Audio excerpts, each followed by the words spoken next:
Hello, Even. Hello, Spencer.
Okay.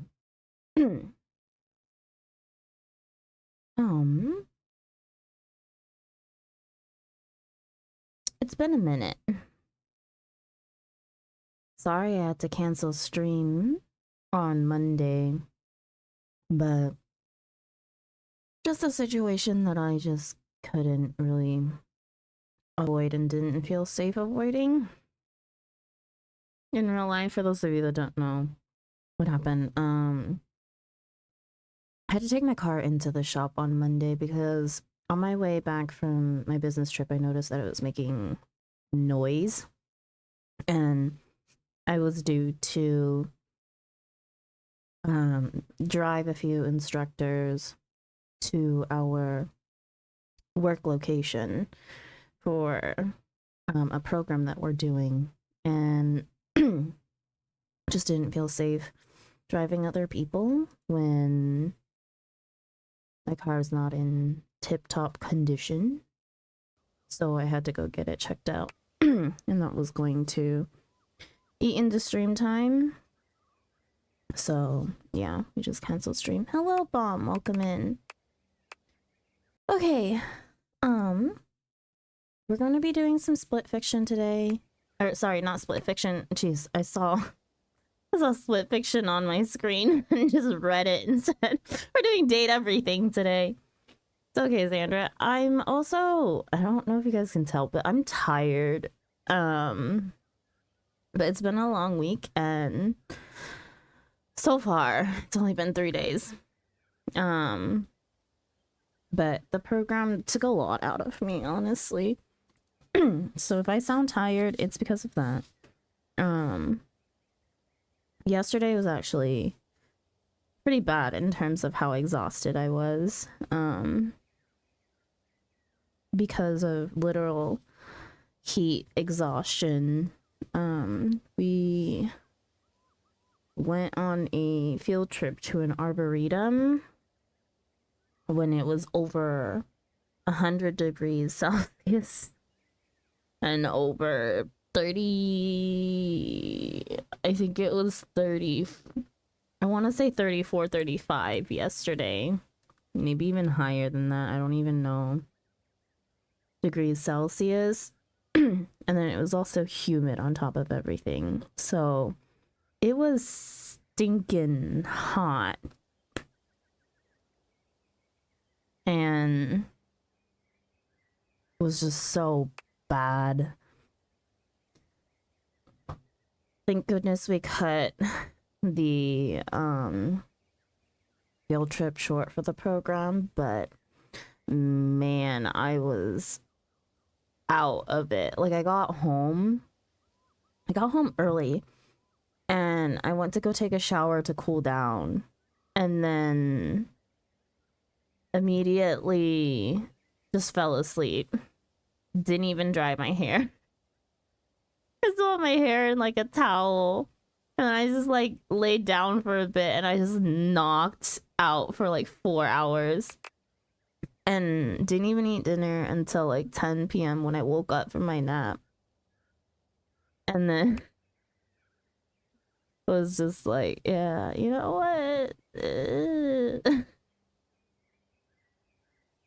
No, I ate and then I went straight back to sleep. And then woke up this morning hoping that I wasn't feeling like shit, because if I was, I would have just called out, screw the program.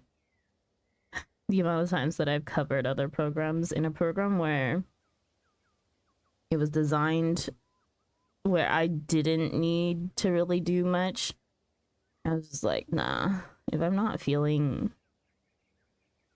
marginally well, I'm calling out. But I felt fine when I woke up, so went to work.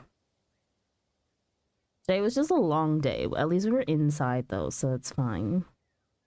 But it's still too hot. Like, we have AC in the school that we were at, but I think it was just so hot that the AC just cannot keep up. Plus, around like 17 bodies in a room. Yeah. No. But I also feel like schools also like limit the AC. So it didn't get as cool as other rooms in the building. But yeah. Don't push beyond your limit. Yeah, I know. I'm feeling fine.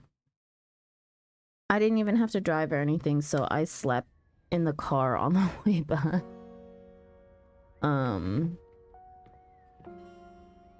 Yeah. But if you know, like, have you ever been so busy that you're just not hungry? I've been at that point the past couple days where I get home and I usually am on a very routine time of like when I eat and everything like that. But the past couple days, I'm just like, I'm not hungry. So I haven't eaten, like, I ate a snack, but I haven't eaten a full dinner. I think I'll do that. Probably end stream early and eat afterwards. But yeah. Anyways, last time that we left off, apparently we were talking to Eddie and Walt. Eddie and Walt own and operate the Breaker Box, a popular club in its own little closet. The drinks are strong and the patrons seem delighted, and the talent show is unquestionably entertaining. Is there a faint whiff of tension in the air? Or is that just their newest seasonal beverage? Better to just sit back and enjoy the show. They like business and hospitality. They dislike being asked questions. Both are voiced by Jonah Scott. Okay. We've met 98 of these people. I mean, of these characters. And I honestly, for the life of me, cannot actually remember who we have not met. Our computer is one of them. And then I don't think I have access to the other character.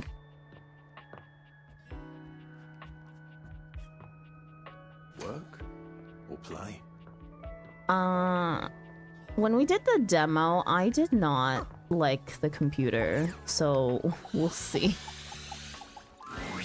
A tattooed, bespectacled nerd regards you with a friendly smile. Their kind face is illuminated by the soft glow of multiple screens and the RGB lights in their clothes and wheelchair. Oh, hey there! It's you! I mean, of course it's you. Who else would it be, right? David Most. Marmoset possessing the power of human speech. Alberto.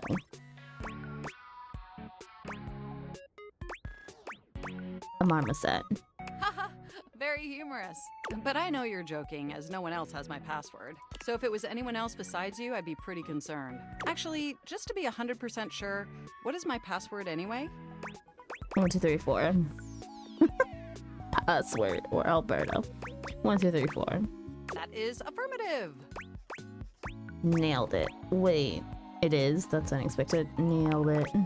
Honestly, that's an objectively terrible password. Possibly the worst password chosen by anyone ever. Damn. Whatever possessed you to choose something so inane? It came to me in a dream. Honestly, I don't put a lot of thought into these things. I live life on the edge, deal with it. Honestly, don't put a lot of thought into these things. Yes, that is extremely evident. Regardless, we really ought to discuss coming up with something a lot more secure. It's a dangerous world out there.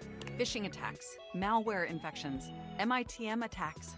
Hackers are more sophisticated than ever before. They are. I doubt that. More sophisticated than in 1995 cinematic masterpiece Hackerman's. They are. Absolutely. And I've got a lot of highly sensitive information inside me, you know. Your highly sensitive information. Actually wrong. Password is more common than 1, 2, 3, 4, but not by much, I think. Seriously. Really? Like what? All your financial accounts, your saved games, questionable websites you visited and forgot to clear your cache afterwards. Actually, probably true, because most passwords are required to be at least, like, what, 6 to 8 characters long? Oh, and 100 terabytes of extremely embarrassing self-insert fanfic. Fanfics. We really need to ensure all that data is properly protected against cyber criminals probing my system for weaknesses. Mm-hmm. How are they gonna use this against me? I agree. Haha, probing. I already told you I prefer to live dangerously. Wait, how'd you get my fanfic?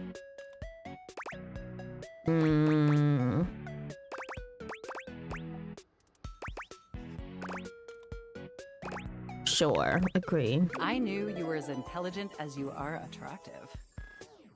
I haven't even had the opportunity to properly introduce myself. I'm Mac, your desktop computer. What a name for a PC. Mac. They did that on purpose. Oh wait, never mind. Did you actually look it up, Bomb? Before, but never like this. I mean, Apparently, we've obviously met before. Apparently, there's a Wikipedia page for a list of common passwords from data breaches. Oh my god. More than met. You interface with me on average for 11.4 hours every day, after all. Jesus, that much? Sometimes it's 11.5 hours. That explains the migraines. Jesus, that much? Yeah, and in all honesty, it's amazing. There's no one I'd rather have interfacing with my operating system for 11.4 hours daily. 14.6 hours on the weekends. The way you organize your folder structure follows such a logical hierarchy. Oh, thanks, Matt. Glad someone finally noticed. The way I do what now? Glad someone finally noticed. I notice every tender keystroke. But can I be honest about something? Common passwords 1, 2, 3, 4, 5, 6. I said so because character limit. Half as often as 1, 2, 3, 4, 5, 6, 7, 8, 9. Another half as often as 1, 2, 3, 4, 5, 6, 7, 8. And right after that is password.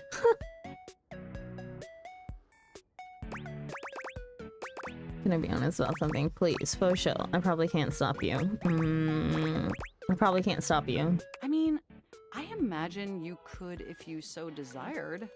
But if you'd permit me to make just one point first, I just want to express how enthusiastic I am that we're interfacing like this now. Accessing each other's software in this new symmetrical way. What was wrong with the old way? I love it too. What was wrong with the old way? Oh, nothing. Don't get me wrong. I love how you usually manipulate my operating system. All that pointing and clicking and scrolling makes my CPU so very hot. Mostly because my internal components are inadequately ventilated. But despite all the quality time we spend together, I never get to converse about me, you know? I never get to share my needs. But I'd love to finally share them now, if you're interested. Whatever, I've got nothing better to do. Absolutely. I've got nothing better to do. Perhaps not the most enthusiastic response, although I appreciate your transparency. Honestly, there's so many pressing issues that take up an inordinate amount of my RAM. But there is one issue that's been grinding on my CPU above all else. The plan, obsolescence.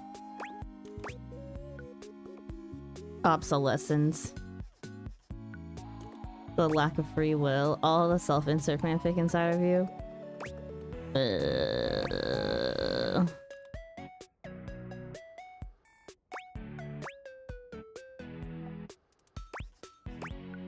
All the self-insert fanfics. No, I am quite capable of parsing through that. Also, good mention in the top 20 is Secret, Cordy, I Love You, and for some reason, Dragon and Monkey. Oh for boy. me, the most pressing issue is, and I want to put this as delicately as possible, you haven't updated my operating system in over a decade. Say what now? I haven't. I'm so incredibly sorry. Oh yeah, that sounds like me. You can't prove anything.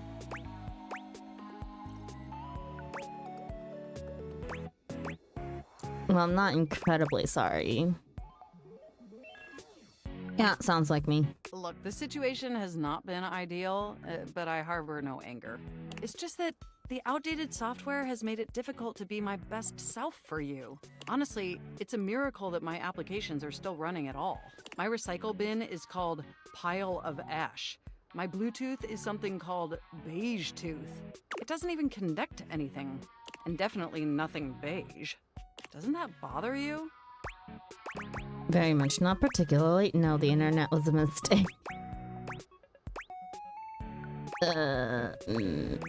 Okay, those other things, very much so. That is great to hear. And did you know that there's been a dozen operating system iterations since you last updated?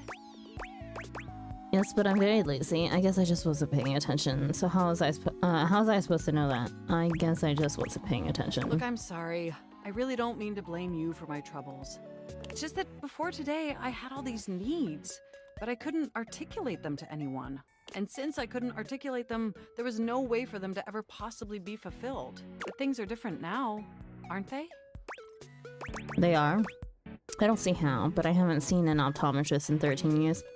No, I don't think so. They are. Don't you see?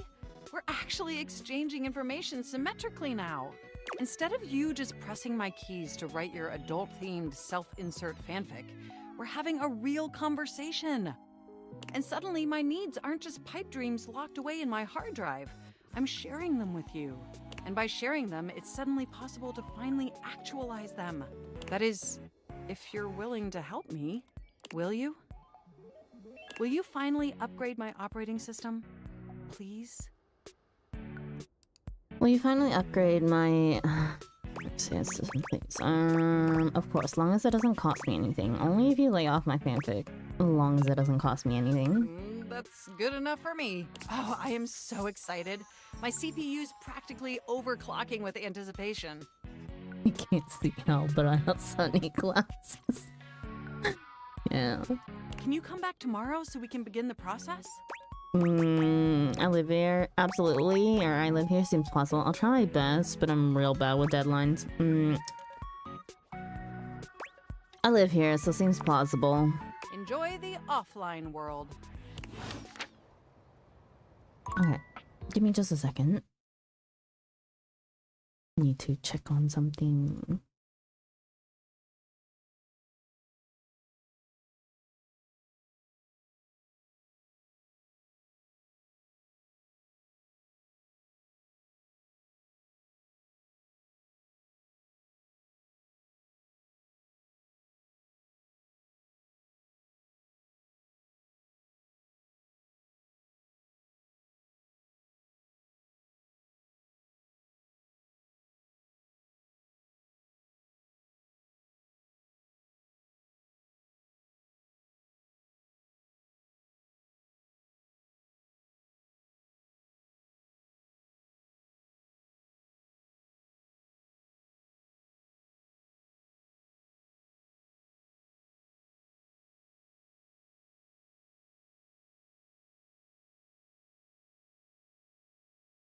Okay.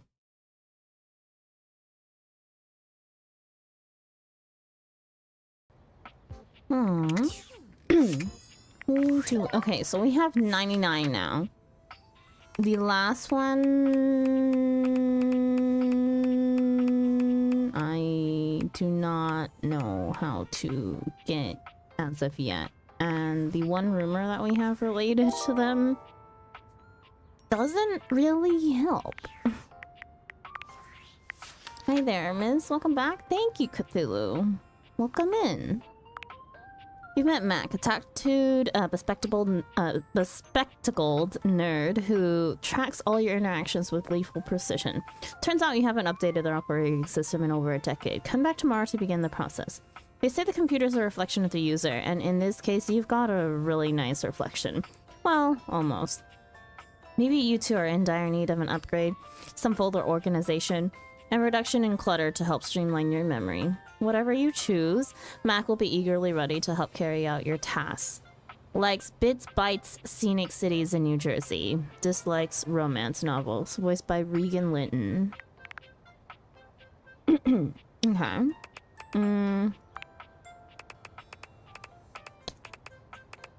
Who are we? Ah, right. Check to see if Shelly is still broken. Bet she is. An Apple user. Ew. I do not. There's only one Apple product that I have, and that's my iPad.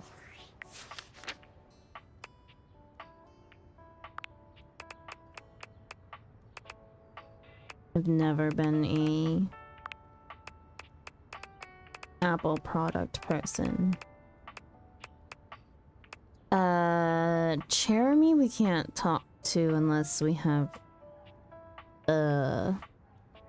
2 hearts left. Timothy needs to be talked to at noon because I don't like Timmy.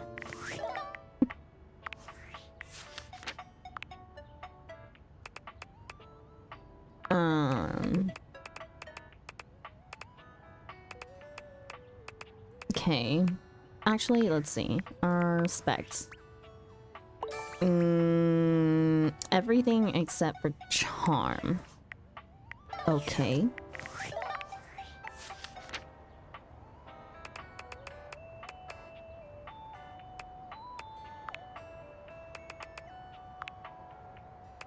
I guess we'll talk to Eddie and Vault.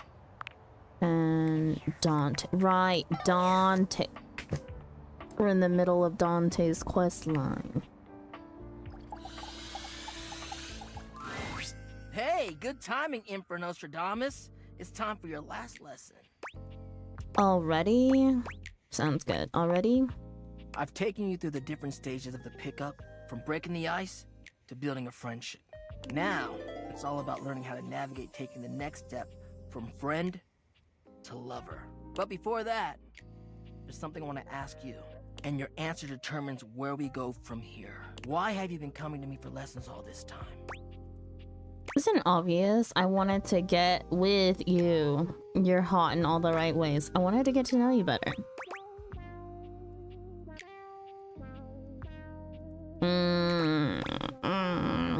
Wanted to get to know you better. Hell yeah, I'm glad. It's been awesome getting to know you too. This will be the final lesson. And it's gonna be about picking me up. That's right. You're gonna have to use all your new skills to learn how to make friends with me. And who knows? Maybe that'll kindle something even hotter. Ready? Let's do it. Yes, please. Let's do it. All right then. Let me set the scene for you. We're in this house together. It's kind of magical. You just found me hanging around and you talked to me for the very first time. Oh boy. Go. Hey, handsome, that jacket slays. Why is that the only option? No. Oh, why thank you. It's pretty old actually. Looks like it's keeping you warm. Speaking of, it's kind of chilly tonight. What's your favorite kind of weather? Old is cool. Where'd you get it? Do you like to thrift? Old is cool. Where'd you get it? Oh, you know what? I actually do. Maybe we can go sometime. What's wrong? You okay, Dante? What's wrong? You okay, Dante? Yeah, it's just... Truthfully, I'm kind of tired of this shit. What? This is your idea. It's your lesson or whatever. What? This was your idea. I know. It's just that... I'm sorry, Dante, but neither of my hands are fireproof, nor can I get the fireplace off the wall. I really don't know what I should be expecting from you. At least from this, anyway. Like, damn, you're literally showing me exactly what I've taught you, but it's kind of meaningless in its weird-ass roleplay scenario. I'm not feeling anything like when we're casually talking. I'm actually interested in you, and all you can do is theorize about what to do instead of actually doing it. It's like I don't know the first thing about true love. Only pedagogical pickups. I'm a big flaming fraud! Stop it, Dante. No, you're not. Tell me, what is love to you?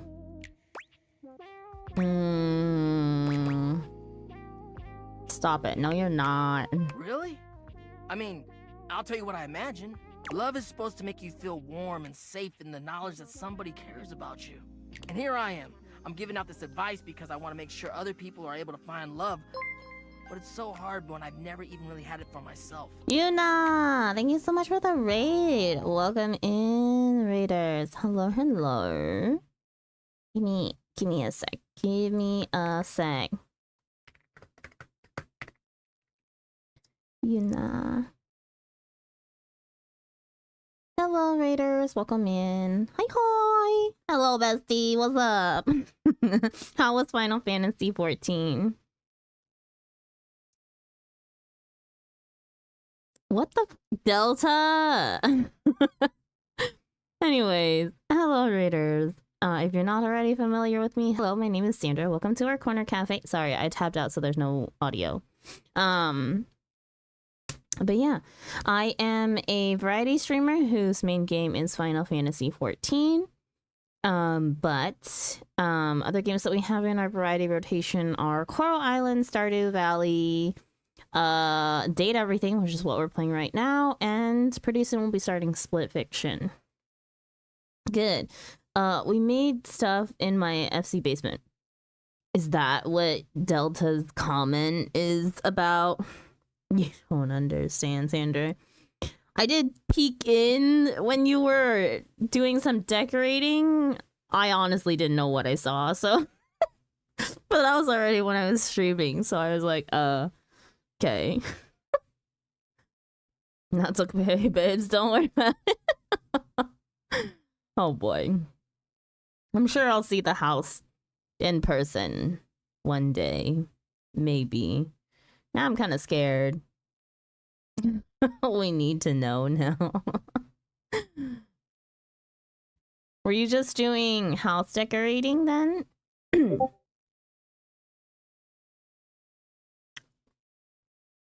What did Delta send me? Oh my god. Ew. Ew. Ew. I don't like that at all. Why? It squelches as you walk on it. Fuck no. Hell no. Ew. Oh. Remind me to turn off all sound when I go over to Yuna's house. You're welcome to come and see it. The basement is flooded. Yeah, we did roulettes today too. Figures. You always do your roulette. Delta, you snitch. And she wants more. What?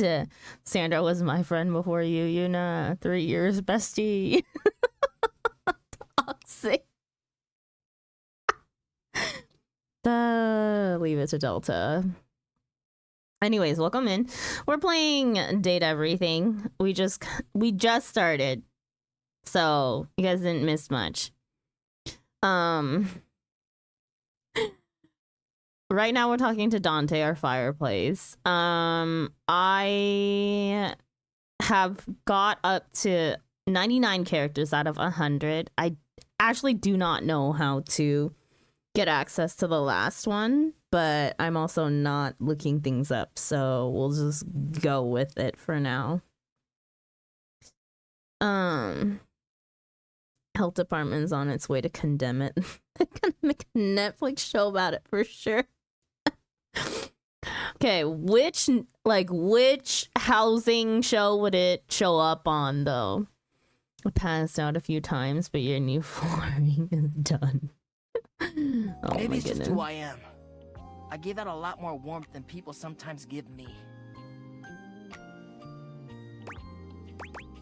I think I get what you mean. What's the best way somebody like me could show you love? Well, I happen to think you've been super helpful. Well, I happen to think you've been super helpful. Well, I'm certainly glad you think so. The hit new show West Coast Customs. Australia's dirtiest homes.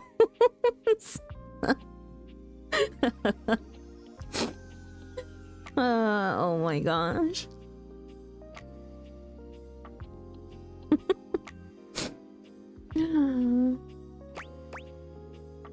You've been really knowledgeable and so nice to teach me. I'm listening. In fact, I'd love to return the kindness if you let me. And yeah, I think I'd like that. Maybe. Maybe it's just down to you and I needing to go out and do the real thing, you know? What do you mean? I'll be your wingman anytime? What do you mean? Practice our interpersonal skills together. Make friends. Out there. I think this could be a great thing to do together. What do you say, homie? Pickup partners? Hell yeah. You got me feeling nice and warm. Okay. Now we need empathy, poise, or smarts. We're going for evened out stats because I'm OCD. You've kindled a real friendship with Dante. Way to go. Nice. Okay. Wait, now's the time to talk to Jeremy. This mystery is just too much for an old biddy like me to solve alone. Would you help a poor old woman solve a crime? Just this once. Alright, let's do it. Nah, sorry. Alright, let's do it. Yay! That's the spirit! Great. Can't wait to see what you could do. I'm sure you'll break a leg. But don't break too many. I only have 4 of them. So, where's the script? How do we start? How do we start? I'm gonna alert We Sandra each I pick need to get stock some roles dinner. And then improvise our way through a little sketch. The genre is our guide. I hope you have a nice dinner. Thank you for the lurk, and thank you again for the raid and for entrusting me with your community. We're very commedia dell'arte here. Why is there clown music? I'll give you a character, and you can direct the story from there. Seems kind of hard. First time for everything, I guess. First time for everything, I guess. Oh, don't worry. It's no big deal. We're just playing. There are no stakes at all. We usually don't even have an audience. The important thing is that you have fun. Oh, and that you're comfortable. I am big on the actors being comfortable in their space, so we shouldn't do anything too intense before we get comfortable performing with one another. That means no roughhousing and no, for lack of a better word, no being a creep. Damn. Also, I don't know how I feel about these armlets that she's got going on. So as long as you follow that rule, I'll play along with anything you say and do. Promise. There's no wrong answers. Okay, I'll do my best. That's the spirit! And remember, if it ever gets too much for you or you're uncomfortable with the subject matter, you just let me know. Let's pick a safe word. You say the word, and we'll stop doing whatever we're doing. Okay? My word is Davenport. If I say Davenport, it means we stop what we're doing. Armlets does seem like it would hurt the arms, let alone restrict movement. Yeah, there's not even, like, attached to anything. Go ahead and pick your safe word. Also, like, think about the chairs that are on her leg, too. That would hurt, would it not?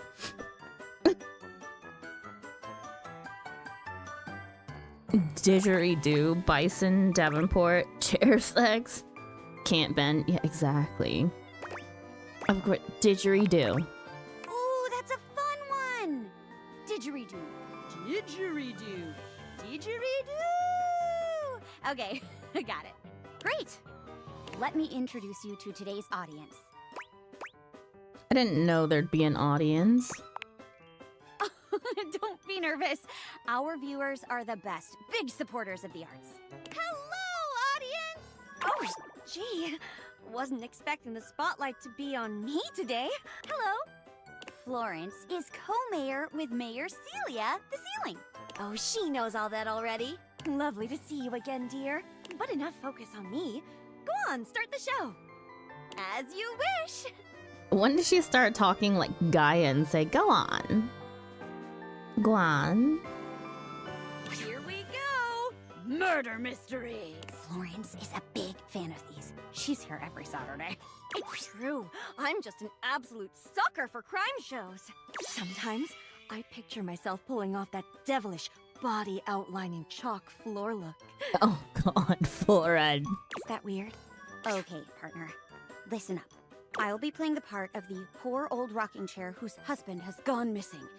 You're the detective investigating the disappearance. I'll play along with whatever direction you decide to take the story. Just remember, keep it respectful and fun. And lights up! Jeremy clasps her hands together, becoming a new chair altogether in the blink of an eye. Woo! Woo! Yes! Ooh, dear, Marry me, detective. Is there any news about my husband, Henry David Throw, the Throw Pillow? He's been missing for nearly 4 days, and I'm worried sick. Sorry, ma'am, no news so far. As it turns out, we just found him. Sorry, ma'am, no news so far. No. It's so quiet here without him. I haven't been able to sleep a wink. Detective, please let me join the investigation. You have to. You just have to. Oh, I'm going crazy, cooped up here all by my lonesome. No way, it's much too dangerous for an old doll like you. The chief ain't gonna like this. Ah, what the hell? Can't say no to a face like that. Guess I really am going soft.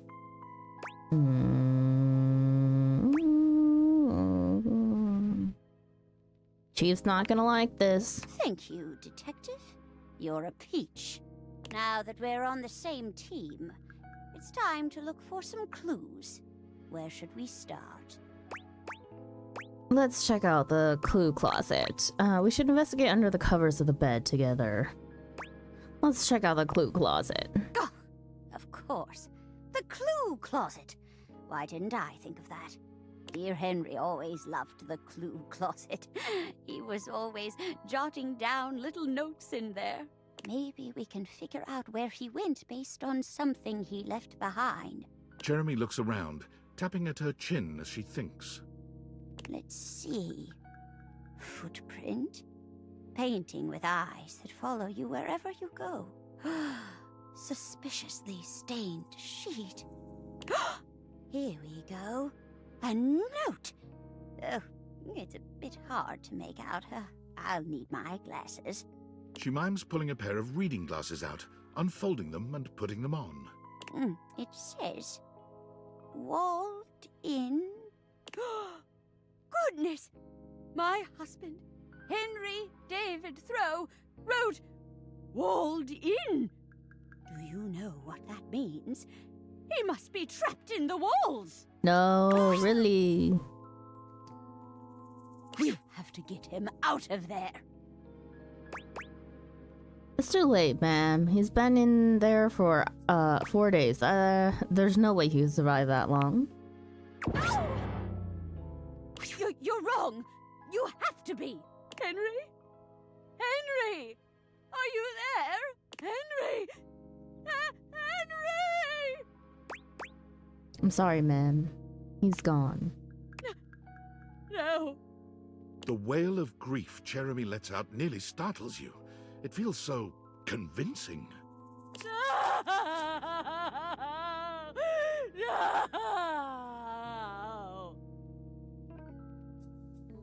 Yes, there it is. It takes a week or more to die of thirst, and you can go weeks without food. Hello, Israel. Here it is. Welcome in. She slumps to the floor, sobbing on her knees. We don't really have options here. Oh no! And see, lights down. I can't believe it. It's too tragic for words. Some people don't like bummer endings, but I do. I like a story that leaves you thinking for a while after it's done. Ooh, so true, Jeremy. Wow. You did great. You're a natural. Be sure to come back on another day if you want to try out another play. Hope to see you again. Jeremy bows gracefully. Okay. And next. Oh. You've met Jeremy, an actor who puts on a different play each day of the week. You put on a Saturday production of Throw It All Away, and it went pretty well. Okay.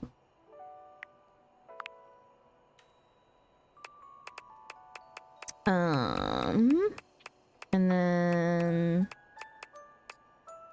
who else are we talking to? I guess Eddie and Vol.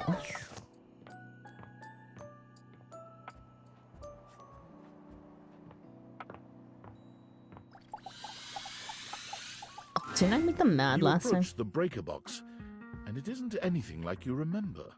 It looks almost lifeless. There's no boisterous crowd, and the sign buzzing dully in the window reads closed. The door hangs ajar, like a slack mouth. On a Saturday? You push through it and find Eddie at the end of the bar, once again nursing a cocktail. Club's closed, which should be obvious if you read the sign. Sorry, I'll get out of your way then. Is Voltaire? Looks like you need help. Looks like you need help. And it looks like you need to get your eyes checked because I'm fine. I've got it. Thanks. I'm telling you that I'm gonna help you, whether you like it or not. Okay, fine. Okay, fine. Great. Glad we cleared that up. Now get out.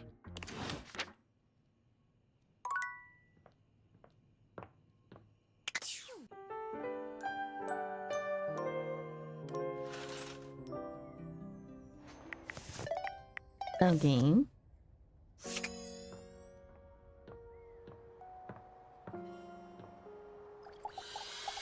Are they open during the day? The breaker box is back to its brightly lit and well-populated glory, with its inimitable host standing ready at the door to greet you. Livewire! You look ravishing as usual. Do we have the pleasure of your company for another evening? Be honest, you enjoyed yourself so much last time you just couldn't stay away. It's not evening though. It's like friggin' 9 a.m. in the game. The club is nice, but that's not what keeps me coming back. Actually, I tried to come by a few times, but the club was closed. The club was closed. You did? My apologies, Livewire. How unfortunate to have missed you. But I'm glad you stopped in. Now I can make it up to you. Come, let me show you. Volt takes you by the arm and brings you deeper into the club. There are indeed improvements and fixes galore, many of which you recognize. Dazzling, isn't it? A true marvel. It was luxurious before, of course, but our dear Eddie really outdid himself this time. What do you think? Worth the wait, I hope? There are some other upgrades I had done just for you. Volt snaps his long fingers, and on cue, the drifting music changes from the upbeat and swanky to the sensual and slow. He holds that powerful arm out to you and cocks an eyebrow. What do you say we enjoy it a little more closely together? Care to dance? I thought you'd never ask. Okay, but fair warning, I'm terrible at this. If I lead, sure. Hell no, you can't make me. No. I would never make you do anything. Though I can't promise I won't try to tempt you. I'm quite the accomplished dancer, Livewire. I think you'll find you rather enjoy it, if you allow yourself the chance. Oh, but I am going to be terrible. You're taking a big risk, sir. No means no, snake. Gotta be honest, I don't like Volt. I do not like Volt. Volt creeps me out. No means no. As you wish. I seek only to delight and entertain. It is my job to fulfill your every desire, after all. You'll have to excuse me. It's time to open the show. Perhaps that will be more to your liking. Volt leaps onto the stage as you settle into your seat. Good evening, my fellow objects and gentle things. I hope you're ready for... The power surges violently, and Volt stumbles. He catches his breath and steadies himself.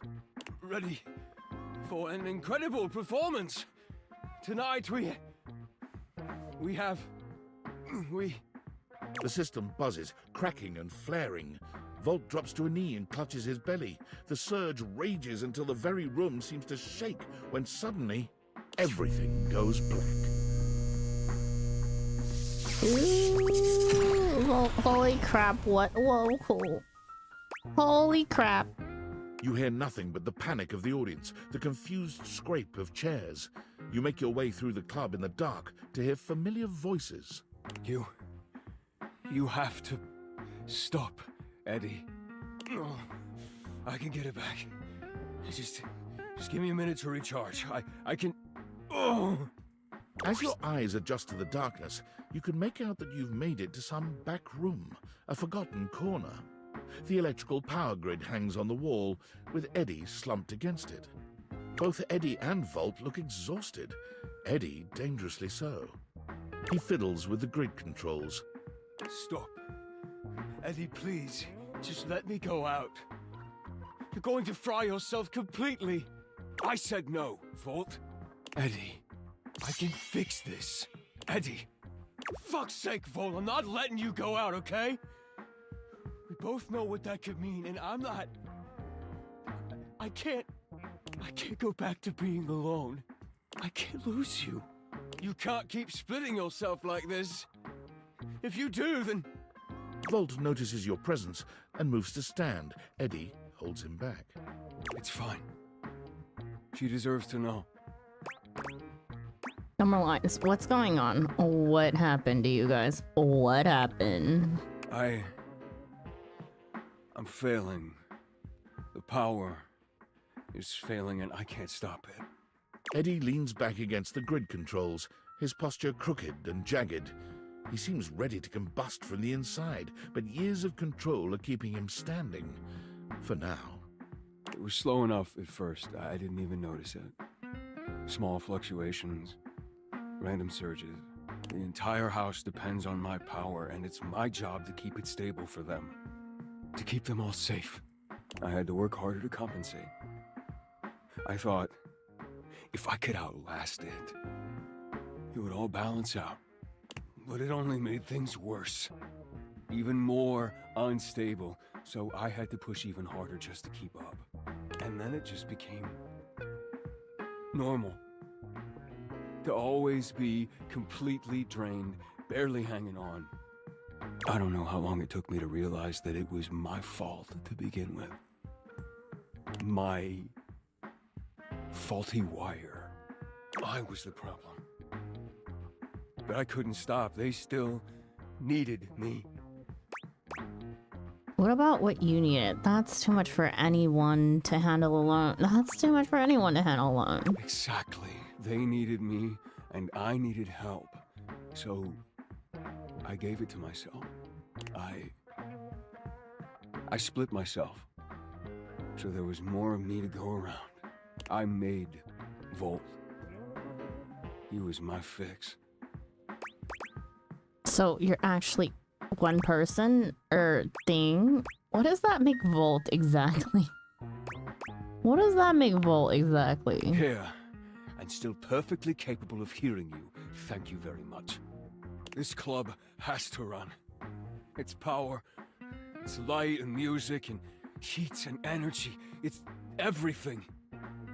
And I have to have Volt to make it work. I made him. It was supposed to be temporary. It only slowed things down by spreading out the power. But then, even that became too much. And now maintaining me is draining him just as much as... Just stop, I already told you! Eddie, they still need you. It's my job to protect you. Even from yourself. We're not doing it. It's too risky. What is? What do you need? Just tell me so we can figure it out together.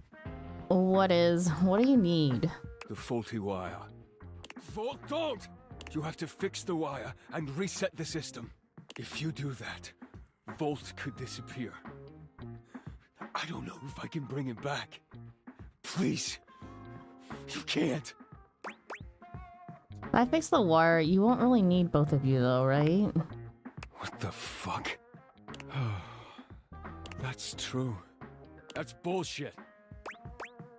I'm just saying, maybe Volt is holding you back and making you worse. What if Eddie wasn't strong enough to handle things on his own? Well, if Eddie wasn't strong enough to handle things on his own, maybe Volt should just take over. Just saying, maybe Volt is holding you back and making you worse. I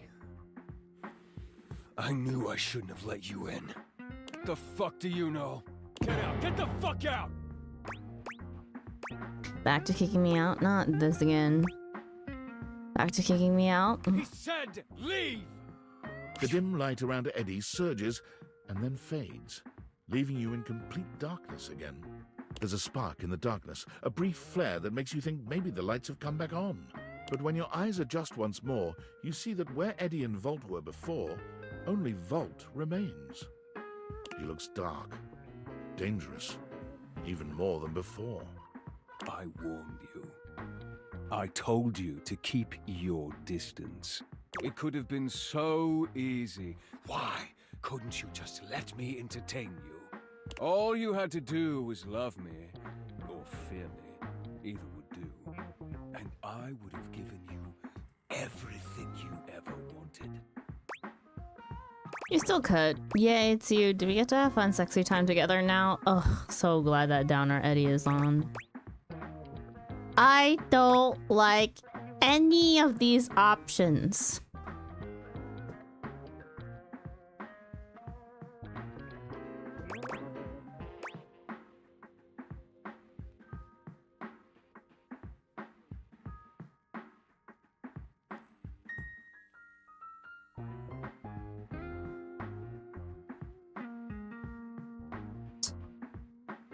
Love me or fear me. Mm-hmm.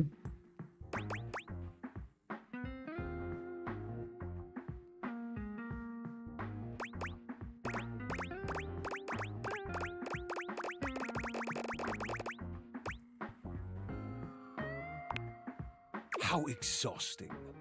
It's far too late for that now. Can this be over? Do you have any idea what it takes to keep everything in this place running? Lights on, appliances happy, batteries charged, screens glowing. I'm gonna fix that wire. How much control is required to maintain that steady current you take for granted?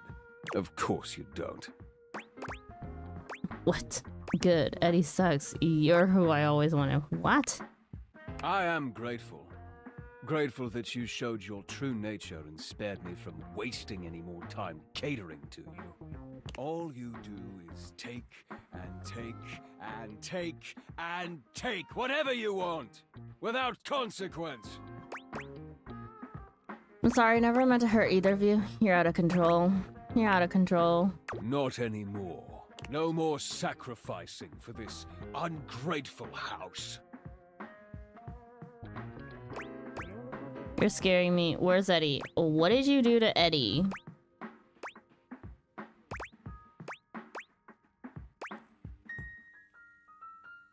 What did you do to Eddie? Eddie's gone. What do you mean? Gone where? What do you mean? Eddie's safe. Away from you. Away from everyone. Somewhere close. So this time I'll be able to make sure no one ever hurts us again. You were just trying to protect him this whole time? Us? Whoa, what the fuck?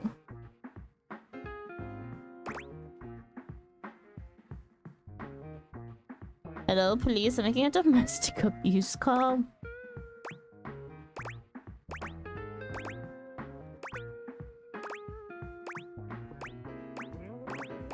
Us? No more warnings. Don't let me find you around here again.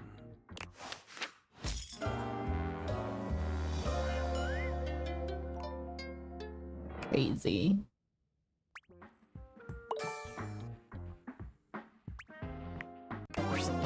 Absolutely What's shocking turn of events. God damn it. Of course, this is what. Sorry, I didn't hate you. I hate who you created.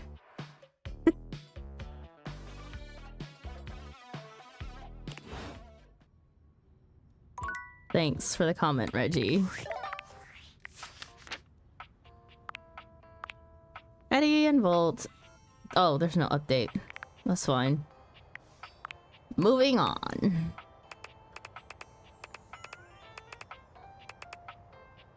Also, jeez, is there? Nuh-uh. Please tell me there's not a mosquito in my house. I feel like I'm getting bit.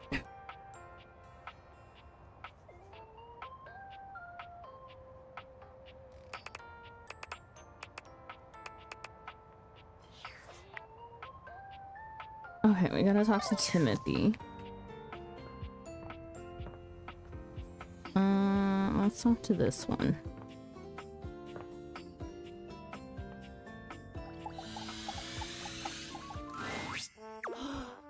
You came back to see Timmy again? Maybe Timmy made a good impression on you last time. Oh wait, damn it, he said 3 o'clock. Just here to make fun of you, you're so adorable. I just love pissing off Timothy.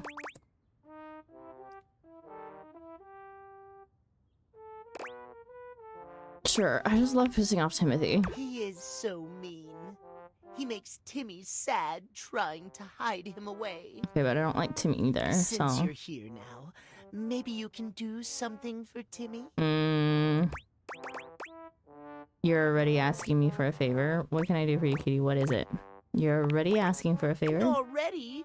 Aren't we friends? Yeah. Nuh-uh. Timmy is so lonely. Timothy keeps him hidden away from the world. Maybe you can teach Timmy how to make Timothy love him. I'll do my best. I think that's between the two of you, buddy. Nobody is ever gonna help make that happen.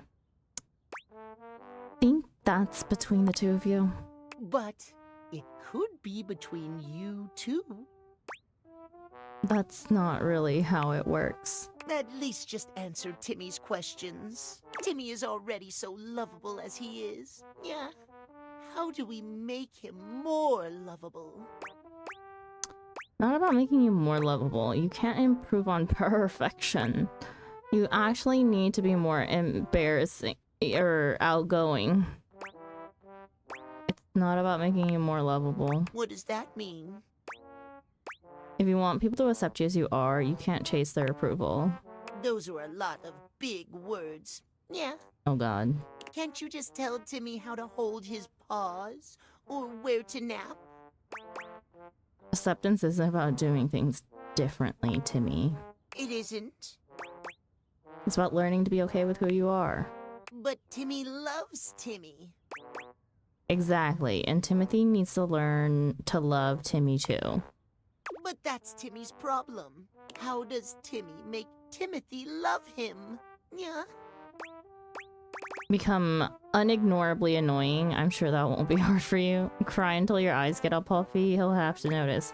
Write him a letter expressing your feelings. Look yourself in the mirror and say, "Love me, damn it."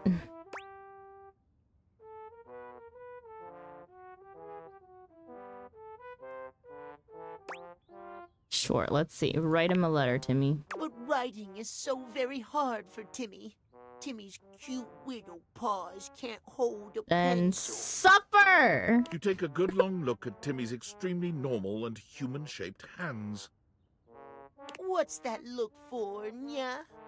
Timmy's hands are paws. 'Twas Timmy. Oh god, get me out of You here. write the letter for Timmy. Hell Timmy no. will tell you what to write. No. No. Did Timothy tell you not to help me? If you don't want to help Timmy, then just leave Timmy alone. The cat boy looks around suddenly until his gaze settles on a glass on a nearby table. Don't you dare. Timmy says nothing, only looking you in the eye as he slowly pushes the glass off the table, where it shatters on the floor. Maybe next time you be nice to Timmy. If you want to say sorry, find Timmy not at 3 p.m.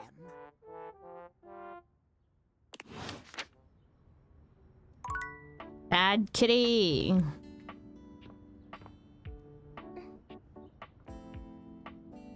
I hope his tail gets caught in Von Trap, man.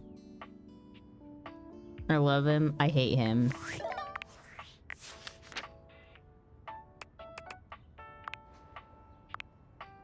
You saw Timmy again and appeared to have insulted him. If you like to apologize, come at any time other than 3 p.m.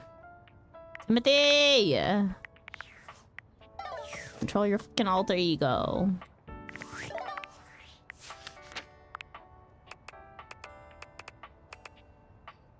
I'd rather have Timmy than a stuck-up Timothy, in my opinion. I don't like people who don't do things for themselves.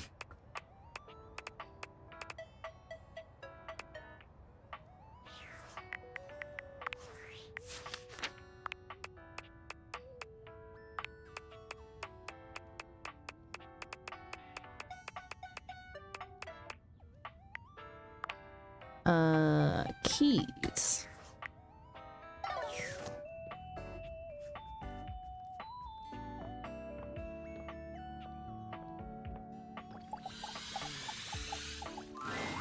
Have you heard anything back from Huvier, Hector, and Lux? Ah, right. I need to talk to Lux. Who've got to find him? Still looking for Hector. Oh god, I actually have to talk. Damn it. I hate Hector. You talk to Lux. Lights, dearest, you simply must. Do let me know when it's all taken care of. I guess that is our mission. Okay. Lux is primping for some imaginary audience when you find them, striking pose after pose. When they see you, they roll their eyes, pausing to address you. What, you're on a quest or some shit? Yeah, I guess. Key says you've been ignoring her. Keys needs your help. Be nice, Lux. Yeah, I guess. Oh, yeah? She wants better lighting? Need I point out the total disregard for what I might be doing? Ugh, the utter self-absorption of that request. I mean, if Keys wasn't such a total diva, she might have checked my latest posts. Then she would know that I am super busy with this update on my second snack of the afternoon. But fine, whatever. I guess I'm just that essential. Thanks, Lux. Bye. Why do I have to freaking talk to Hector? What do you want? Yeah, Key says she needs the temperature and exact degree for her to play. Ha! Of course she did. 20 degrees, could you imagine? Actually, I think she meant Celsius. What? The nerve. Lux's voice is so new, so I can hear the snot whizzing past my ear when you talk. Are you gonna be able to help? Perhaps. I have a converter around here somewhere. But still, she needs to treat us lowly objects a little less like a baroness. Now then, what was I going to say before this interruption? Oh, I cannot say that I thought to see you again. I cannot say either that it pleases me overmuch. Oh, I'm thankful for that. Huh, whatever, I'm not over much to either. I'm out of here. And we are out of charges, so we'll talk to Hoove first thing.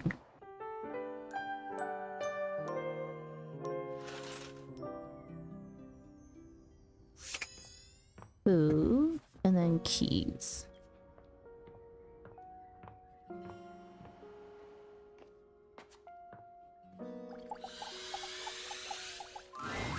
Yo, what's up? I'm here for Keys. She wants you to clean her pedals better. Man, the nerve on that instrument. What's wrong? She thinks she's so fancy that she wants me to pay special attention to cleaning her feet. That's not a vacuum's job. It's her own damn fault no one wants to play her anymore. If she were nicer, there wouldn't be any dust. Sorry, I just get worked up when people have attitude. Tell her I ain't interested. Well.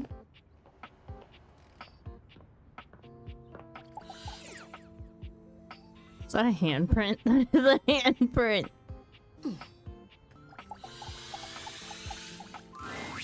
Oh, good. I was hoping you'd be back soon. Any progress on my rider? Lots of progress. I wouldn't hold my breath. Lots of progress, sure. They've done everything I've asked? It doesn't seem like it. Definitely not. Ah, no, they all refuse to help except Hector, though he did call you a baroness. They are working on it. Ah, no, they all refuse to help. You know, this is just like the time I got the lead part in La Vedova, and all the woodwinds pretended they were congested just to take away from my moment. Professional jealousy. That's what this is. I think it's more that they didn't appreciate how you went about asking them. My composition, lady, you were spouting crazy talk. I think it's more that they didn't appreciate how you went about asking them. You know what? It doesn't even matter. I won't be here for much longer. What do you mean? How far along are you with your composition? The sooner you're done, the sooner I can get back to my department. What agreement did you have with the music department when they let you collect me? What agreement should I have had asking for a friend? 0 agreements, nothing. Big agreements, the best agreements. Everyone loves our agreements. 0 agreements, nothing. Oh dear. My understanding was that they loaned me out to an emerging composer in the theater department, you, to be returned at the completion of your project. Did someone actually say that? Because I don't think I got that memo. No one needed to say anything. Why else would the music department loan out their star performer? Besides, you're obviously an immensely talented artist. I mean, this space alone is perfect. Oh, thank you. I think it turned out pretty nicely. Really? It's just my living room. It's just my living room. I've never seen a set fully capture the bleak existence of a lonely American working from home. Oh my god. What are you talking about? That was a compliment, Maestro. It's a phenomenal set. I'm sure it's serving up all kinds of inspiration. Or did you build it to actually be a part of your performance? Immersive theater is having such a resurgence. I always said it would. Now, are you thinking the audience will wander from room to room as we play? Or will you have them do that prior to the performance? You really haven't shared much about the production with me. That's because I'm not a composer. I haven't shared it because a composer always keeps their secrets. That's because I'm not a composer. Nonsense. Of course you are. I work in customer service, or used to. That makes no sense. Why would the music department lend me to you then? They didn't. You were a hand-me-down. What is that? German? What's a hand-me-down? She gasps, placing a hand to her chest. Oh, wait, don't tell me. It's an award, isn't it? Some sort of lifetime achievement? Oh my god, I can't believe I'm going to be a hand-me-down recipient. I don't think you're quite getting what it means to be a hand-me-down. Hand-me-down. Hand-me-down. It's the strangest thing, but it sounds like you're saying, hand me down. Exactly. But that's not German at all. You're right, Keys. It isn't. I never learned how to play you. You're right, Keys. It isn't. I'm so confused. A hand-me-down is an item that after a period of extended use gets passed on to someone else so that they can use it as well. Keys stares at you, unblinking and silent. You can almost see the gears turning inside her head. Alright, imagine you're a piece of gum. I'm not explaining this to you. I'm not explaining this. All right, you don't have to be a composer. Perhaps you're a wealthy connoisseur of the arts? Not wealthy. Not a connoisseur. Not a wealthy connoisseur of the arts. I am a wealthy connoisseur of the arts. Not a wealthy connoisseur of the arts. So, what you're telling me is that not only did I get handed down without my knowledge, I also have no job, no musical prospects, no financial prospects. You're not a composer, and this is my home now. In a nutshell. That's right. Are you ready to fall in love with me now? In a nutshell. Keys gives you a pleasant smile. Fantastic. Would you please excuse me? I'm going to go scream in the highest octave I can manage.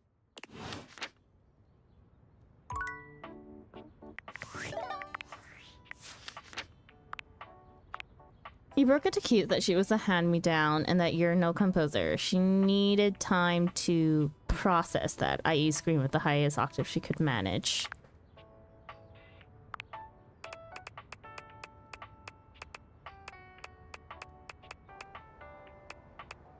Tina.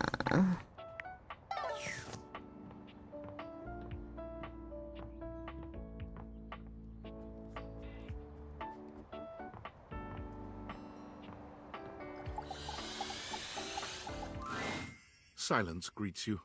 Tina must be out. Hello, Tina? Her journal, which is not a diary, is still on the table where she left it the last time. Her journal is a Oh my This god. might be your chance to find out a little more about her. Then again, it is a little invasive, isn't it? It's almost like she was goading you into reading it. Could it be a trap? Read the diary, don't read the diary, pretend to read the diary. Read the diary. These are the ramblings of a mad triangle.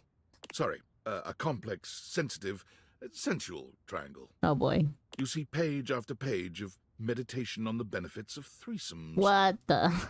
Recaps on the latest episodes of Love on Triangle Island, and Tina's innermost thoughts on what makes a triangle complete.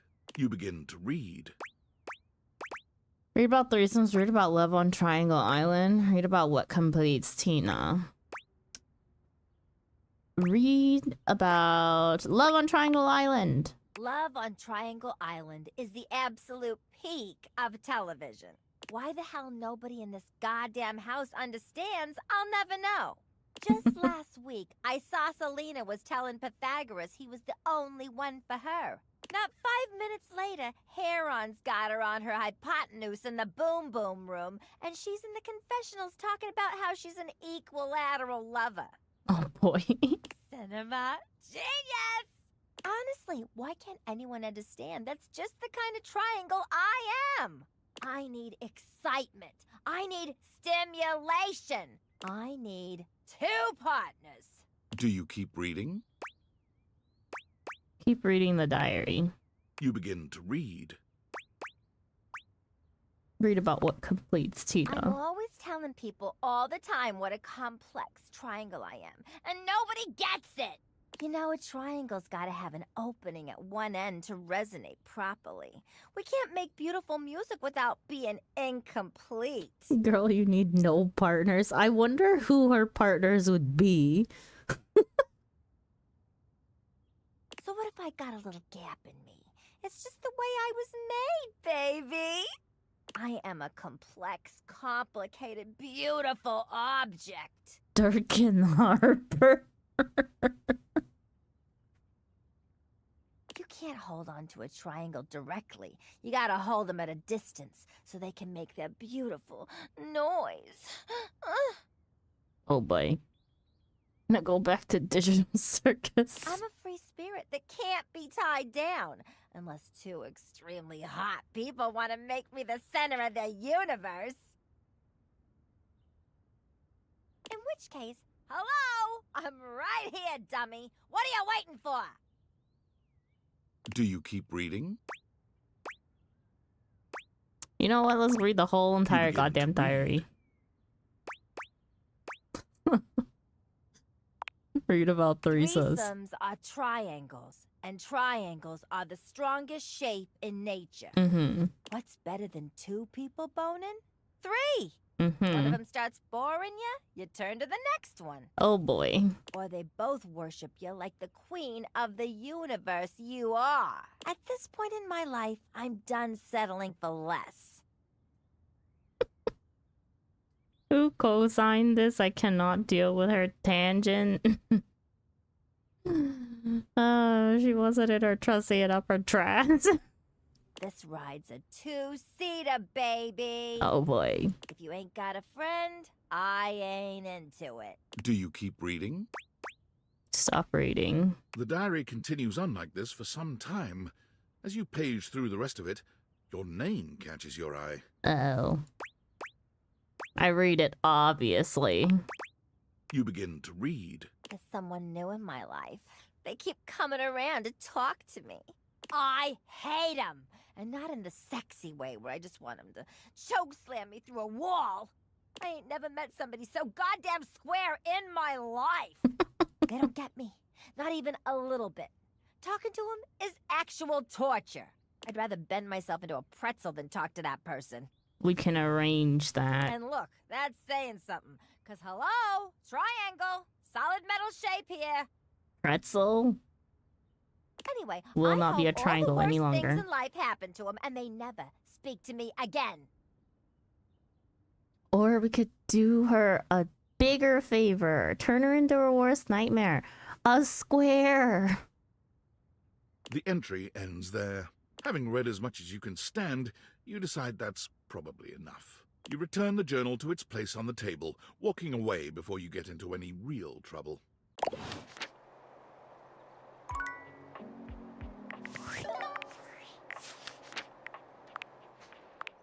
Tina's diary revealed that she was really into the idea of getting involved in a three-way relationship and that she's met someone that she really seems to hate. Seems like she might be talking about you. We're fine with that.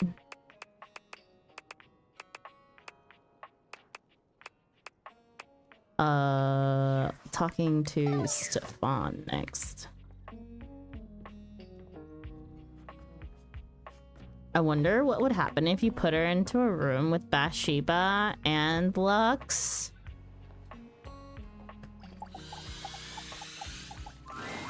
Ready! Stefan, buddy! Oh, hey, don't buddy me. What is it that we talked about last week? I can't remember. A smart fridge. But yet, you can't remember one simple thing. That's a smart fridge? I don't think so, bro. Tell me, why did you order a slot pocket from me? Oh, because they heat better in the oven. Those are foods for Luke, not me. What's the big deal? Freddy, you don't have to take this. Freddy, you don't gotta take this. I'm glad someone has my back. See? This is why I... Okay. Cool down, Stefan. They don't know any better. I need both of you to listen very closely. I can heat a slot pocket to perfection, but I was not given both convection and conduction for it to be wasted on frozen pastry filled with subpar meat products. If you want something like that done, you can talk to Luke, not me. Both convection and conduction? That's fancy. Leave you to your fancy foods. Got it. Leave you to your fancy foods. Got it. See. Now, was that so hard to understand? I won't ask you to do that again. Thank you. But did you do it this time? Of course I did. Here, do not tell anyone. Thanks, Deuterino. Leave! There's definitely something wrong with the rest of the people we have to talk to. Last time you saw Stefan, you witnessed his supposed exorcism by... No, that's not the last one. Last time you saw Stefan, he was busy arguing with Freddy about a slot pocket. He had no time for you. This is me arguing with my brother about microwaving or baking pies. Oh boy.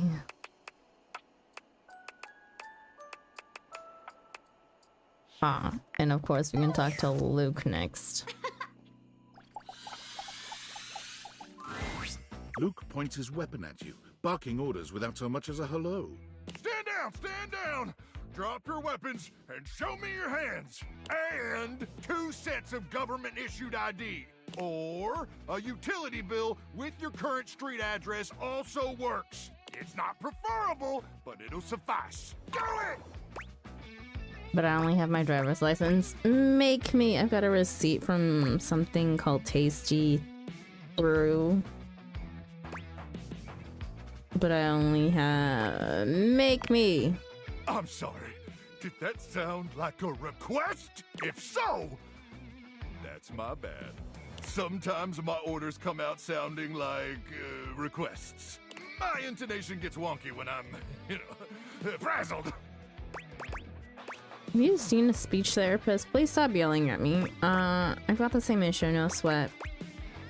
Stop yelling at me. I can't! Once I get going, it's nearly impossible to stop! Anyway, I swear to the immortals, if you don't show me your hands this second, I will blow your head straight back to the Barrens. And if I do that, it's a 3-hour drive for you to get out there and retrieve it. It's a toll road, too. It'll just waste your entire day. I'm gonna give you to the count of 3, 2, 1... But it's me, Roger. I mean, Ranger. I'm Taggy. We're Taggy. Luke squints at you for just a few seconds, and then he lowers his weapon with a relieved expression. Oh, Ranger! It is you! Oh, sorry. I'm just so hopped up on Power Crank that everything starts blurring together like a Monet knockoff that fell in some acid. Oh boy. Next time, tell me sooner, would you? I don't want to accidentally blow off any of those pretty limbs of yours. Okay, maybe try cutting back on the power crank. You really think they're pretty? Maybe try cutting back on the power crank. Wish I could, but the #1 symptom of power crank withdrawal is bladder implosion. Is that Mustang from Full Metal Alchemist? It sure sounds like him. I wouldn't know. Have to look that up. You ever see a bladder implode, Ranger? It's wet. I am sorry about nearly blowing your head off, though. I just thought you were a swarmer. They infiltrated our defenses last night. Sneak attack. They came about 0200, probably intending to assassinate me, ensure I don't complete the mission. But I got the drop on them. How'd you manage that? Sounds terrifying. Whatever. How'd you manage that? Well, I continuously pump power crank directly into my veins. Keeps me perpetually alert on account of the power. And also the crank. Reckon I've been awake now for 49 months or so. Oh my god. That's nuts. That's not too impressive. Can I have my tendies now? That's nuts. Yeah, but the power crank manufacturers say if my liver self-immolates, they'll grow me a brand new one in a tank. That's the power crank guarantee. But getting back to the issue at hand, the swarmers did their best to neutralize us, but I dispatched them easily. They never would have reached the device anyway. It's hidden deep, deep, deep within my chassis, and no one gets in there.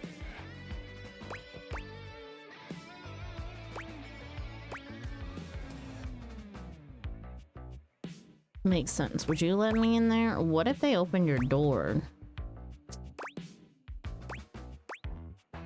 What if they open your door? Well, sure, if you open the door. Anyway, I'm glad you're here now. We can go over the details of the mission. Yes, sir. Sure, whatever. Okay, but seriously, what about my tendies? Sure, whatever. Luke looks around, patting himself down for something he doesn't seem to find.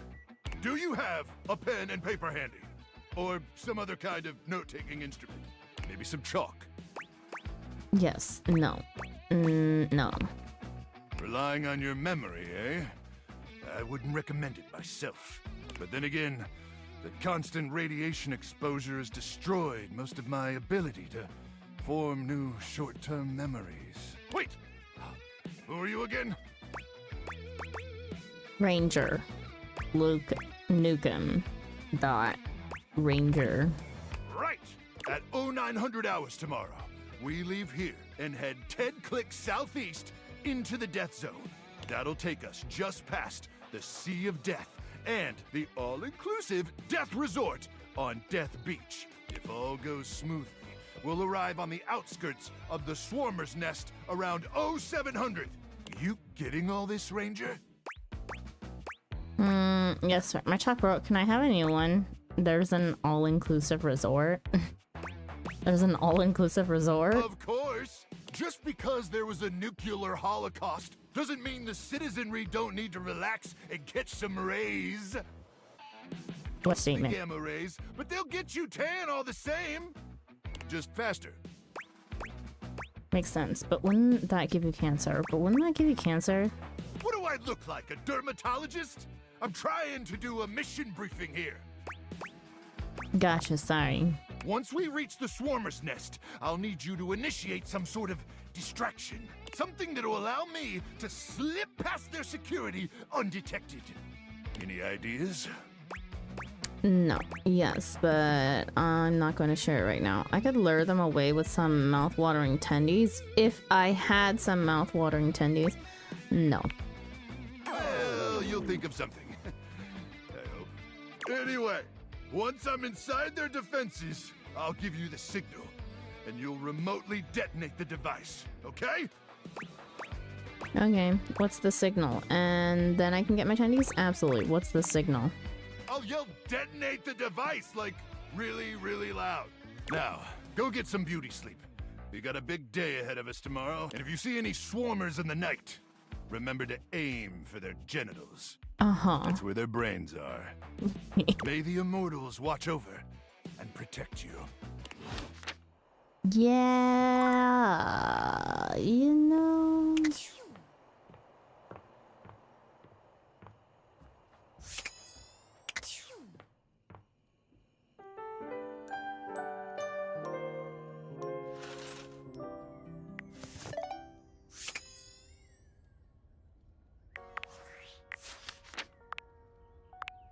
Seems like Luke is blasted utterly out of his mind by constantly snorting power crank. He apologized for the loudness of his fervor and summarized the mission at hand to destroy the Magnetron.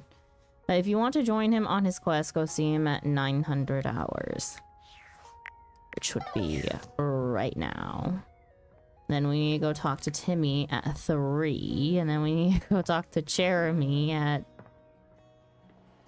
what is it, 5 o'clock or 7 in the afternoon? I don't even know. Oh, it's you, huh? I'm surprised you had the genitals to show up here again. Considering your commitment to this operation, and to me, has been kinda lacking. Oh wait, no, it's 7 in the morning. Shit. And honestly, the success of this mission is far too important to rest in the hands of someone who's not fully committed. You know what? So what's the plan here, Ranger? You gonna take this mission seriously going forward?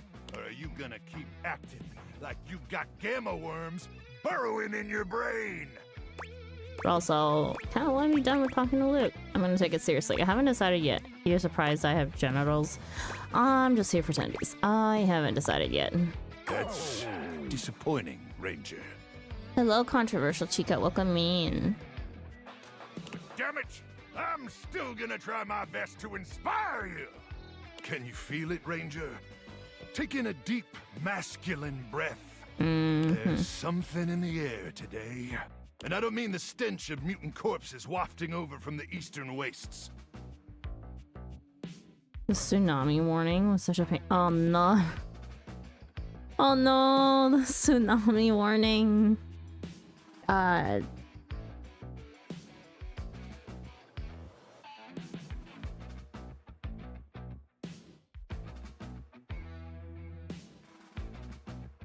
Just, ignore that. Do you guys get, like, do you get a warning for every single tsunami? Because we don't even in Korea. Like, backsplash of, like, every typhoon, tsunami, whatever. Unless it's, like, past a certain point. I don't think, I can't remember getting a warning for it. This was the first one in, I guess, 2 years. Oh, okay. Not much happened. It impeded my plant shopping. Exactly. Oh god, like, I remember... what was it that we kept on getting notifications about that was just like...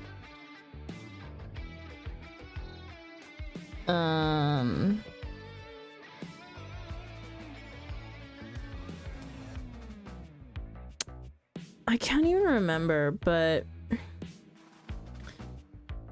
we used to... oh yeah, okay. What was it? Throughout COVID, we just kept on getting like random ass notifications that were not emergencies, like quote unquote emergencies. And so many people got annoyed and turned off the emergency alerts on our phones. I love living in a spot that's impossible to get tsunamis, hurricanes, tornadoes, earthquakes.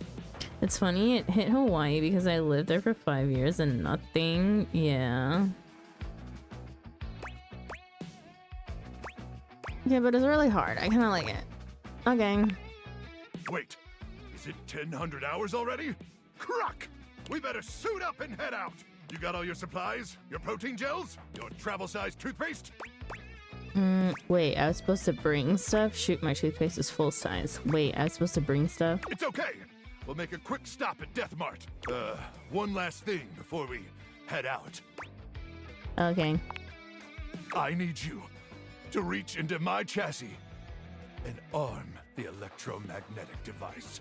See a bomb? There won't be any time to do it once we're out. Thinking time bomb, really? Especially not if we gotta stop at Death Mart for snacks. Can you do that for me? Reach inside my chassis. And we get alerts. And arm the device. And get alerts about landslides mainly. When I first got here, we got one about North Korean missiles. Oh yeah. Oh, the North American missile warnings. That's just like, I don't know. At this point, it's just like, eh. That's an everyday warning that Soul gets.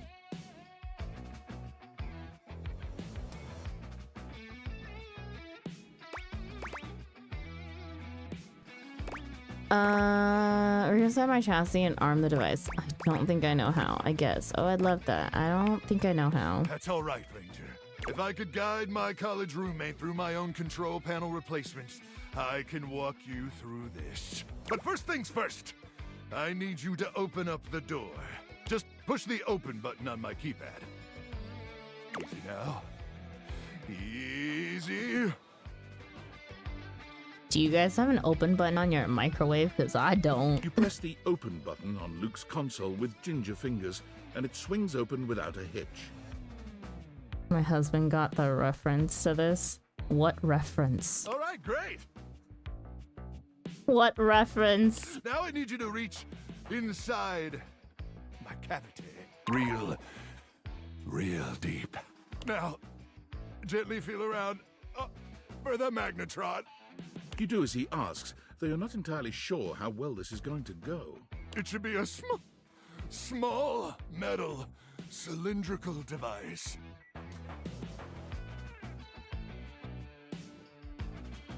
Yes, I do, and his name's a play off a movie. Oh. I wouldn't get it then. Oh, you're doing so good, Ranger. Okay, I've got it. Wait, this doesn't seem right. What? What's the matter? Hope he's isolated from the live circuit. You do not want to fuck around with a magnetron. No, it's not. It's a play on Duke Nukem. So what he says is a joke from the movie. It could be. I wouldn't be surprised if there were Layers, which is a game from the 90s. It could be both. The label says it's for warming up food. I thought it was a bomb, but I don't watch it or heard of it. You know, me neither. You withdraw your hand from Luke's cavity at once.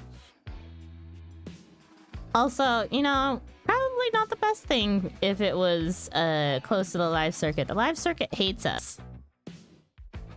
Well, I mean, sure, a magnetron isn't technically a bomb. But I never said it was. I said it was a handheld electromagnetic device. And it is! It's an awesome electromagnetic device that uses microwave radiation to cook food! Delicious food! But that doesn't mean it can't send those swarmers back to hell. Unless you're calling me a liar. Pretty much. I'm sorry, I didn't mean to. Sorry, didn't mean to. Yeah, well, it's too late for sorries, okay? I can't believe this.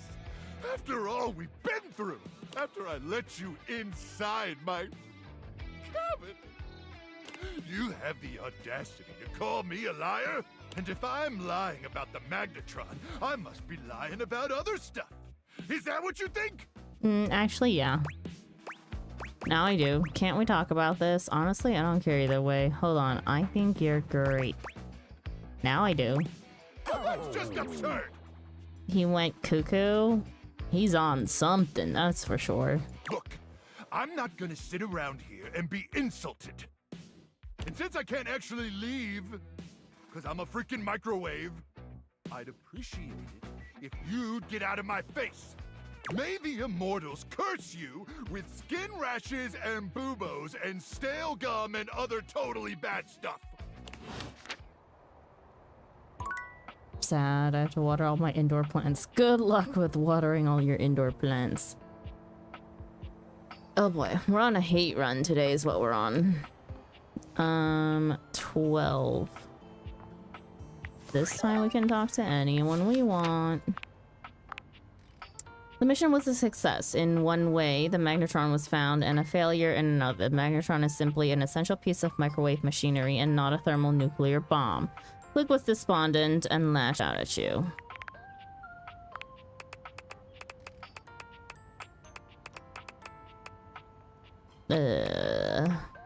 Keys.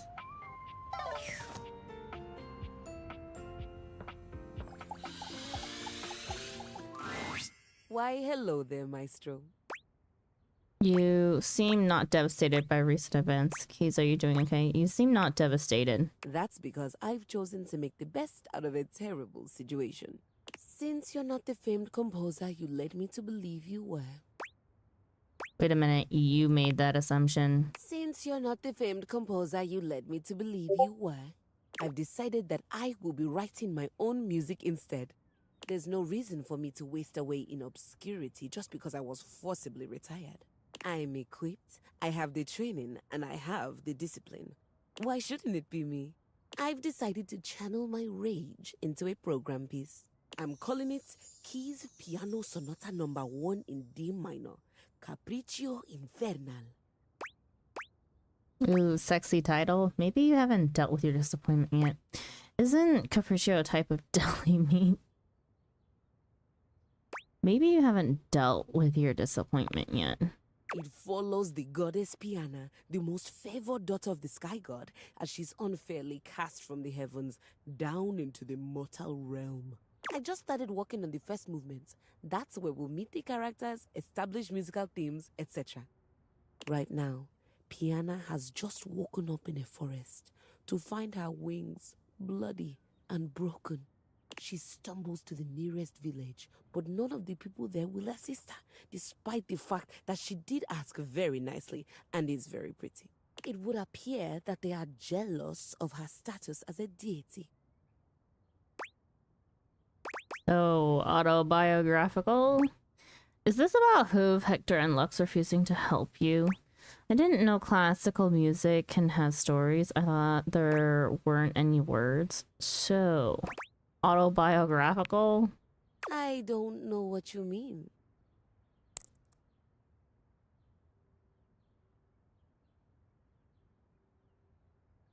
I'm a piano, not a sky goddess unfairly cast from the heavens down into the mortal realm. Anyway, the entire thing focuses on her attempts to get back home. I'd watch that. Whatever you gotta do to process your feelings. You know, you live here now. There's no going back to your old existence. Whatever you gotta do to process your feelings. It has nothing to do with my feelings. I was inspired by reading something very much like it. Reading what? Sure, Key, sure. Reading what? A book, or what have you, a poem maybe. I just started working on the first movement. That's where we'll meet the characters, establish musical themes, etc. Right now, Piana has just woken up in a forest to find her wings bloody and broken.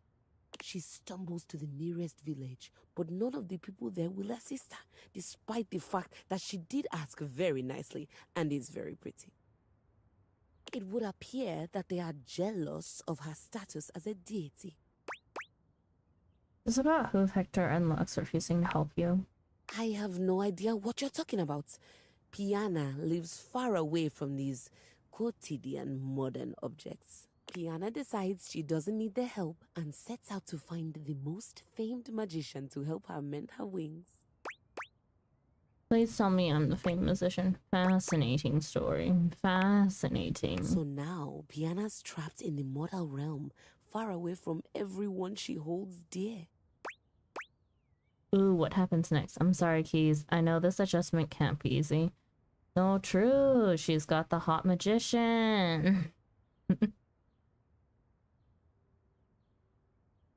Not true. She's got the hot magician.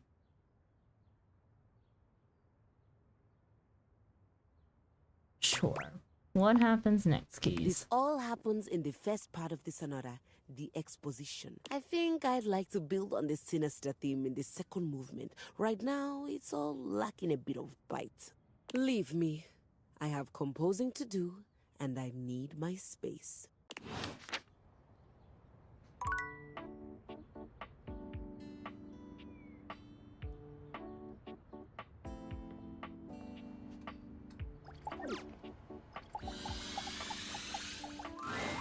Timothy is just putting the finishing touches on polishing a pocket watch. When he sees you, he waves you over, setting the watch aside and pocketing the cleaning cloth. There you are, just on time. I must say, I'm absolutely chuffed to see how timely you've been. You're right on schedule. I was just polishing some of my timekeepers. Oh, he doesn't say schedule here. Would you care to join me? I'd rather swallow glass, sure. Well, this must be my birthday. Sure. Capital. Have a seat, darling. Now, when last we spoke, we discussed the importance of what?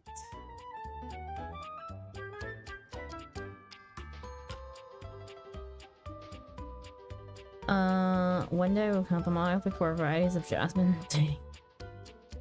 The goal is after I water all my plants, I'll hop into bed. My husband's already sleeping. Well, then I hope you are able to water all your plants quickly. I started reorganizing my mini jungle outside. That must be a task. I remember I grew up with mom and aunt and cousin who loved plants, and I just remember every single time they had to water their plants, it was such an ordeal. I'd rather shoot glass. No, Delta, have you seen Timmy instead of Timothy? We hate Timmy. I'd rather deal with Timothy. Timeliness, tardiness, time. Time. Time? Timothy stares at you, as though waiting for something. Liness. Timeliness. Well, halfway there. You almost had it. Timeliness. The biggest lesson here is that time, above all else, is the first thing you must consider when it comes to love. She hates fanboys. No, I just hate people who are fucking dicks and bitches.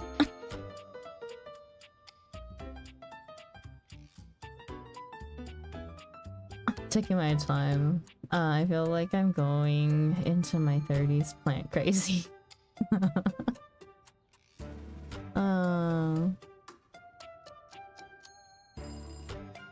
But there are, of course, other things to consider. Speaking of that, how did you deal with Lux? Lux is our friend, just because we didn't absolutely rag on him. Having a schedule for your date is imperative to ensure you are using every moment with your lover correctly. You schedule every minute of your dates. You're so right, Time King, even during sex. You schedule every minute of your dates. Exactly.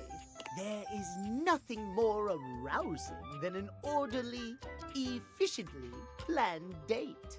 Screw that, we're going with a hate. You and your date arrive at your dinner reservation exactly on time. Exactly on time? Hell no, I'd be early. Your date says to you, darling, what's on the agenda? When your taxes are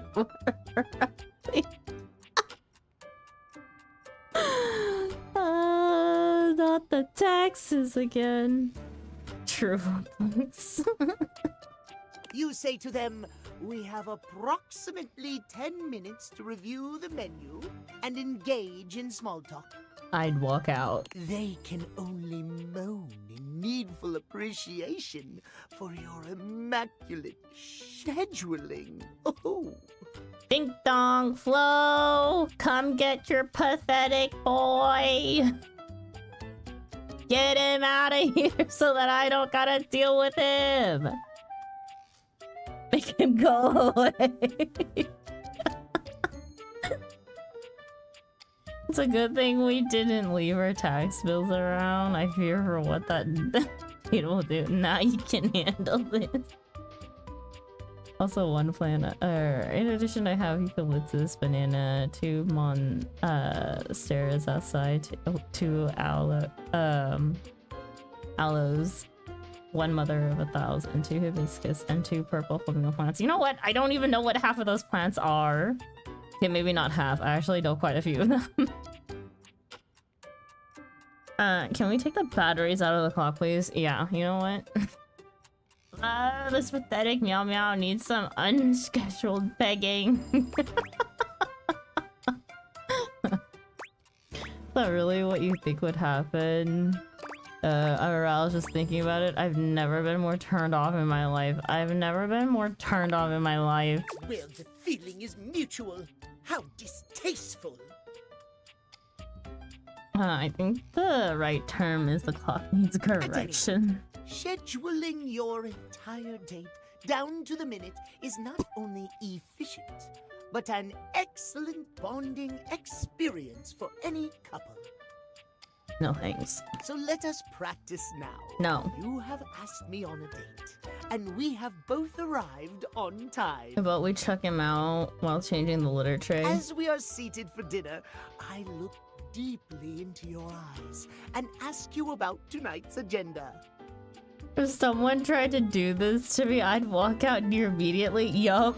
I don't care. I'm someone who's usually pretty good about time. Like, I'm usually the 10 minutes early type of person. But to do this, I'd be out in a heartbeat. Hi, hello, Mojo. Welcome in. The only bonding experience a couple needs are the ones that end in edge. I am the late friend. Oh boy.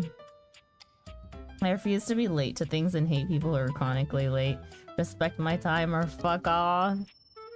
Yeah, I also do not hang out with people who are chronically late. Man, schedule says climax and your orgasm as well can't be too early or too late. Gotta be at the same time like us. You say? Yeah, that's crazy. I began to explain the history of pocket watches to you in great detail. I asked the waiter when they're bringing the bread basket. I read off a meticulously planned timetable for the evening in increments of 10 minutes.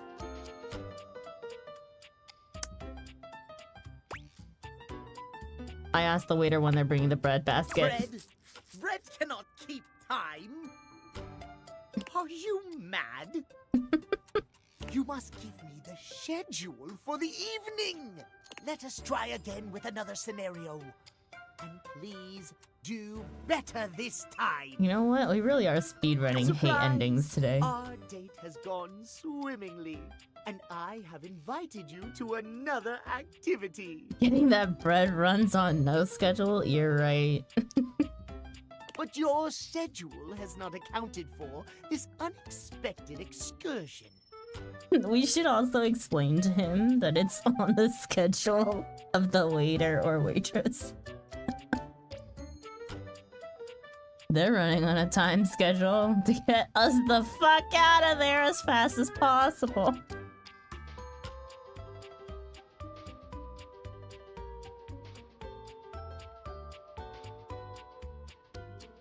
I read today that in Japan, they say if you are late, you are stealing someone's time. I don't know if that's an actual thing said in Japan, but it rings true. Yeah, I don't know if it's actually said, but very true statement, in my opinion. I told people to show up an hour earlier than everyone else to make sure they're on time, and they're still over half an hour late to the real time. That's crazy.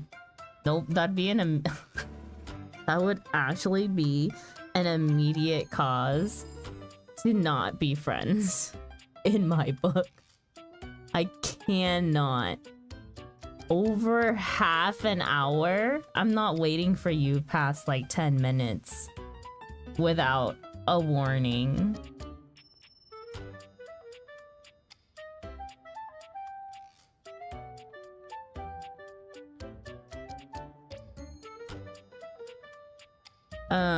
We need to like mix the two, get the between of Timmy and Timothy to get the perfect ratio of Catboy. Yeah, You know, if they were anything between 0 and 100, it'd be fine. I could probably deal. I can't deal with either of them. Is it possible to make them both hate me? Who does hell to make someone wait on you when you couldn't be asked getting out of bed 20 minutes earlier? It was an immediate end of friendship. Yeah.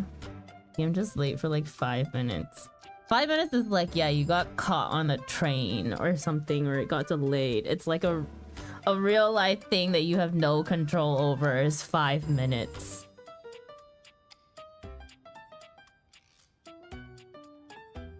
To like 10 minutes. Any longer than that, and it's just like consistently anything longer than that is just like People don't tell me where they are by the 10-minute mark. I just leave. Exactly. I'm the type of person who where if you give notice about being late, I'm fine, but that's the minimum. Yes. Yes. But you also better not be telling me that you're gonna be running 10 minutes late when it's already the time to meet. Unless it's an actual fucking emergency. Like, if you're already gonna know that you should already know that you're gonna be late by the time you leave your house. For the most part. Unless, of course, train delay or whatever, what have you, right? I can't. Sorry, being awake is an emergency. Horror of horrors! What do you do?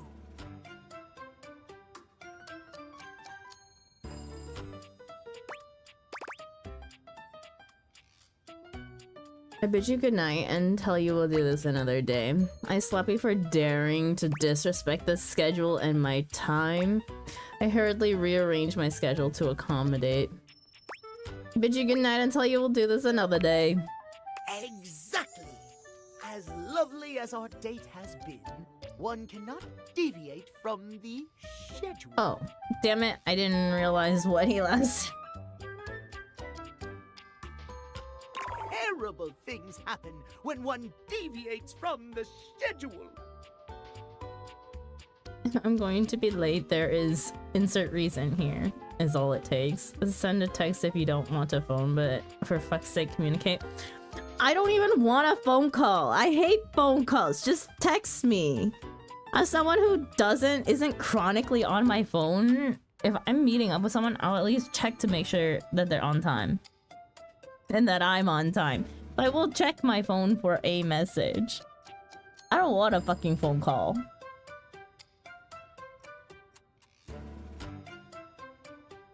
It annoys me when people go, oh, I'm always late when you bring up them being late. I usually don't meet up with them again after that. Yep.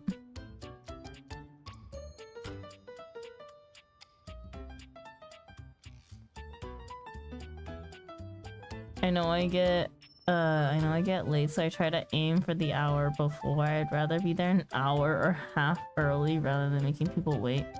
Not directed at you, it's all late people in general. Yes. Our time for this conversation is beginning to dwindle. Before I bid you leave me once more, tell me what you have learned. Last time we learned the value of timeliness. Today, we learn the value of... Shouting to emphasize our words, timeliness, scheduling. Shouting to emphasize our words. For the love of time! Scheduling! Scheduling!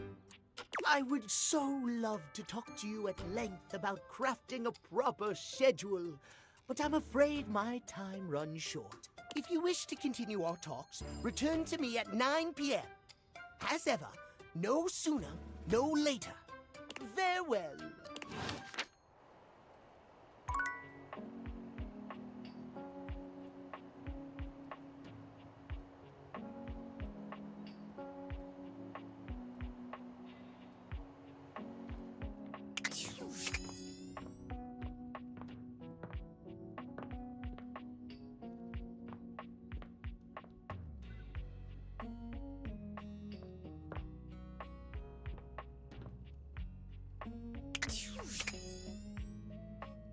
Jeremy. Welcome back! Today is Tusical, the Tuesday musical. Our play is called Leathers. It's a musical. Care to join me? What plays do you do each day again? Not this time. What plays do you do each day again? Tuesdays are musicals, Wednesdays are romantic dramas, Thursday is sci-fi, Friday is high fantasy, and Saturdays are murder mysteries. And remember, I'm working my day jobs during the daylight hours to support my passion, so come by at night for some theater. 6 p.m. sharp. Otherwise, I might be sleeping. Got it. I'll do my best. I'll do my best. Today is Tusical, the Tuesday musical. Our play is called Leathers. It's a musical. Care to join me? Sure. Sure. Awesome! Mayor Sirius, a big fan of classic musicals. Today's play is a little newer, so we might have to work for her approval. I can hear you, you know. I'm willing to branch out, provided the quality is there. Huh? You heard her, partner. Today's play is about a bunch of mean chairs called the Pleathers. They act all fancy and uptight, but really, they're super fake. Their leader, Scarlet Pleather, bosses everyone around and basically owns the school. Oh my gosh, I just realized. Important question. Are you comfortable singing? Improvising a play is one thing, but musical improv is pretty tough, especially if you're new. I won't force it if you don't want to. I can give it a try. Yeah, I'd rather not sing. I want to see what the musical is, though. I can give it a try. Yeah, I'm sure you'll be great. Okay, in that case, you can play Scarlet because she gets to sing a lot. What? Just be a big jerk and own it, and you'll be fine. I'll play Sky, the nerdy girl that the Pleathers like to bully all the time. I just bumped into you in the cafeteria, and things are about to turn ugly. Lights up! Jeremy acts as though you just bumped her, spilling her imaginary books all over the floor. Ow! My books! And that's what you get for trying to read, nerd. Oh, I'm sorry. Here, let me help you with that. Mean? That's what you get for trying to read, nerd. You're so mean, Scarlet. Why do you always pick on me? I have a lot of self-loathing, and channeling it into aggression is easier than improving myself as a person. Well, it's definitely not because I like you, dork. What, obviously?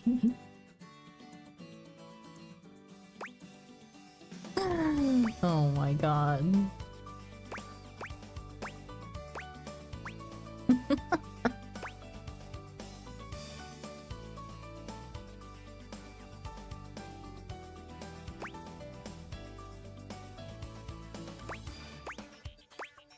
We change the genre? Definitely not because we like you, dork. What?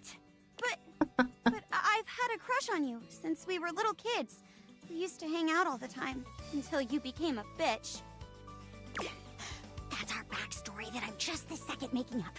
Who could have imagined that all this time we were really pining for each other? Scarlet, will you duet with me? It's giving Mean Girls vibes. Duet with her, dump pig's blood on her head, pranked. Oh my god. Oh my god.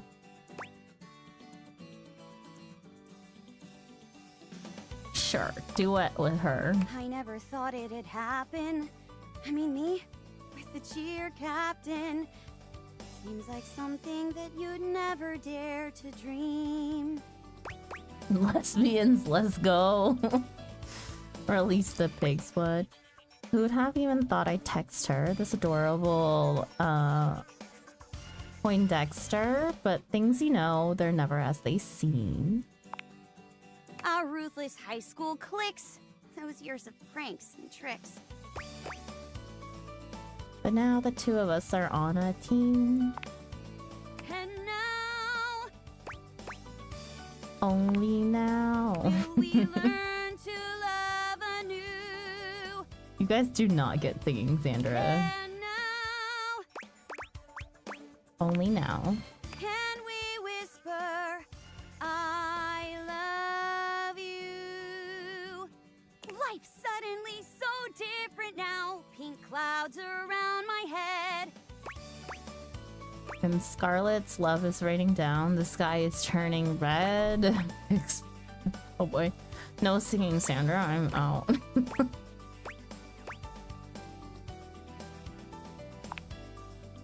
Only now. Only now. Only now. Only now, and we kiss her. Only now, and we bow with her. Only now, and pig's blood. Gay, gay. Homosexual, gay.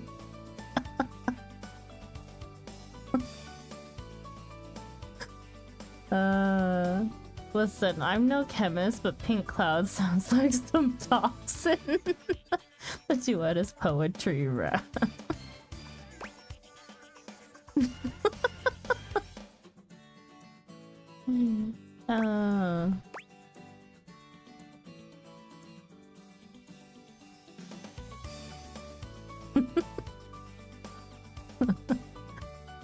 What do you want, Delta?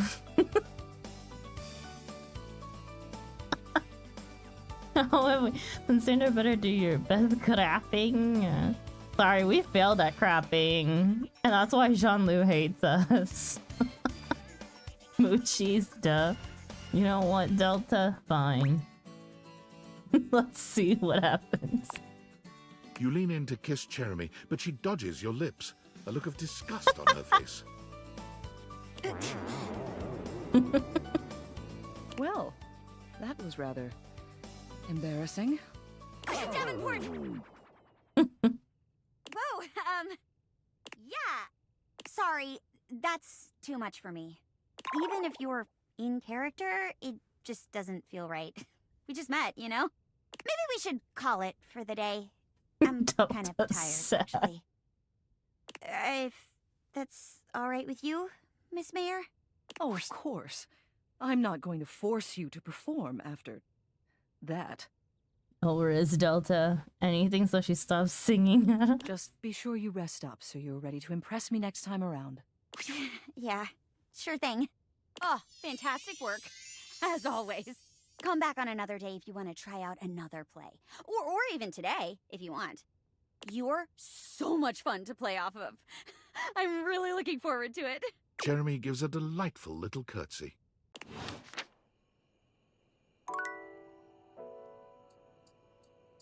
Okay.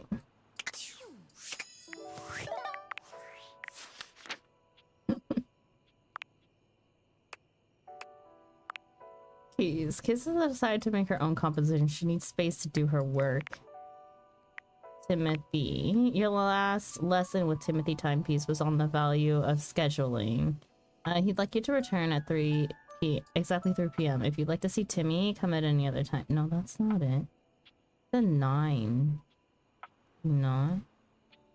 Timothy was very upset at you that you didn't respect his feelings around his secret persona he sent you packing. Turns out Timothy is harboring a secret. He transforms into an alter ego catboy named Timmy. If you'd like to see Timmy again, come before or after noon. Yeah, no. Didn't he say 9? Jeremy. We put on a Tuesday production of Pleathers and it went pretty well. Did it, though?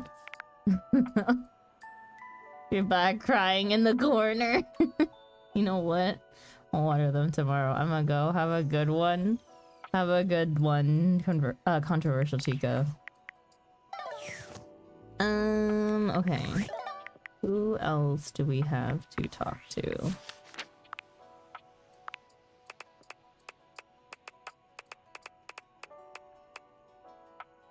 Ah.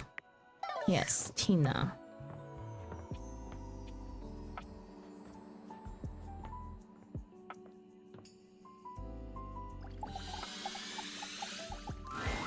Oh, look who it is. The biggest loser in the house here to ruin everything, like always. You're talking to me? Doing your morning affirmations, Tina? I know you aren't calling me a loser. I know you aren't calling me a loser. And I did, baby. You never met anybody who sucks as bad as you. And nothing you gotta say is gonna change that. So scram and stay scrammed, square. Beat it. I'm leaving, but not because you told me to. Bye, I guess, Tina. Tina. Beat it. Ugh, you are so boring.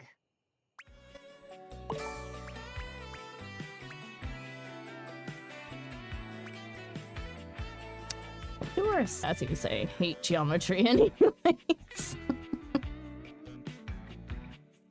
Your remarks have revolutionized the topiary industry since they've made shears obsolete.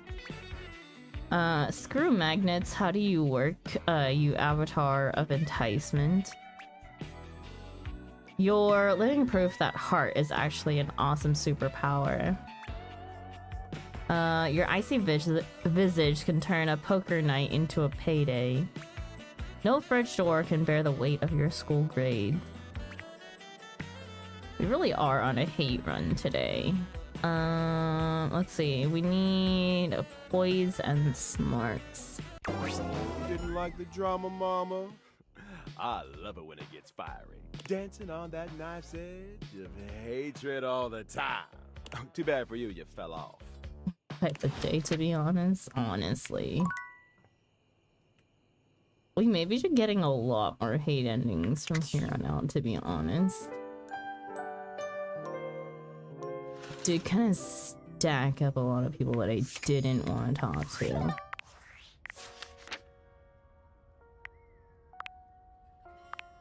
You're a square in Tina's book, and she's all about triangles. She hates you. Cool. Okay.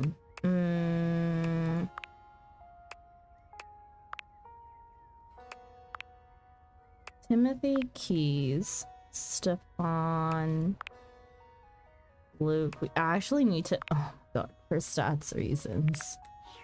Okay. Timothy Keys. Okay, let's do Keys first.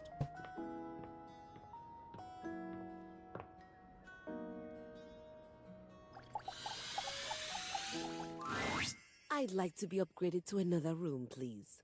No. What's wrong with this one? Up until recently, only 3 things. As of this morning, I've discovered a 4th. Of course you have. What are the other 3 things? Is it the roach? It's the roach, isn't it? Of course you have. Of course. Do you think I'm picky about which room I'm in? About the environment?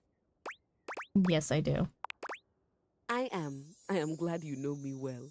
No, the 4th wrong thing here is... well, it's Telly. Who is that? I guess it makes sense that you two would clash. He's in my direct line of sight, and that simply won't work for me.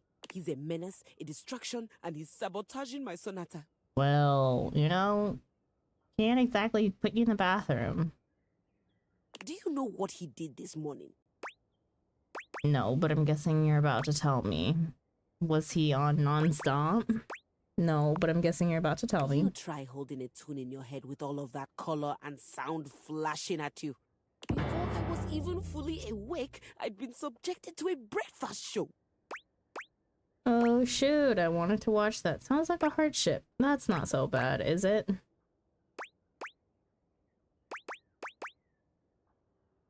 That's not so bad, is it? Subjected to a breakfast show? That's very bad. There was quippy banter, a cooking segment, and a human interest story about a 3-legged crossing guard dog named Champ. Then came the local news, where I learned that apparently there's a cat burglar on the loose. Oh my god, can that cat burglar please take Timmy away? Timmy and Timothy, actually. Oh no, in our neighborhood, that's just normal television keys. Oh no, in our neighborhood. That's just normal television. After the local news, I had to watch a game show, then a two-dimensional cartoon. Nowhere was there any of the classics being played. Nowhere was there a piano, cello, no harp to be found.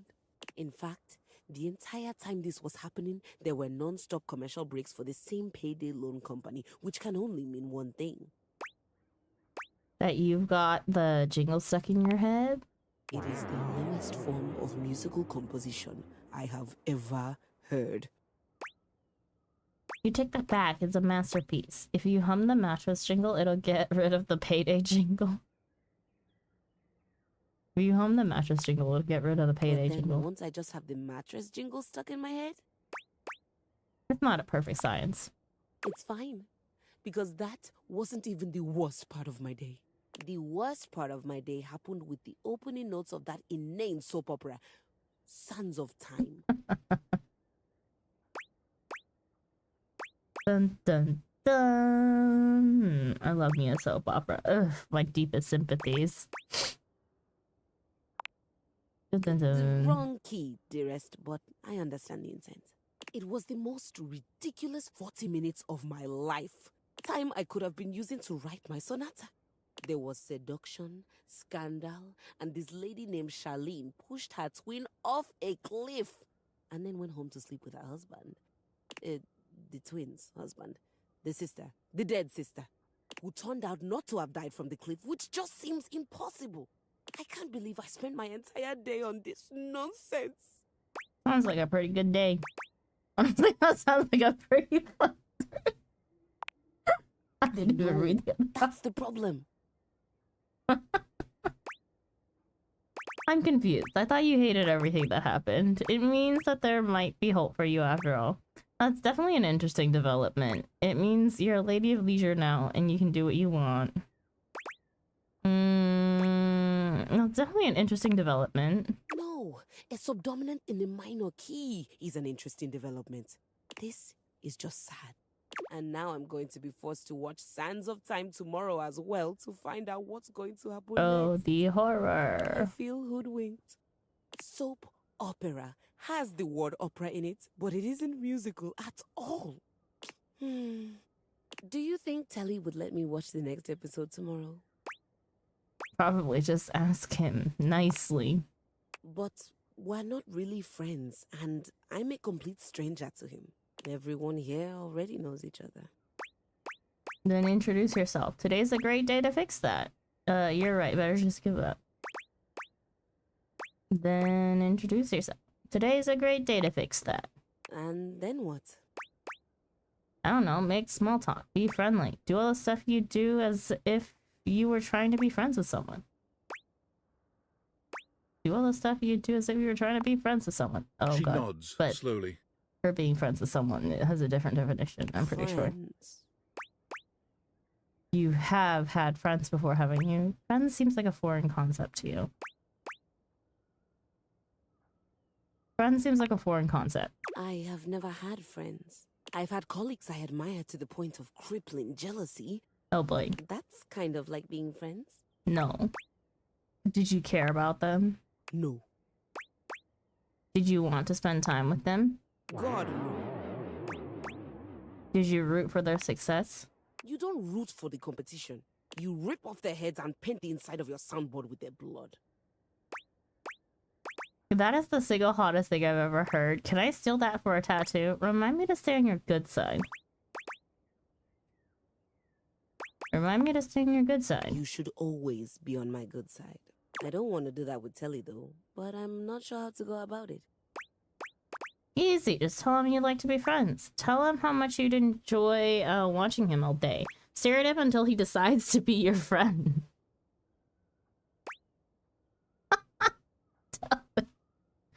You enjoyed watching him all day. Oh my god. Easy, just tell him you'd like to be friends. That's it? That's a start. If he says it's alright and I can watch a few more shows, do I have your permission to do that before I get back to my sonata? Why are you asking me for permission? I'm not sure. My days at the music department were always so busy. It just seems like I should be asking someone before I spend hours doing nothing. However you want to spend your time is up to you. I wouldn't call it doing nothing. Someone's got to tell me what happens on Sands of Time.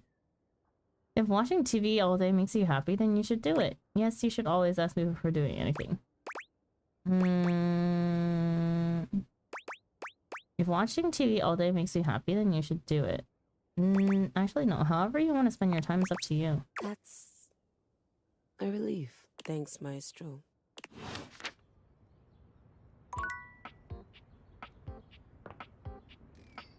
Relatable. Honestly.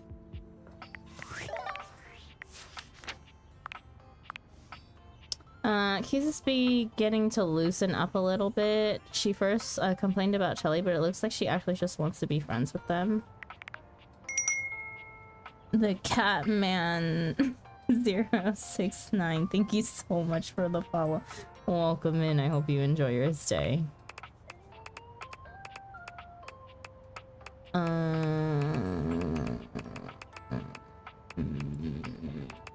Okay. Keys, Stefan.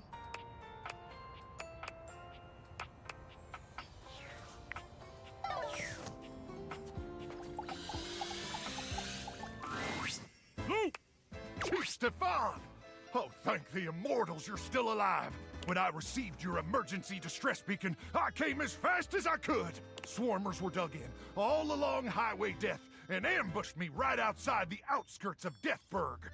Had to bash and mash nearly a dozen skulls. And before you ask, yes, bashing and mashing skulls is horrific. But I wasn't gonna let any of them heathen swarmers use your blood for fuel. No, sir, Chief. Even if I do, still hear them screaming in my dreams. Chef. It's Chef Stefan. Really? Are you sure? What rank is that? Like a colonel? What? No. It's not military rank. It's the title of someone who prepares meals. In my case, Michelin-starred meals that will change your life. Michelin star. Oh man, that sounds radical. I could use a real meal, let me tell you, Chief. I've been subsisting off protein gels and carnitine chews for damn near 56 months now. It's gotten so bad that my blood's turned purple, and some of my less necessary organs have liquefied. Ever had a organ liquefy on you, Chief? No. But this conversation is making me feel like my brain is liquefying. Oh, tell me about it, Stefan. Oh, Crook! That's the first sign of a gamma worm infestation! They're probably burrowing in your amygdala right now! Someone call a medic! Scat! I'm on it. What's the number? Why don't you just do it yourself? Why don't you just do it yourself? I can't dial anything with these irradiated fingers, Ranger! The bones are all limp! I got limp phalanges, Ranger! Oh no, we should call a doc for you too. I'm sure that Faria would love to operate. Okay, Quickly, whatever. Ranger. We don't have much time. They lay their eggs in your brain at night when it's cool, and when it's warm out, they start to thaw. Yeah, that's great. That's great. Hey, speaking of thawing, that's actually the reason why I called you here. For the mission, Chief? What? Oh, yeah. Sure. For the mission. Well, I'm ready, Chief.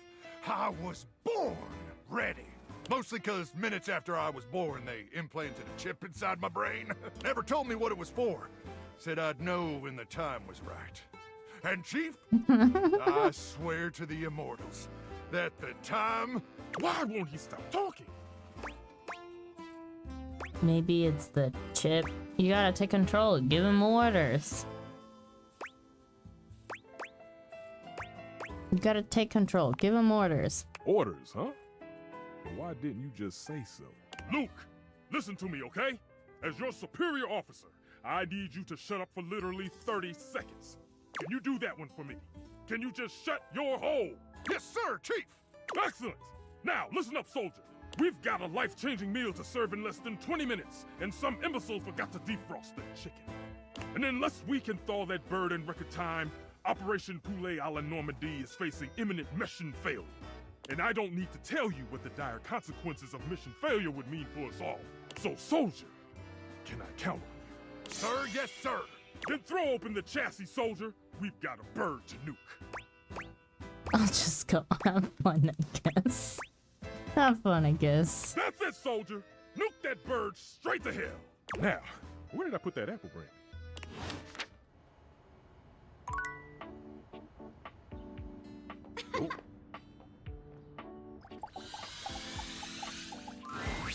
Ranger, what are you doing here?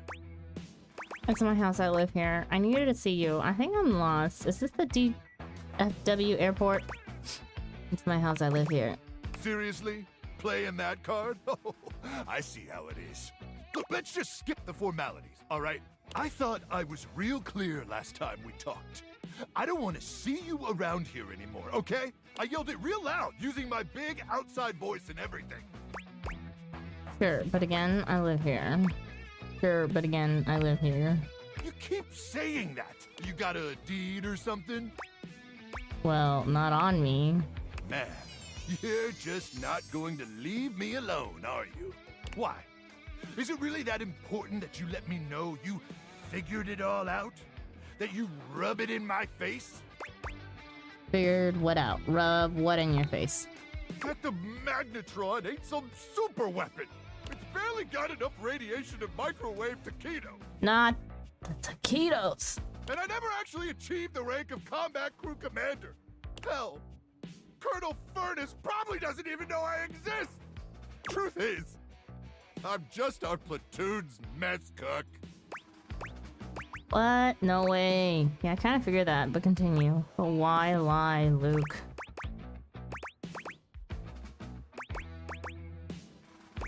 Yeah, I kind of figured that, but continue. I'm not even gonna pretend it, I guess. You have any idea what it's like? Why is he named Luke and not Mike? You know, because microwave. Yes. Uh-huh. To spend your entire life doing something as worthless and trivial as heating up someone else's tendies?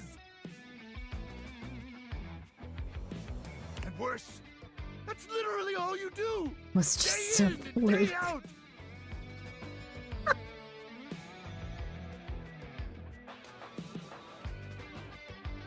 Doing one boring, lame, repetitive task over and over till you burn out and they throw you away? Okay, but Luke, this is where you go wrong, because I would never put my chicken tendies in the microwave when I have an air fryer sitting right there. You know that's right. Actually, I kind of do. Is it like being a congressman? Nope. Nope. It's a joke. A pathetic joke. I was made for more than that, Ranger. So much more than that. I was born to climb mountains and slay monsters and power lift monsters. A life of consequence. So when I discovered I had a magnetron inside me, I thought I could be more than a pathetic tendy heater. I could be Luke Nukem, savior of the Barrens. But I should have known that was just a fantasy. You still can, Luke. Microwaving tendies is pretty consequential. Yeah, I guess it was just a fantasy.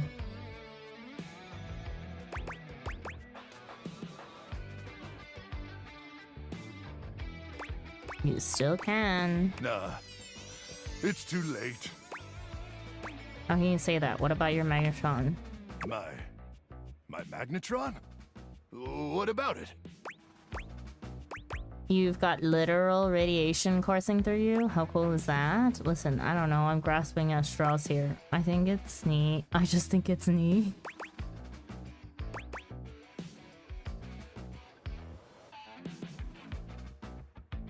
I just think it's neat. Huh. You know, I never really thought about it, but you're right. I do got a magnetron inside of me. And sure, maybe it ain't a nuke. And yeah, maybe it ain't powerful enough to kill those swarmers. But that's what my bare hands are for. Hell yeah.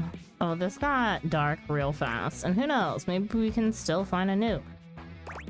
Hell yeah. Electromagnetic radiation courses through these veins. My very life force is fueled by unbridled radioactive atomic energy. Hell, I'm basically a superhero. Exactly. Kinda, I guess. Let's not get ahead of ourselves. Kinda, I guess. Thank you, Ranger. Truly, meeting you has had a profound impact on my existence. And for that, I'll be forever grateful. And even though I never microwaved your tendies, and let's be honest, probably never will, I just want you to know how appreciative I am. That's okay with me, Luke Nukem. What do you think about this? That's okay with me. Now, all that said, I still think you're kinda an asshat. And I really can't be pinned down, taking enemy fire in some rabbit hole with a wingman I can't trust. So I guess this is where we part ways. Good luck out there, Ranger. And remember, no matter what, stay absolutely clear of the death zone. It's bougie as hell.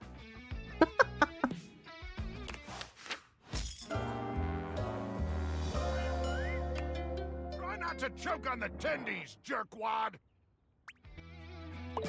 Crazy. Okay. We need smarts. Couldn't stop pushing his buttons. Beep.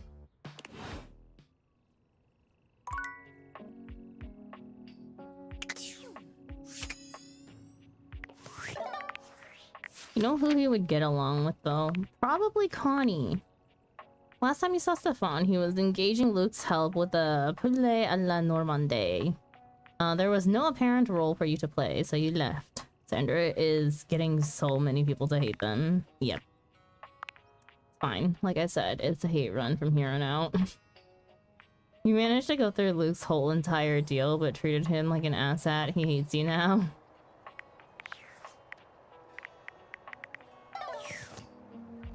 Six. Okay, we can talk to Jeremy.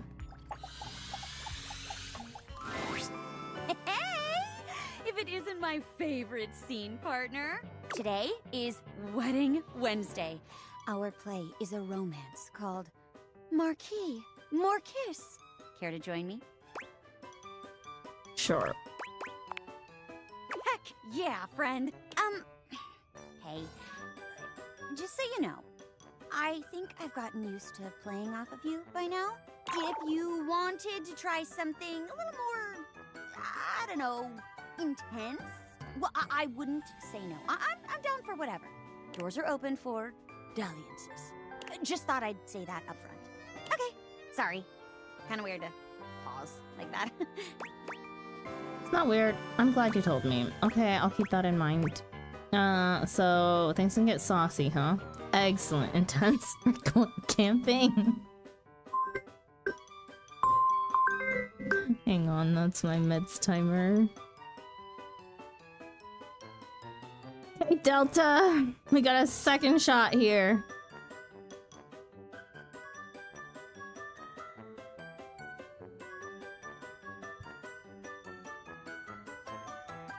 Got some more lesbians for you. Okay.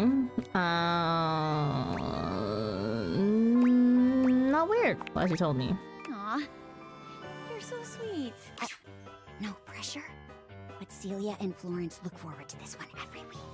Let's do our best.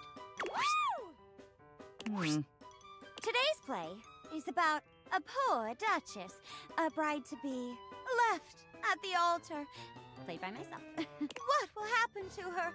Will her true love show up to whisk her away? Or will she have to marry the nefarious Count Lionel instead?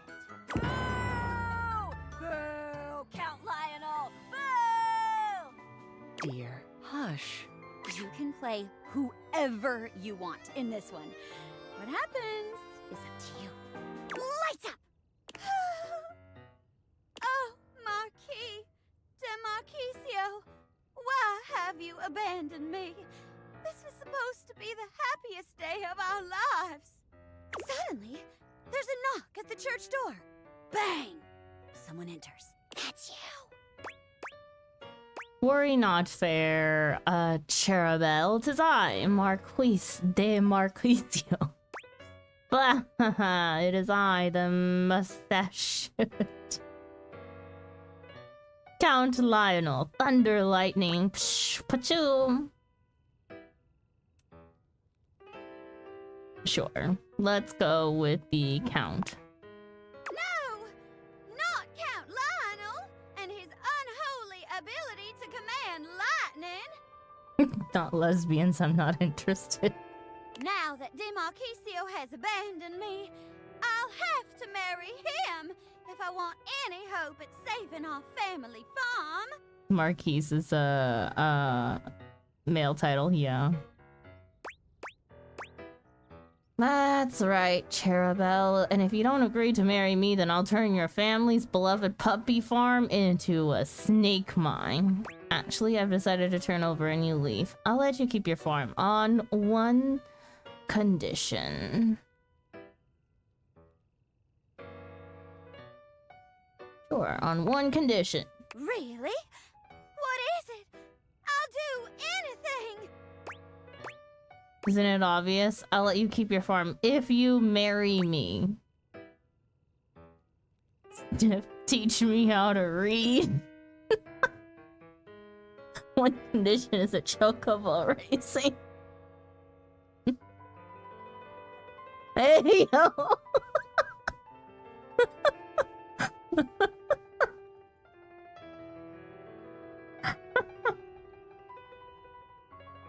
When did this turn into the story of our retainer? I'd love for Jeremy Lee to teach me how to read.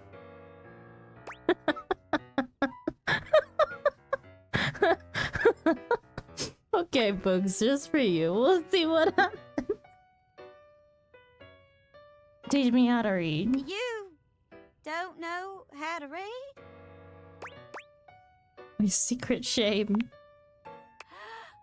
That explains so much. Like why you never return our letters, pleading with you to leave our farm alone. And why it was so easy to fool you during chase sequences by turning signs 180 degrees so they'd point the wrong way. Oh boy. Very well, Count. If you promise to leave me be, I shall teach you to read. And so, the young woman taught the despicable old man. Every day, in the little schoolhouse on her farm, they would go letter by letter. She's got me. Eventually, he learned to read sentences, then entire passages by himself. And as he opened his mind, so too did he open his heart. You're going to get a hate ending for the comedy. Fine. The end. Lights down. Aww. A bit strange that we never learned what happened to the Marquis, though.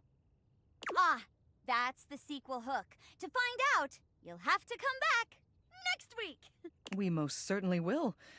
See you then, Jeremy. Bye. Great work. I haven't had a scene partner this fun to play off of since the time I got paired with that Technicolor chair at the kids' table during the last family reunion. Thanks for this. I feel like you and I can really trust each other. Like, if you fell backwards, I'd always have your back. That is my job, after all. Come back anytime. I can't wait to work with you again.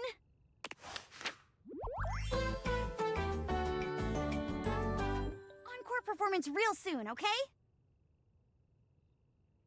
And that is how bugs learn to read.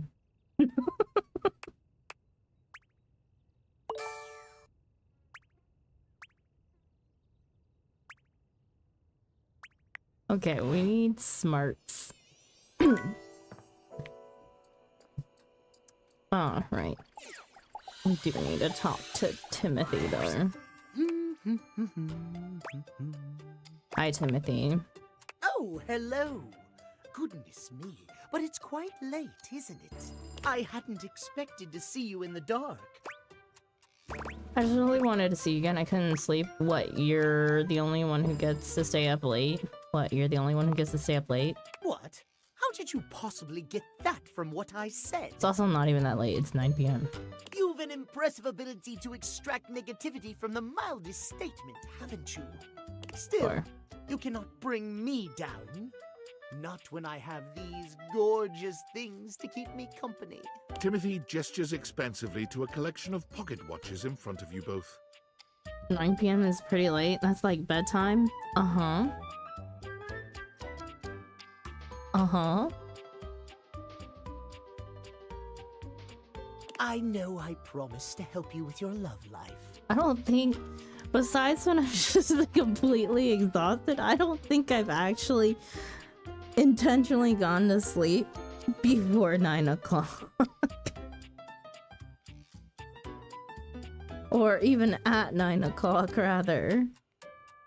My idea of bedtime starts at like 10 p.m. as a good time to sleep. But if you'll help me care for my collection, I think it will achieve both of our aims beautifully.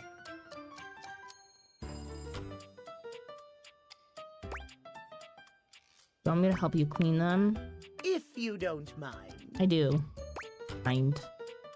I mind quite a bit. I guess it would help me relax. You really trust me with them? I'd love to. We're gonna fuck up some clocks.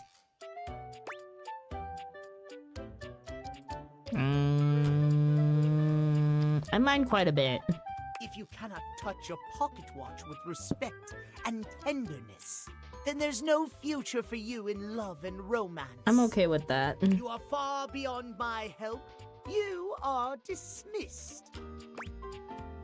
Seriously? I didn't know it was that serious. I'll help. Seriously? Seriously, you may see me another time at 9 a.m. if you truly wish. But our conversation is finished for tonight. How hard is it to get a hate ending here? Whatever, have fun polishing your dumb clocks. They are pocket watches! You can hear him speaking soothingly to himself as you walk away from him, talking to his watches in a register used only for babies and pets. Hell no.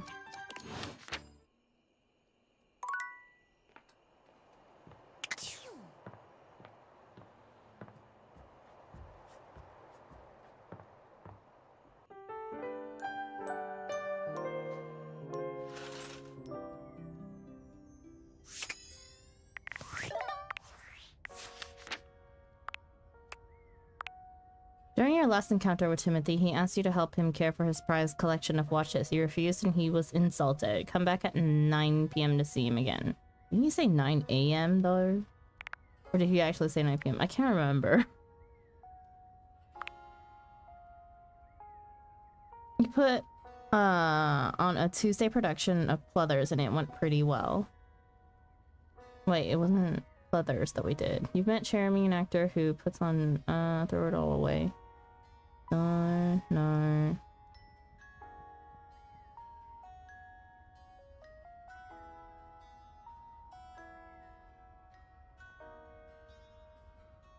It wasn't.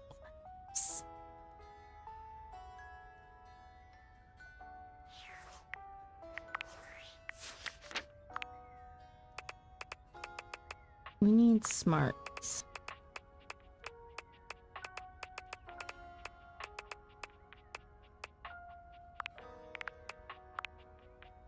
He's Timothy Fryer.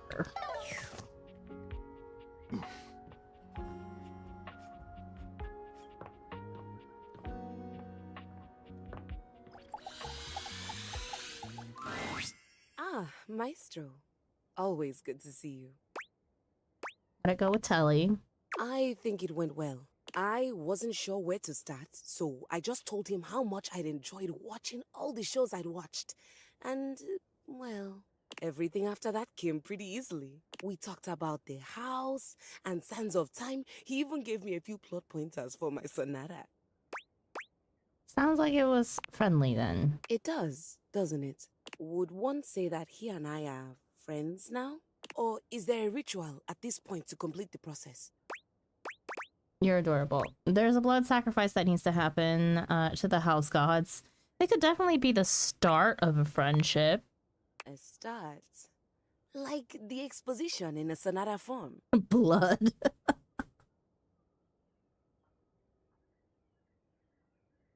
I think I realized something else while I was talking to Telly. What's that? That I might like to be friends with you as well. If you'll have me. I think I might like to be friends with you too, Keys. Yes, another victim of my irresistible charm. I thought we already were friends. I think I might like to be friends with you too, sure. Good. Telly was telling me about this documentary on landfills and how people throw away all kinds of things, including pianos. I know you aren't the composer you led me to believe you were. That wasn't me, that was you. I know you aren't the composer you led me to believe you were. But I'm glad that I'm sitting here instead of on a pile of trash and severed limbs. Alright, you lost me with the limbs. I do enjoy your company, Keys, even if I don't know how to play you. Sure. We do enjoy your company, even if we don't know how to play her. I can always teach you. I love that. Maybe. Maybe. Anyway, I stand before you now, declaring my thanks and announcing my intention to be a friend to you. Did I do that right? You're supposed to announce your intention to be friends? You are, so that all in the land may know your heart. You're supposed to steal it with a kiss on each cheek, but we could do that some other time. There's technically a little dance you do first, but I'll let it slide. You are, so that all in the land may know your heart. I hope they all do. Can I ask you a personal question? That's what friends do. No. That's what friends do. Why didn't you get something new and shiny? Why a hand-me-down? I would have if I'd had the money. I didn't want anything else after I saw you. You were perfect. New and shiny doesn't always mean good. New and shiny doesn't always mean good. I suppose that's true. Well, I have a soap opera to catch up on and a sonata to write. I'll see you around, friend. Okay.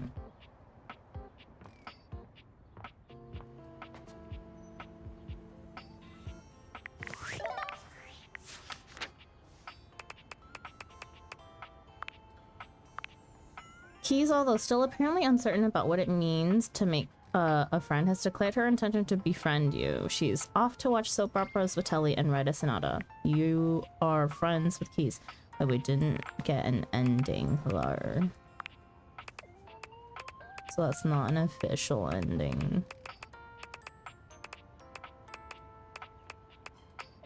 Stefan and Friar. Great. Stefano, bravo!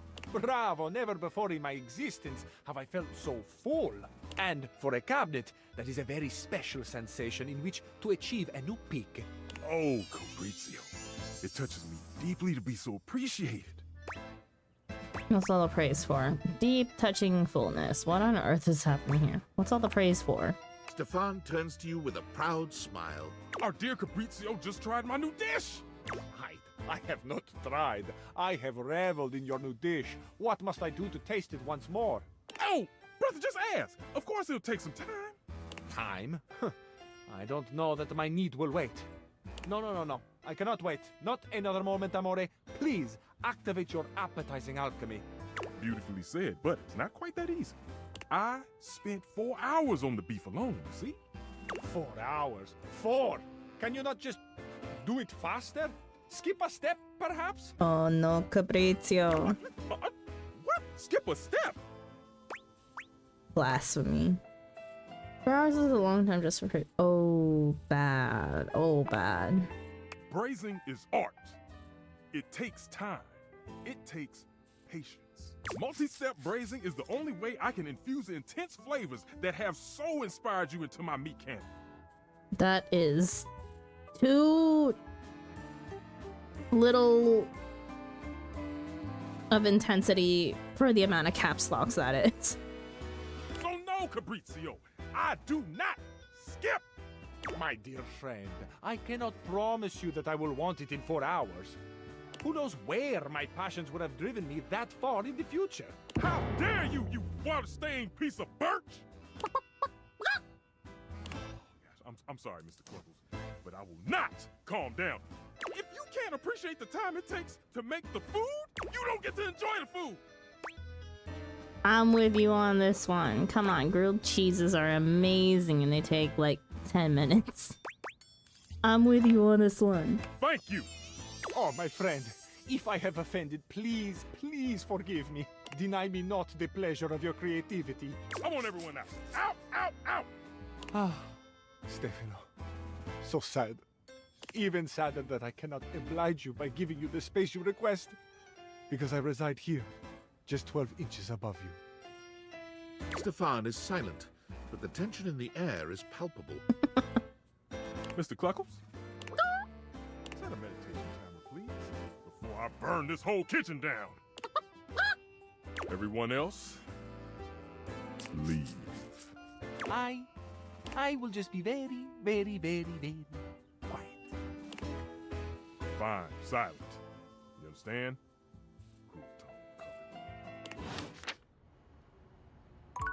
Okay.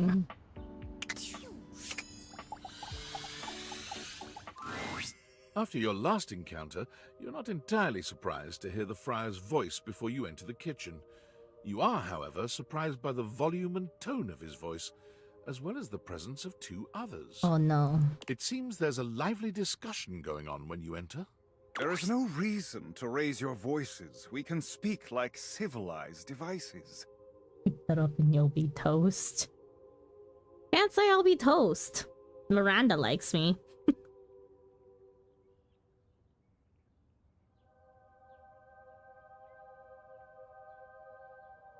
I see right through you, Father! Friar, those who cannot handle progress and efficiency are doomed to oblivion and obscurity. It is perfectly natural to react to one's own obsolescence with anger. Good time zone, Sandra. Good time zone, Skiff. Welcome in. You do your best to be quiet, but the moment your foot makes contact with the kitchen floor, 3 heads whip around to look at you. You! Yes, you! Come here! Adding another to your ranks will not help your cause. Will you shut your goddamn fry hole for just 1 second? You know what? Don't We're obviously not going to like settle this going around in circles like we've been. So, you're just in time. In time for what? Oh no, don't get me involved in this. I agree with whatever Friar Errol said.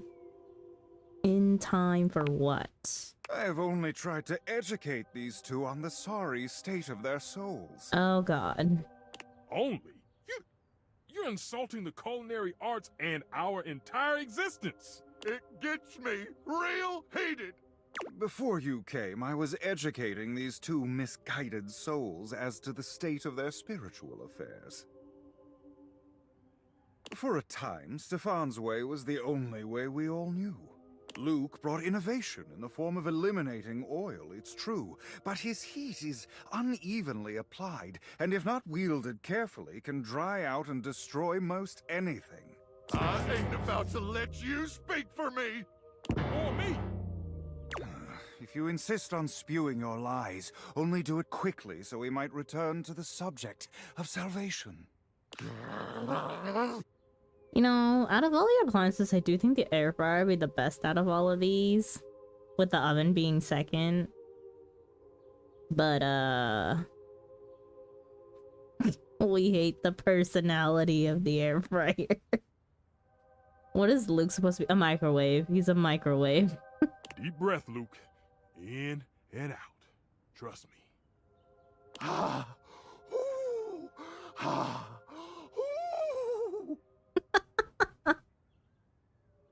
There you are. Beautiful. Just like that. I'm gonna go first, so I don't lose my goddamn cool and forget what I was gonna say. Can you say he's too full of hot air?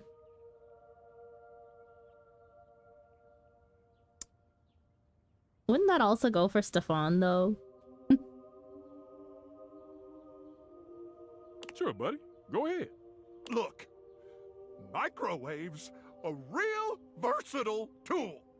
Time was you couldn't enjoy a meal without wasting away over a hot stove. He just gets heated. Okay. No offense, Stefan. Some taken. But go on. Some taken, but go on. You know what? Should use that from now on. Anytime someone starts off a sentence with no offense, just be like, some taken. Surprised you don't already. I revolutionized things. Housewives in the 70s could feed their families without so much hullabaloo.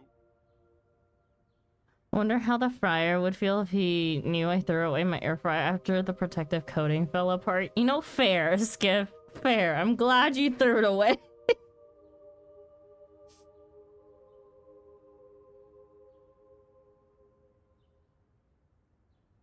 I can handle anything.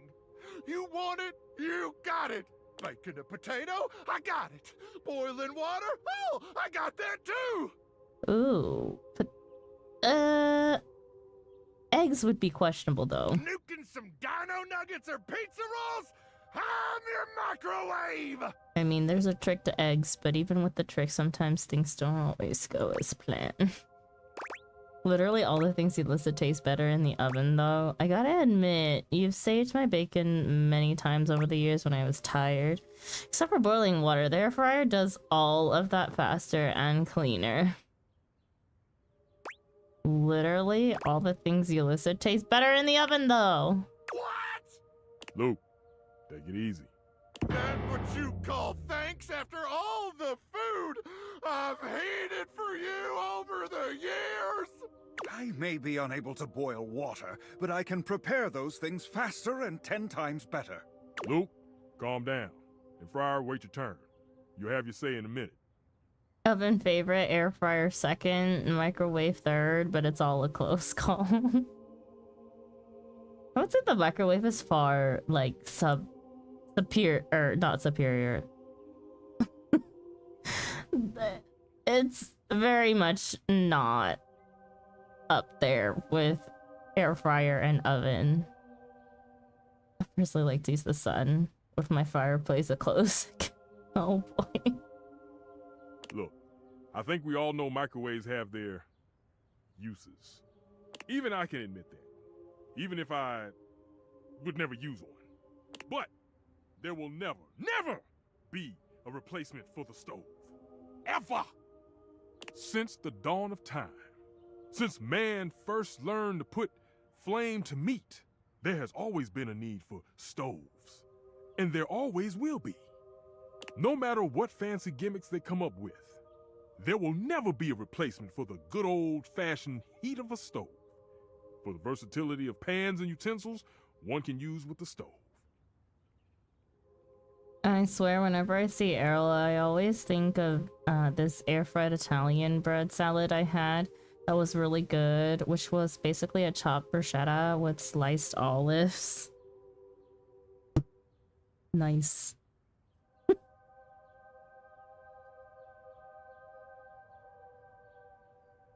But hello, Gretchen. Welcome in. I just dropped my album on my phone. Boy. Oh boy. Microwave is super convenient, but often creates mid-food. Air fryer is great, but overall, stoves are the most versatile and produce the best quality. Though things like chicken nuggets are great in the air fryer. Yeah. There's some things that just can't be made in an air fryer. Okay, so it takes a modicum of effort for the user. So you'll have to do dishes after. The air fryer is good for making pork tenderloin sandwiches. But where is the rice cooker? You know what? Now we know this house is definitely not an Asian household. Exactly. I can live without an air fryer. I cannot live without an oven. True. I guess.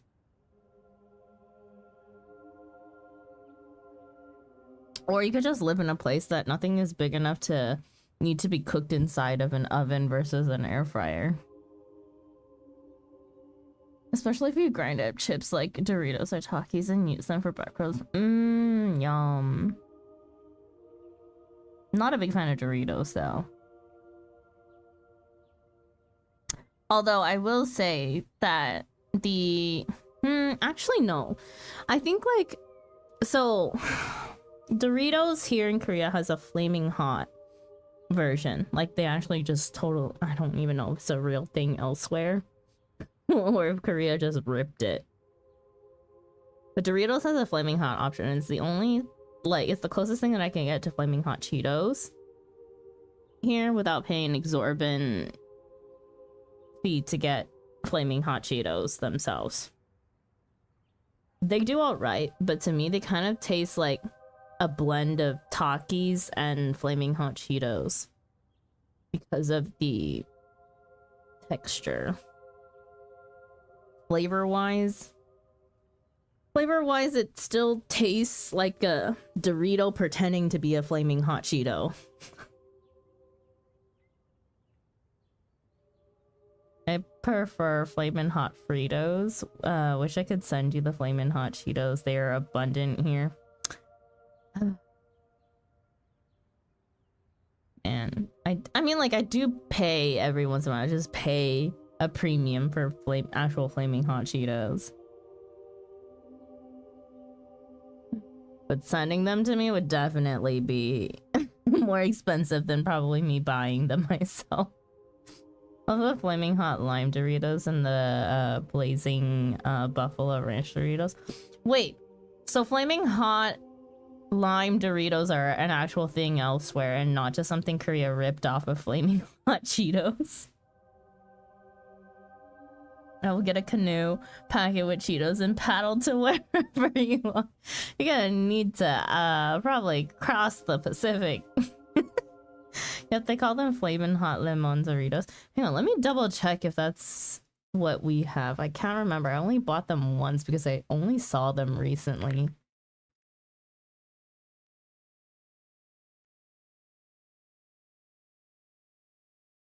Oh, they are. They're the same thing. Maybe the ones I wanted are just regular flamin' hot Doritos. There's flamin' hot nacho Doritos too. Ew, flamin' hot Cool Ranch? I don't think so.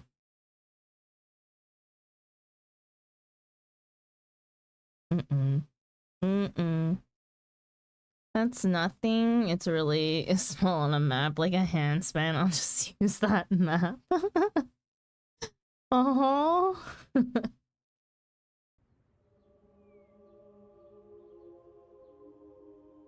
I actually didn't realize that they were actually a thing elsewhere.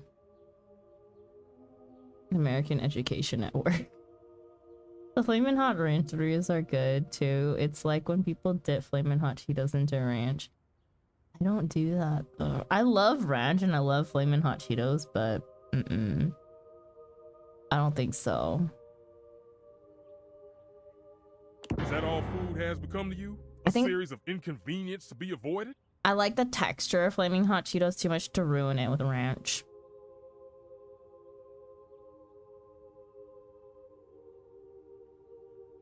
Oh, now who's getting heated? So, it takes a little effort. It's always worth it. The crunch must be preserved. Yes. Not always worth it, actually. Oh, that's the one thing that drives me absolutely nuts, by the way. The texture of regular, like, the texture of Cheetos here in Korea is very different from the US. They're less crunchy. I don't know how to explain it, but it's like,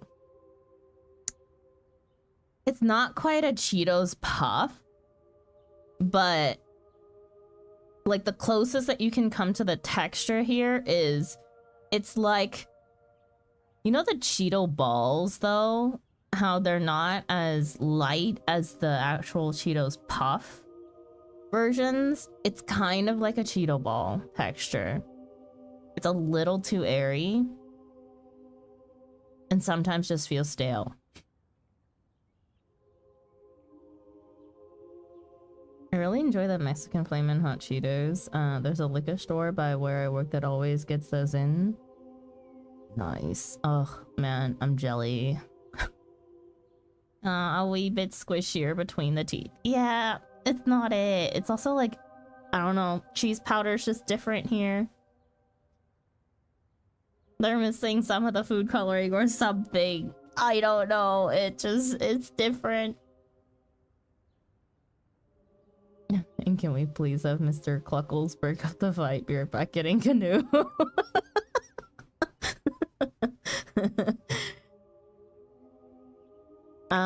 So it takes a little effort. It's always worth it. Always. It's not always worth it, actually. The air fryer makes restaurant quality food without much effort, though. It's true that the best meals of my life have been cooked on the stove. It is true. On the stove, not in the oven. I had thought you knew better. That you are used to something does not mean it is superior, or that it always must be the way forward.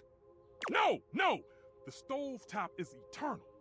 They can invent 10,000 cooking gimmick machines, but no one's ever gonna invent anything that can top the stove.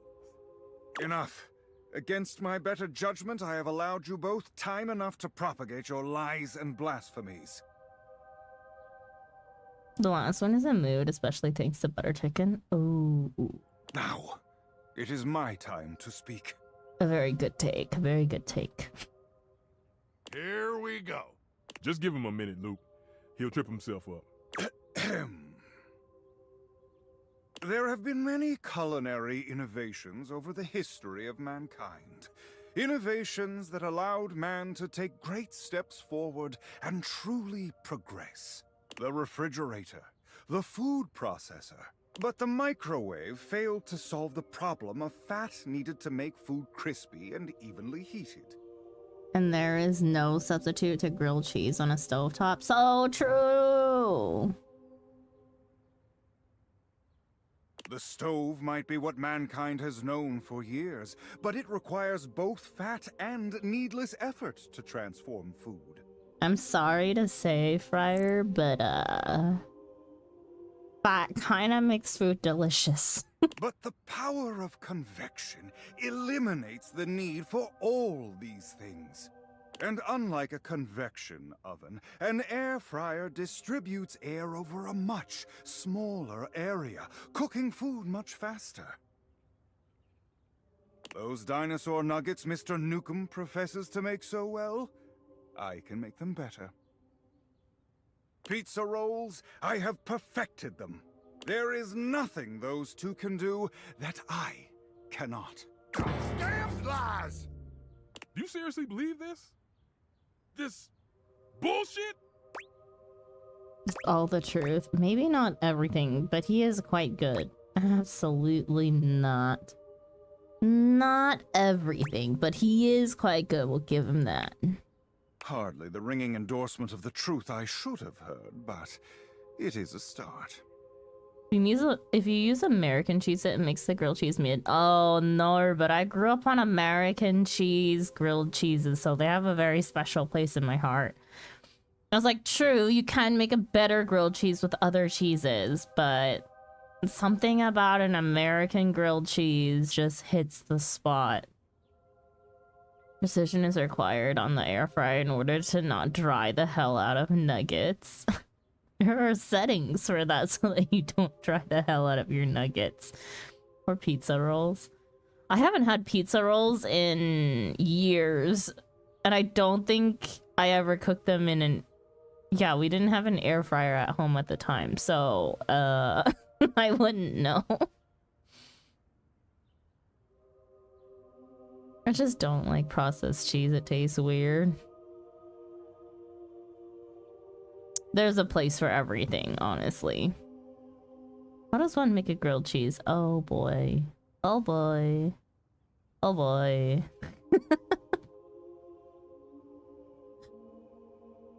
Not this conversation again. Oh, I'm still sad about the last grilled cheese conversation. Unfortunately, my air fryer only had a timer and no settings. Oh, that's so interesting. At that point, I would just Google it and be like, what's the appropriate time and temperature setting? The closest I had was White Castle cheeseburger bites, which is like a burger and a pizza roll had a baby. Oh, it's not the same. Not the same. I just experimented to like right? Oh boy. Well, it's also like to taste, right? I do prefer my pizza rolls a little bit crispier than normal. But then again, I am a very texture person. Well, there might be some hope for you. But I'm not gonna argue you down. You wanna buff that friar's ego? That's your business. We're done here. Yeah, whatever. Let's go. The path of righteousness and truth is a lonely one, but I am used to walking it alone. Still, you will all see. It may take some time, but I am confident. You know what I always did with my pizza rolls though as a kid? I always threw extra cheese on top afterwards. Like shredded cheese. Man strives for progress, efficiency, purity. Sooner or later, everyone will get on board, whether they like it or not. You seem awfully confident. I agree. They will all see. I hope they will. You seem awfully confident. If you understood the beauty of convection the way I do, its grace, its purity. To try my Mexican dog sometimes. Sure, that sounds lovely.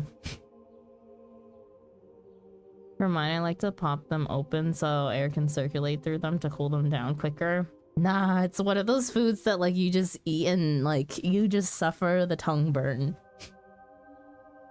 You too would be confident. But I do not need anyone to take my side.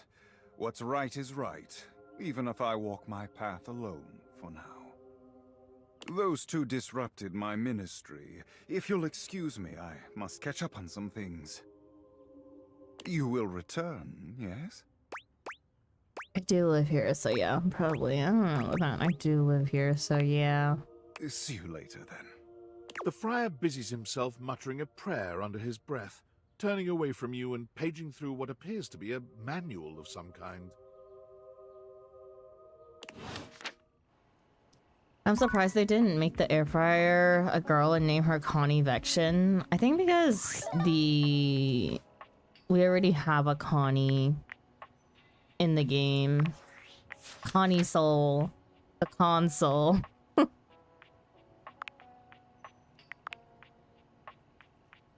You found Friar Errol in the midst of an argument with Luke Nukem and Stefan the Stove about the path of righteousness and truth as regards food preparation. You wait in. Friar Errol would like you to return. 2 kosher hot dogs, sliced lengthwise and laid flat in 2 tortillas. Add cheese. Spread refried beans on the edge of the tortilla to seal it. Put more cheese and jalapenos on top. Bake or cook till the hot dog is good and cooked. Add lettuce, diced Roma, and taco sauce. That does sound good. Although I'm not a big fan of beans.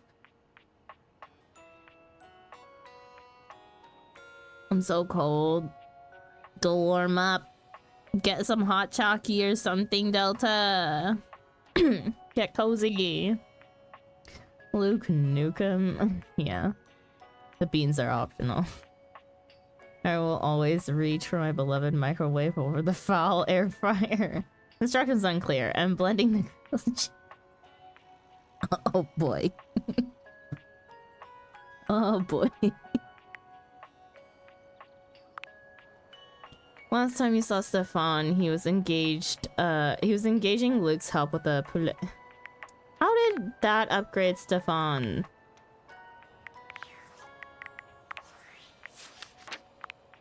I mean, not upgrade, update.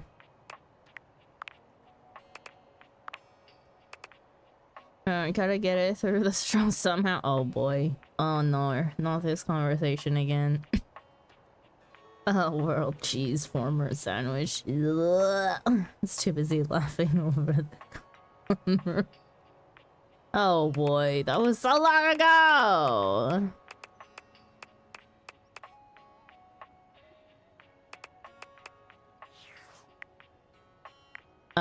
We need to talk to Jeremy again. Oh wait, do we? No, we don't. Wait, yes we do. Because we didn't officially become friends with Jeremy, right?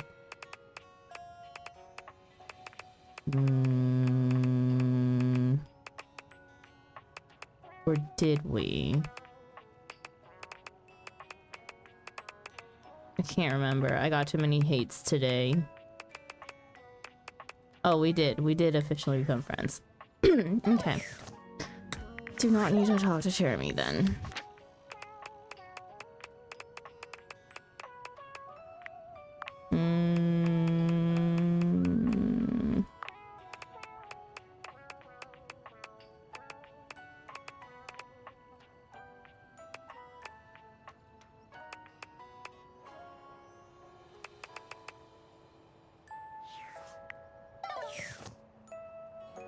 I guess we're just set on trying to finish the kitchen. Ho hum. What a most bothersome feeling. The feeling of offline mode. As if there was a whole wide world to explore, and you chose to stay indoors. A silly thing if you ask me.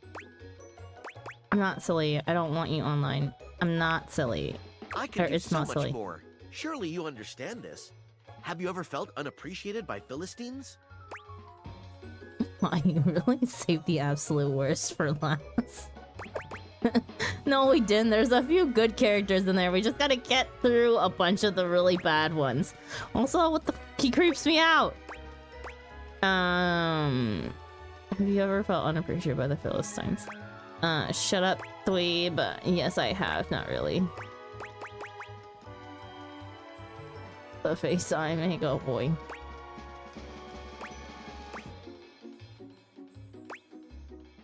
Shut up. I will not shut up, and I am not a dweeb. I am a genius. If all you want from me is to wash dishes, I can do that. I can. But I must do more. Please, appreciated Valdivian customer, won't you share that power? No. I will not. My infinite dishwashing abilities dash to pieces like so much fine china. Do more than wash dishes. Ever cleansing. You can store plates then. Exactly. I don't even want it to wash my dishes. I just need it as extra storage. It'll be half of an Asian household. Since we still don't have a rice cooker. Ah, right. Timothy. You don't find Timmy where you were expecting to. His usual spot seems to be empty. Just as you're preparing to leave, something zooms past you at a speed so fast, your eyes can't fully register what you've seen. Whatever it was stops for a moment, turning to look at you with eyes that reflect the light in a way that's almost demonic. Hello. You don't got an alter the— oh, true. True. Sorry, it's only 1/3 of an Asian household. There's something supernatural and eerie about him in this moment, like he's connected to something primal, something larger than himself. I have a white household and a rice cooker. Don't forget, you have your Filipino car.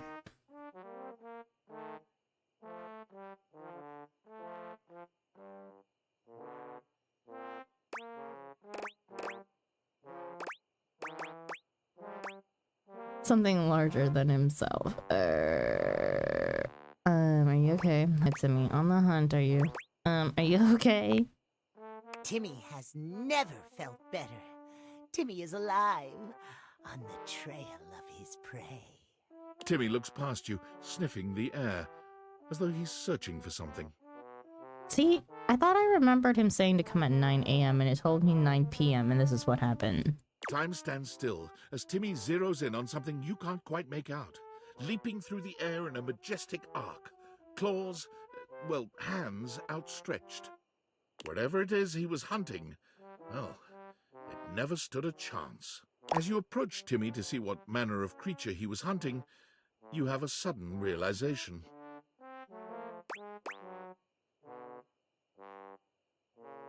Don't give me the rice card or the Filipino card or the Asian card, please. People might think I'm not lying.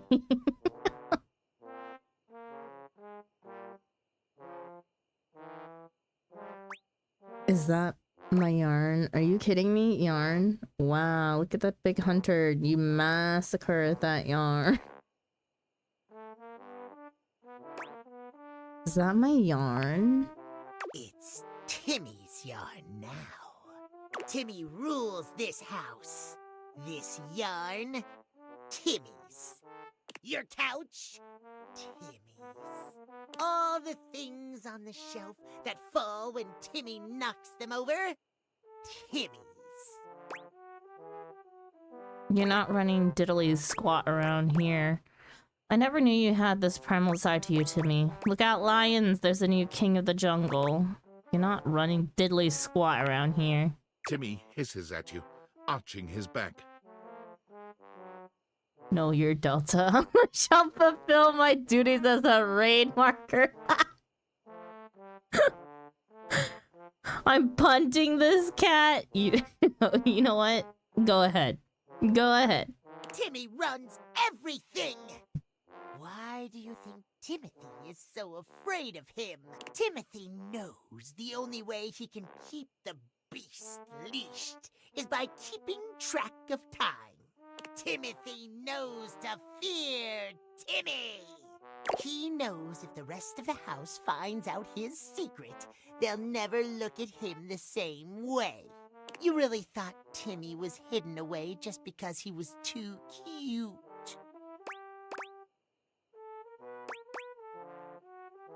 Well, yeah, of course not. Only an idiot would think that. I mean, I never thought you were cute in the first place, so... Is this Sassy Cap? No, Sassy Cap is 10 times, 100 times, 1,000,000 times better than either of these cats. Of course, Sassy Cat would also not sass me, so... There's that.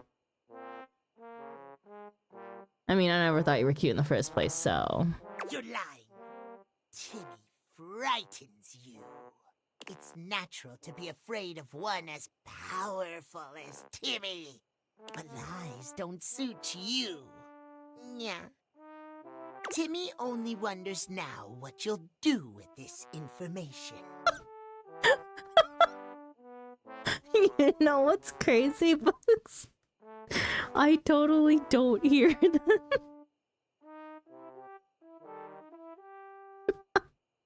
Once I deem them mildly annoying, I just tune them out.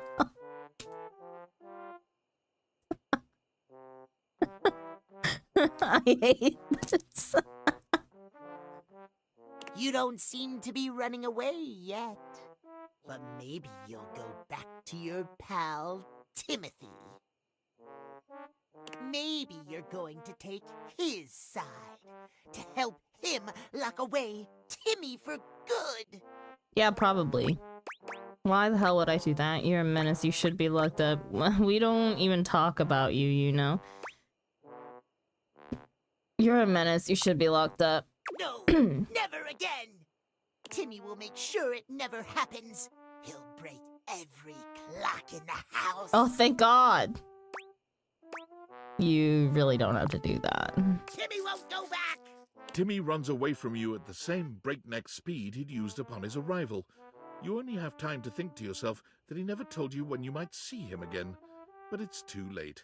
The sound of his catboy feet pounding the floor and skittering around the corner fades quickly. If it's our guess, it's gonna be in the morning. Okay, there. You guys got your relief from the horns.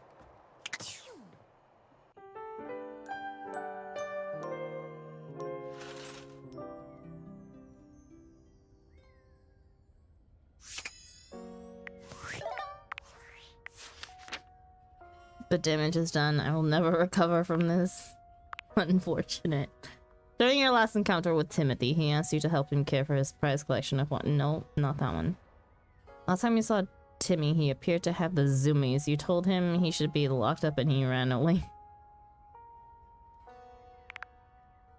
Dishy is super bummed that you haven't ever connected him to the internet. I don't think I ever will.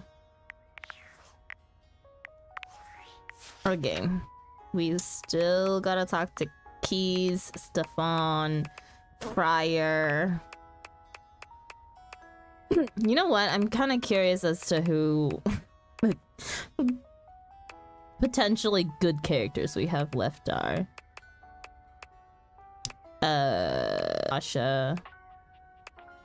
Willie is okay so far. We only ever talked to them once. Winifred.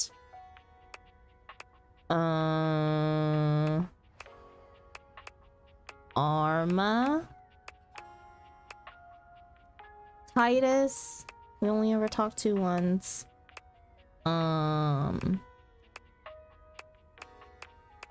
Monique has potential. Holly. Will literally disconnect the Wi-Fi chip if an appliance begging. If I find an appliance begging to connect to the Wi-Fi, I will lobotomize my devices. Okay. Let's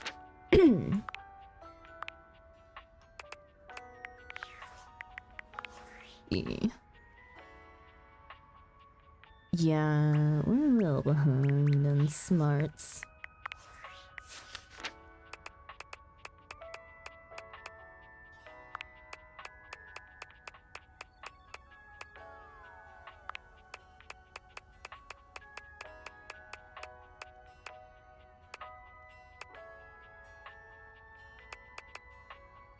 Ellie is still broken until they decide to hotfix the game again. Keys.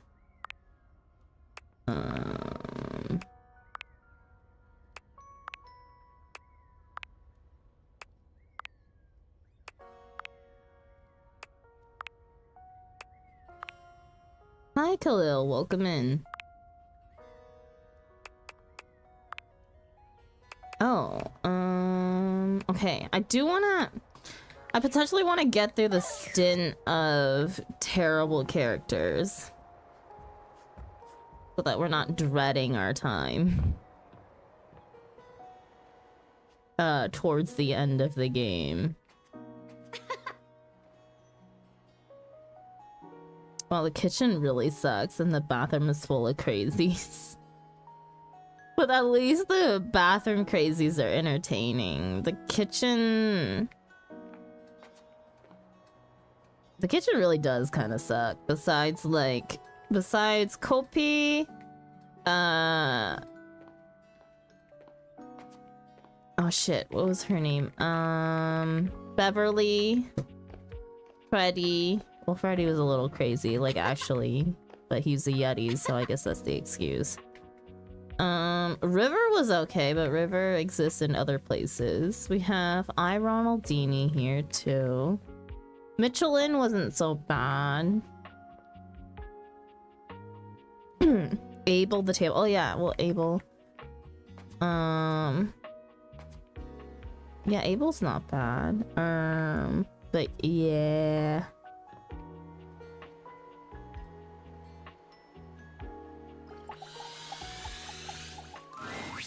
Oh shit, I meant to talk to the clock first. That's a rather attractive quality. Okay, I'll bite. I have no orders up.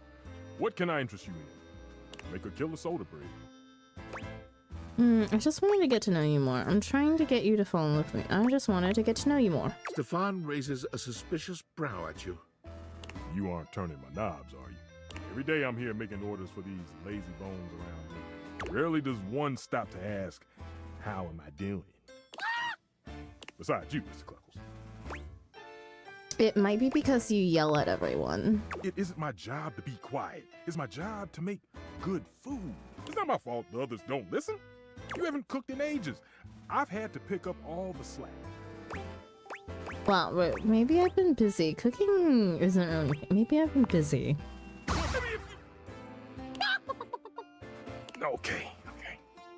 I guess life can be pretty demanding. I'm sorry for boiling over like that. Cooking is transcendent. Imagine, if you will, a meal cooked by someone you care about. Wow. There's a small little something for you to snack on. The smells of the main course wafting through the kitchen. Just because someone can cook doesn't mean it's good food. Your mouth salivating in anticipation. This moment, this food foreplay, is magical. What a way to describe that, Stefan. Fine. The plate is in front of you. You take your first bite and your mind races. You take in the flavors, the spices, everything. I want to eat food from someone who cooks like they hate me.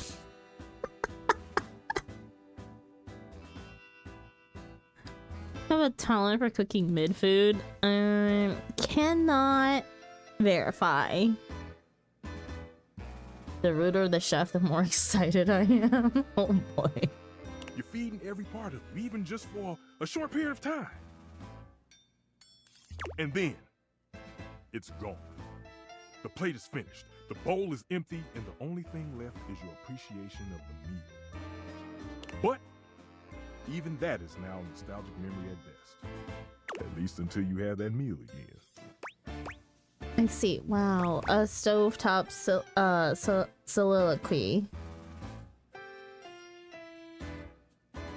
Wow. The very best kind. Tell me, does your nose not wish to be carried away by the delicious smell of food? Does my food not delight? The smell of some food makes me nauseous. Yes.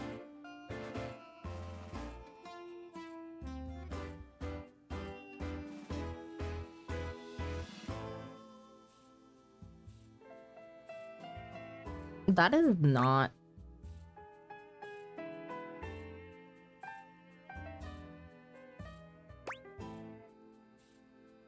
the proper response. None of these. Yes. Then why don't we cook something together at long last? That was a negative sentence.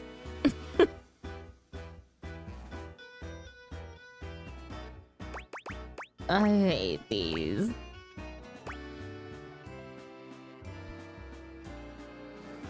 Then why don't we cook something together at long last? That sounds great. Maybe. I would rather have a taste of your fine ass, if you know what I mean. Oh boy. That sounds great. There we go. That's the spirit. I knew I saw the fire in you. Whenever you're ready to throw down, just let me know. 3 is funny. Oh, bad. Okay, we have to figure out when we need to talk to Timothy. This may take a minute and a half. Hello. Yeah. Hi, Timmy. Hey. Hi, Timmy. The feline clock looks quite downtrodden. A stark change from the last time you saw him. He can barely look you in the eye. Last time you saw Timmy wasn't his usual adorable self. Yeah. Timmy has a condition that strikes. Timmy can't control it.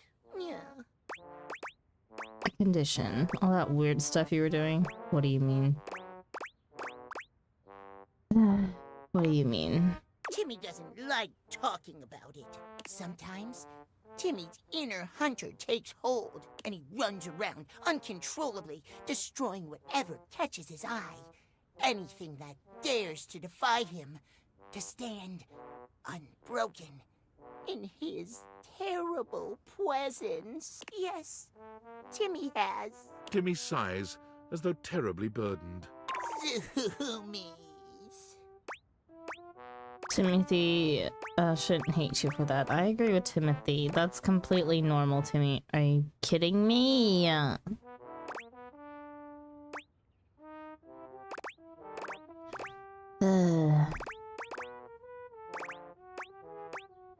Timothy shouldn't hate you for that. Timmy thinks so too. But it doesn't matter anymore. Timmy will have to take matters into his own adorable paws. Yeah. Timothy won't hold him back any longer. Somewhere nearby, another clock chimes. It jars Timmy from his speech, the fur of his tail standing on end. Goddamn clocks! He hisses, reaching into his suit pocket and removing a pocket watch. They never stop their nasty little ticking! Yeah. Timmy almost lost sight of what's most important here. Timmy will crush Timothy and his stupid clocks beneath his adorable paws. Yes, but Timmy will crush you too. Wait, what? What did I do? Oh no, why? You're so sexy when you're scary. Somebody's so very sorry for every ooh and yeah I've redeemed ever done in Gap Stream.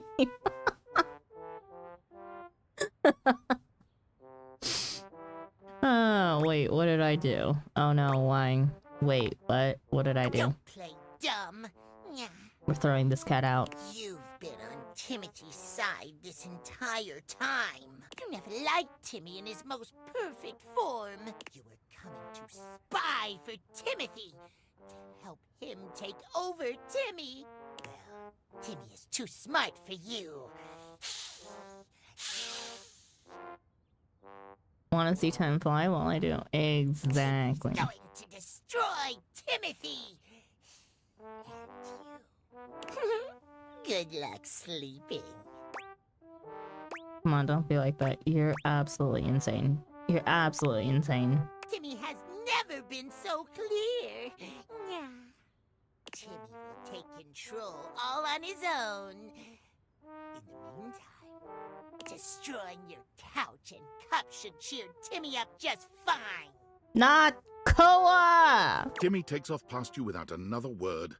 You hear a distant crash down the hall. I'm going to... Thank God! You don't understand, Timmy, and you never will. Yeah. Taking this cat to the kill shelter. Well, we don't gotta talk to him anymore. Thank goodness. Yeah, but angrily. Finally.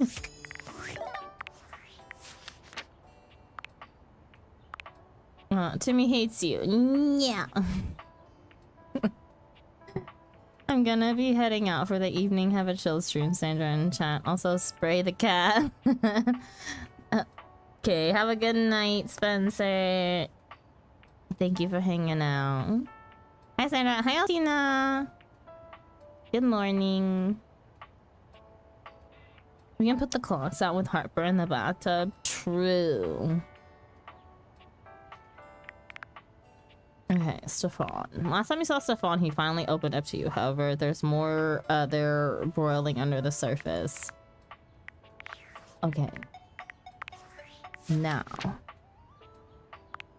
You need every stat except for charm.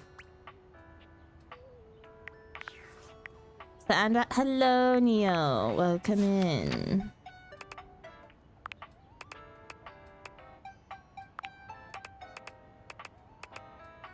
So similar to Sandra IRL, very charming. It's been a day full of hate for us, though, I will say. Keys. Dishy. Okay, we need one of, like, every other stat. Keys is smarts. Stefan is empathy, or whatever that is. No, not empathy. Boys.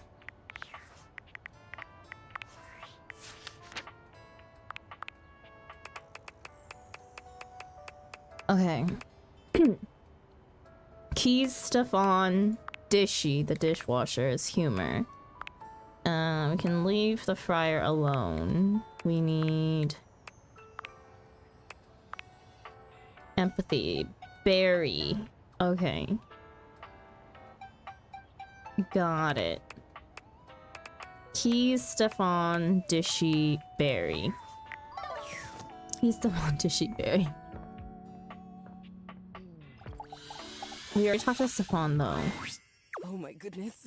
I always get so fluttery when you come by. Could I run something by you for the Sonata? Alright, which cutie are we dating today? Keys? Barry. Dishy. We're working on Stefan. And then we have a random that we can choose. I don't know if I would call any of them cuties, though. Yes. I'm afraid I've hit a bit of a creative wall. And you want my help. But you're in the middle of the room. And you want my help? It's nothing technical. I'd just like a second opinion. Date everything, more like hate everything. Today has been a very hate everything kind of day. We do have a lot of characters that we have pushed off because we didn't want to talk to them, and today has been a day of getting through a lot of them. It's nothing technical, just like a second. Alright, lay it on me. When we last left off, Piana, famous and beautiful Shun goddess, had been traveling the mortal realm trying to find a way back home. The charlatan magician she'd first sought out is now accompanying her, by the way.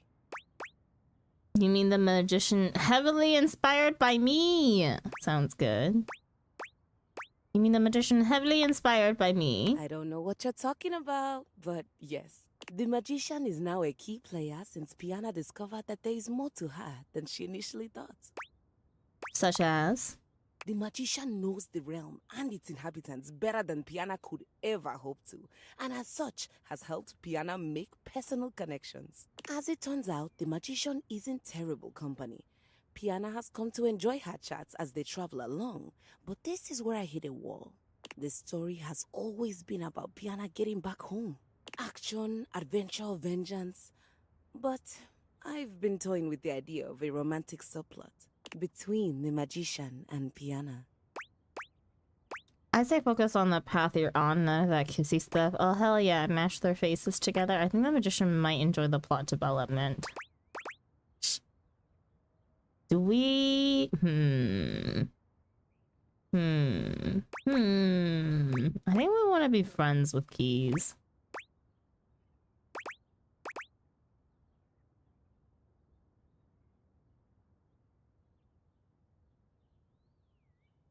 I say focus on the path you're on. Oh, okay. There's one more thing. I'd like to lodge a formal complaint against another member of the household. Who is it now? Again, I'm gonna have to start charging. We should really turn this into a drinking game. Were the first 4 complaints not enough? Of course. Who is it this time? I'll get it sorted. Again, I'm gonna have to start charging. You can take it out of my stipend. It's against Rainy. Oh boy. Rainy, but you're both musical. Yes, we are cut from different cloths, but both musical in nature. She was playing something classical the other day. Okay. There was a piano part. Okay. As resident piano, that should have been my responsibility. My role was usurped, and I'd like to place the record in question on the list of banned music. Since when has there been a list of banned music? You got it. Banning that record forever. Since when has there been a list of banned records? I've just started one. The other option, of course, would be to have her play the record over and over again. Wait, isn't that the last thing you'd want? So what you really want is to hear it again. So what you really want is to hear it again. Yes, that would be fantastic. This doesn't actually sound like a complaint, Keys. Oh, I don't know. Old habits die hard. I'll go introduce myself. Thanks for the kind ear.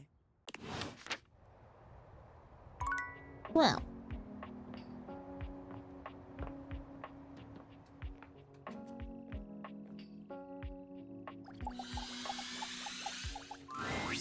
Dear loyal, admired Valdivian customer. Surely you have to turn on my Smart Home Plus capabilities. No. Surely you understand my plight. No. Surely you know this can't keep going on. It definitely can. I just wanted to talk to you more. Surely, no. I'm turning you off forever. Okay, I decided to turn on your internet phone. Surely, no. I'm turning you off forever. Jesus fucking Christ! You cruel master, you beast, you vessel of evil, you putrid maker of foulness. May your dishes ever be unoptimally washed. Thank God. You can go back to being storage. Only the most searing hatred for you. Okay. That's the smart choice. Cut this robot off at the pass. Exactly, Reggie.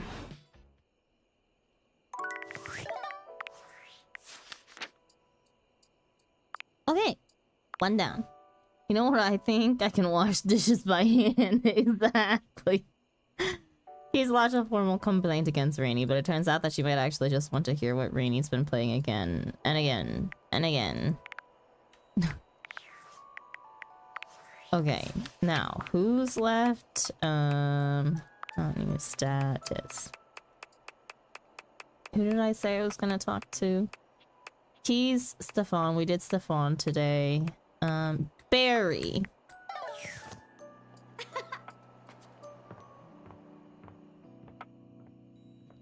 Ugh.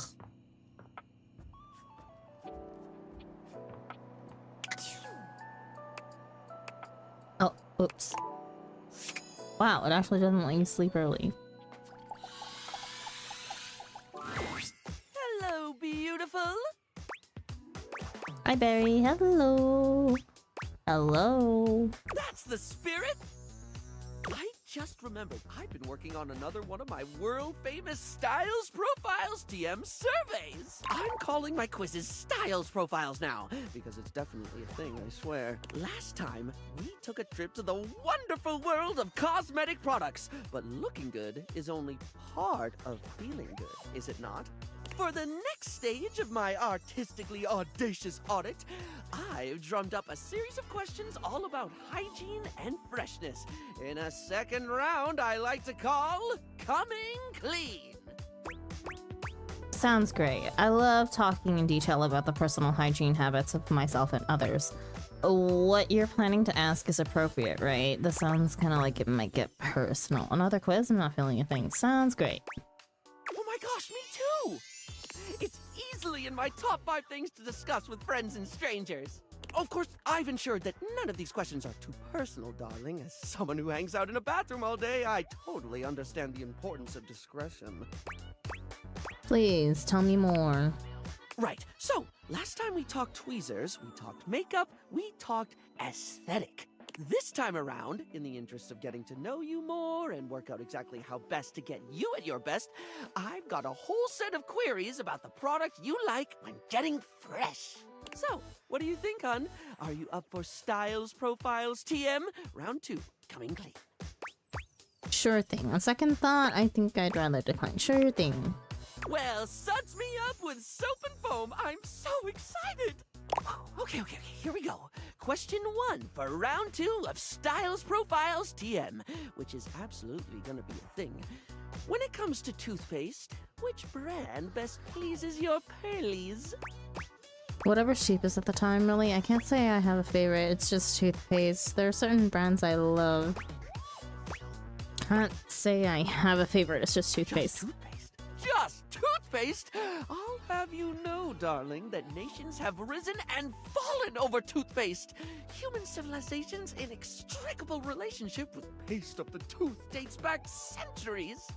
Why, in 1642, the British parliamentarians came close to dealing the decisive blow against King Charles I's royalists when they seized the toothpaste reserves of Lord Jacob Astley during the Battle of Edgehill. I did not expect you to say that, or wow, really? I did not expect you to say that. Nah, it really is just toothpaste at the end of the day.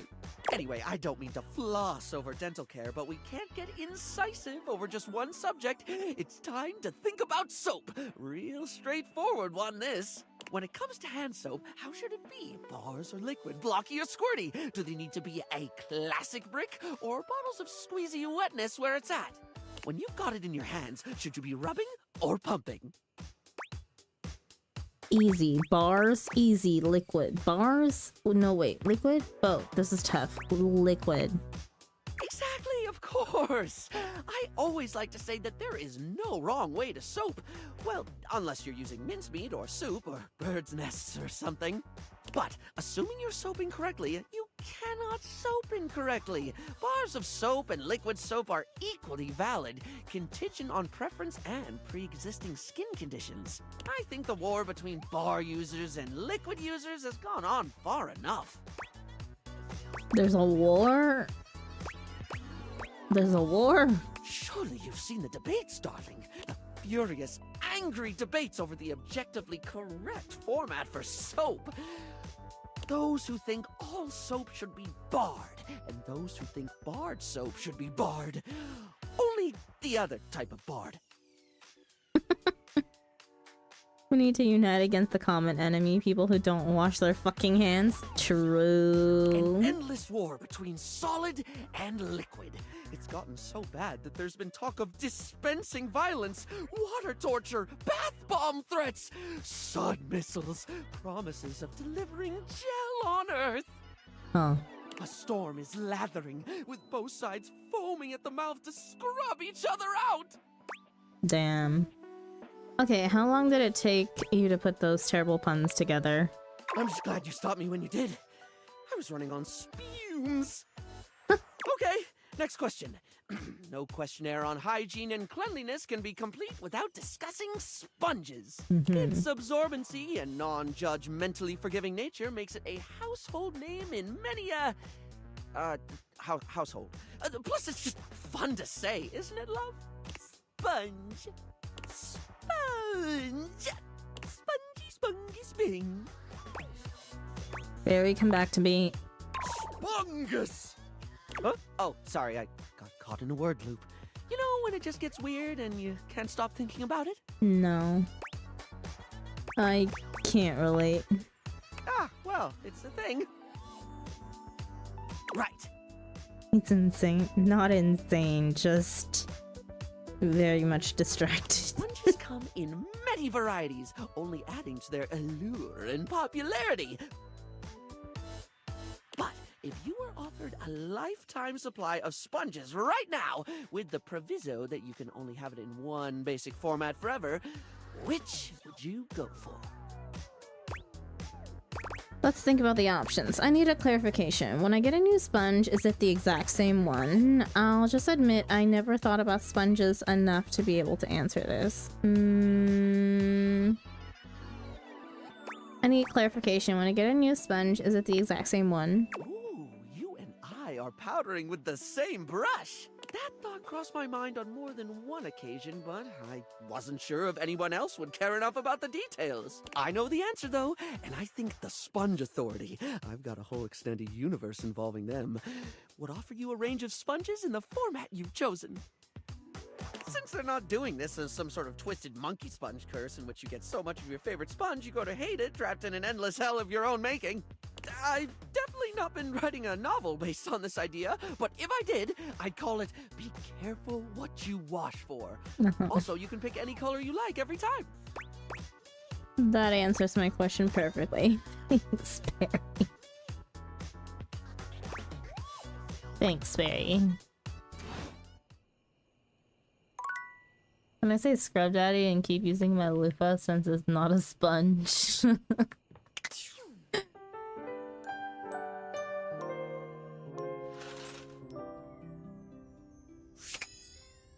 Okay. Talk to Barry again.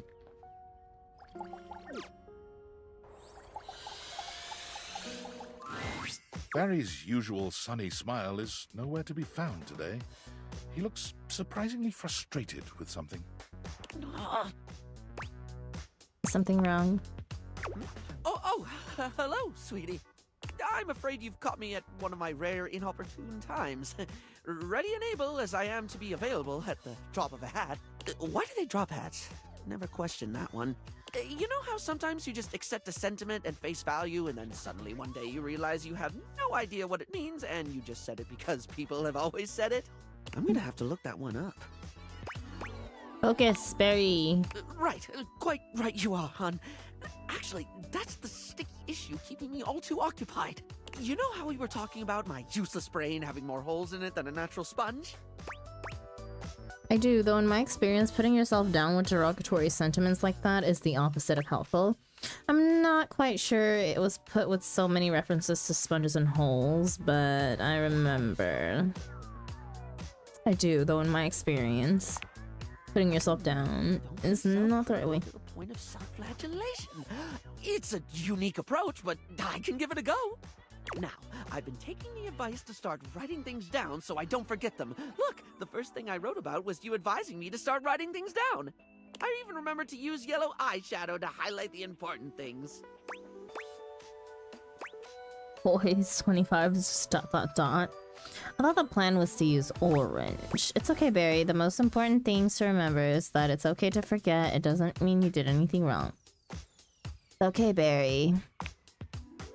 Well, that brings me to the actual problem with the whole writing to remember thing. And what's that? What do you do when you forget to write stuff down so you don't forget it later? Oh yeah, I can see how that's an issue. Sounds a bit silly to me. Oh yeah, I can see how that's an issue. Right? I've managed to jot down some important things, but I keep forgetting to do it. Then I forget the thing I forgot to write down, but I don't forget that I've forgotten it. I just remembered that there's something I forgot to write down and then forgot because I keep forgetting to write things down before I forget them. Okay, let's focus on the positives first. You've still been writing, even if you forget sometimes. Has it helped? Pretty impressive, I suppose. Forgetting to remember the thing that stops you forgetting. Wow, I really don't know what to say at this point. It just sounds a bit hopeless. Okay, let's focus on the positives first. When I remember, it really has. Whether it's just a to-do list or things you've said to me that I don't want to forget, it feels like getting some sense of control, if that makes sense. That's good. I think that's the kind of positive thing you really need to focus on. It does feel really positive. Like I accomplished something, which is silly when it's just writing a few sentences down. It's not silly. Any kind of progress is the spice of life. If you're struggling to do something, even if other people don't, you deserve to feel proud of yourself when you go for it anyway. What matters is that you try. Everything else is just what comes next. If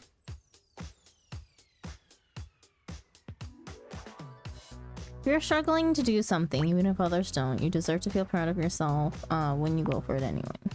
You have such a beautiful way of looking at things. I don't even feel compelled to draw a tenuous simile involving makeup. I just love the way you think. I care about you, and I'm proud of you for working on this. Saying that you need help is always brave, especially if you think your struggle is silly. Saying that you need help is always brave. You're right. This is hard for me. Remembering is hard. Focusing is hard. Sometimes it's hard even when I do remember, when I am focused. Sometimes I know I should do something, and I just don't. I'll say I'll do it later, knowing full well I'm just going to forget. I think that's what they call executive dysfunction. I'll be there waiting for you when you're ready.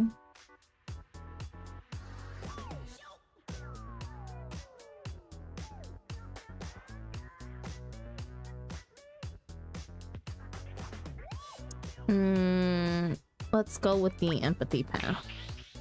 Well, that just sounds plain ominous. It just means that you have trouble starting things sometimes. Really? That's why we're trying the note-taking thing, though. It's not just about remembering stuff in the moment, but getting your brain into the habit of doing it. Not about just remembering stuff in the moment. Oh, like hair conditioning for the brain. Just conditioning works in this context. Yes, hair conditioning for the brain. I think I understand now. Well, whatever works. What's important is to just keep at it. Sometimes you won't be able to start something even if you remember it's important. That's okay.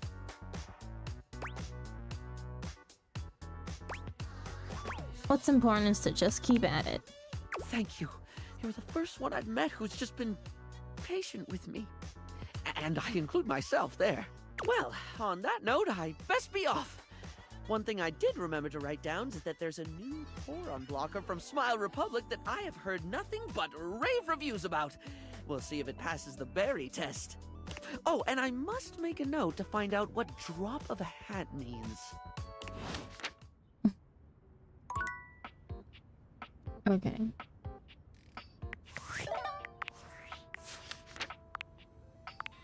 Unfortunately, Barry is still struggling with his memory.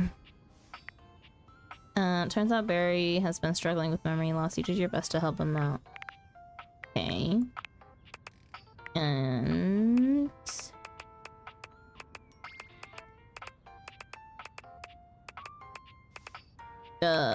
Keys and Stefan.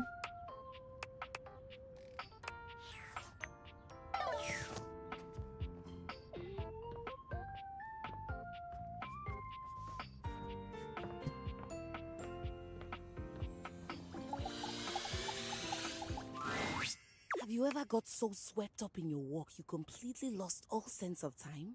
Yes.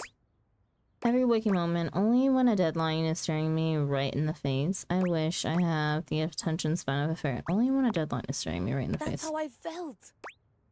Why? What's happening? I finished the concierto. She holds a small booklet out to you, beside herself with excitement. Thought it was a sonata. Congratulations! Congratulations! After spending time with Rainy, I came back and sat down, and it all just poured out of me. From sonata to concerto, a true repartee between solo piano and a full orchestra of friends. My very first composition, fully complete. I've played it a few times from start to finish, and it's safe to say that I don't hate it at all. It's captured everything I wish to put to music. That's great. Are you letting anyone listen to it yet? I was hoping to, but do you think anyone would want to hear me play? I'm afraid I may have been something of a diva when I first arrived, but I did apologize to Hoove, Lux, and Hector. I'm sure you don't have anything to worry about. Then, here we go. I'll go get dressed. And away we go! Time to see the show! Though hearing music without a screen seems a little obscene. Ah, damn, Telly. No wild rhyming during the old school music. Remember what happened last time. A concerto. I can't remember the last time I heard one of those. I hope this is better than those modern concerts that Bodhi used to put on. Finally, I get to sit down for a bit and take in a performance. I detest music, but I do like costumes. I'm so happy to be parked in my very own corner. The best seat in the house. Keys is dressed in a floor-length gown that makes her look even more elegant and grand than she already does. She's absolutely stunning. Can't say I like this outfit better than the original. Rainy enters just after her, dressed in a charming tuxedo. Here you go, honey. I've brought my finest duds and my highest quality speakers to capture all those dynamics you classical musicians want to hear. Thank you, friends, for everything. I can't believe we got this far. How long is this thing gonna be? Is there a program or something I can use as a guide? I'm taking my seat. Lesbian? I don't know. I'm taking my seat. Excellent. So am I. Rainy. On me. And... Keys and Rainy begin to play, each in beautiful harmony with the other.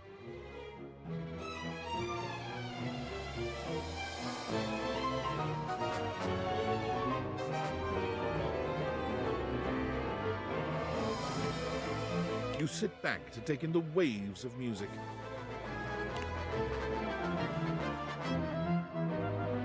You listen as long as you like, allowing the music to wash over you and transport you into Key's fantastic world. Thank you for letting me sing at last. Finish listening. How was that? That's what you've been working on? From start to finish. I couldn't have done it without you. Me? What did I do? You made me feel at home. Or rather, you gave me a home. I don't know if you noticed, but I made some changes to the narrative. Piana ends up staying in the mortal realm with the magician. You were the inspiration for the magician, by the way. Tell me something I don't know. Of course I was. I'm a natural born muse. Tell me something I don't know. Tell me something I don't know. Cheeky. Did you like what I did with Piana and the magician's relationship? I like that they remain friends. We don't get enough friendship stories. I like the romantic subplot. I think those two make a great match. I thought it was predictable and boring, saw it coming from a mile away.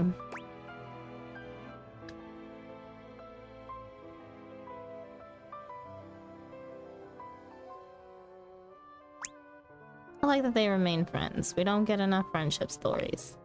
I like that we were able to remain friends, despite your lack of artistic renown. I couldn't have asked for a better second home. Though, please stop walking around in your robe and underwear. I'll have you know, my comfy chic ensembles are just as artistically renowned around here. You'll get used to it. I'll go write a sonata about it.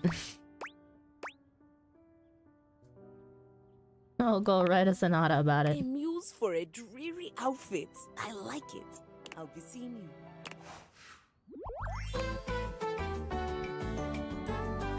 Fortissimo y affettuoso.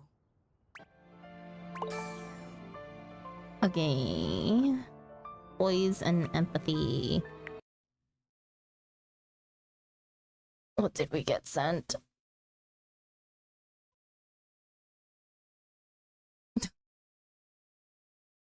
Here, darling. This road is rather bumpy, no?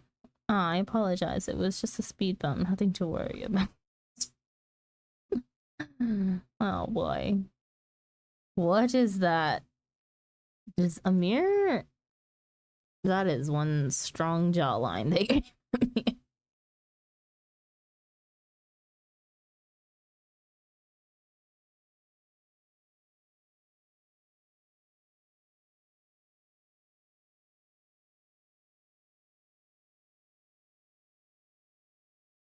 Okay. Poison empathy.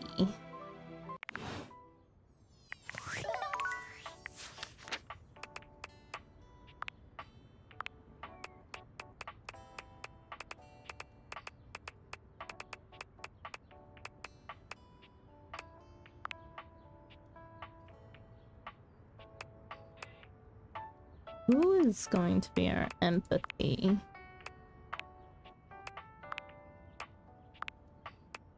Oh, our empathy is Barry.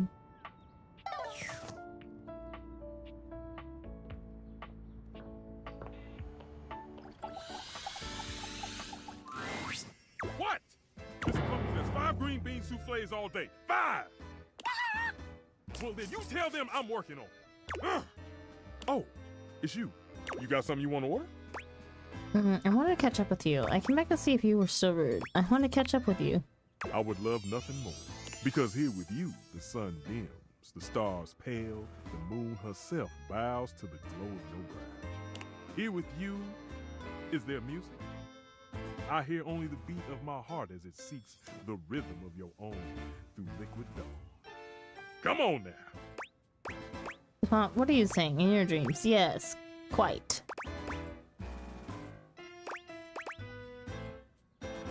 LaFawn, what are you saying? Ha-ha! Thought I'd try one of Fabrizio's lines. It doesn't really suit you. I kind of like that. Doesn't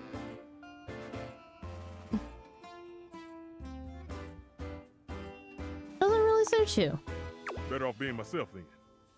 Hello, Wolf. Welcome in. Good morning. Well, anyway, what's up? I wonder, why do you take food so seriously? Aside from the fact that I'm a stove? Sure. Mr. Cluckles? Taking 5. Oh, because it's a backstory. My mother. An old chimenea. Bless her heart. Always told me that true love blossoms in the kitchen.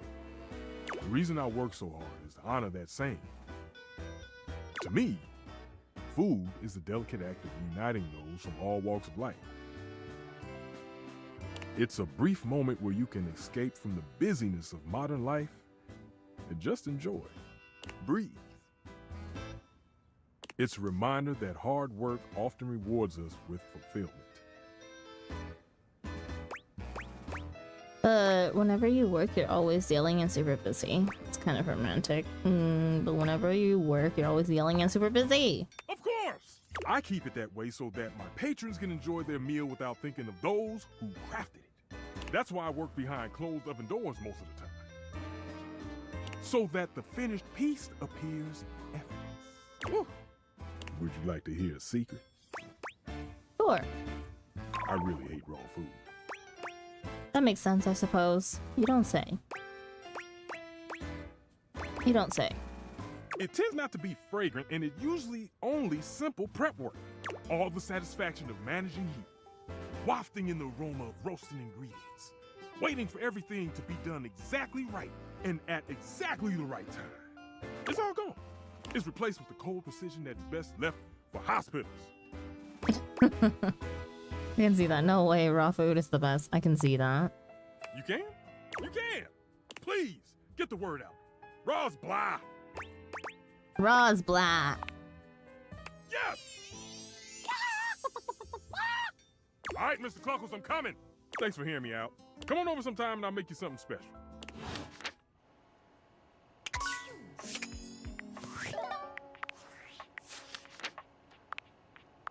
Last time you saw him, Stefan finally revealed his backstory to you. He also admitted to his hatred for raw food. He promised to make you something special next time you meet.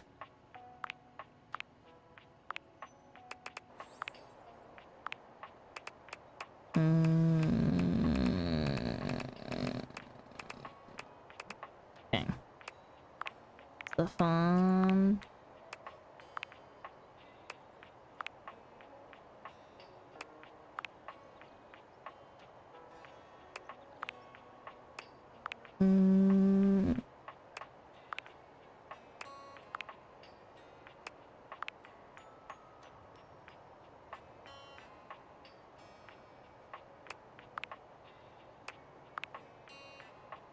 Okay, let's talk to Mac and maybe Jerry.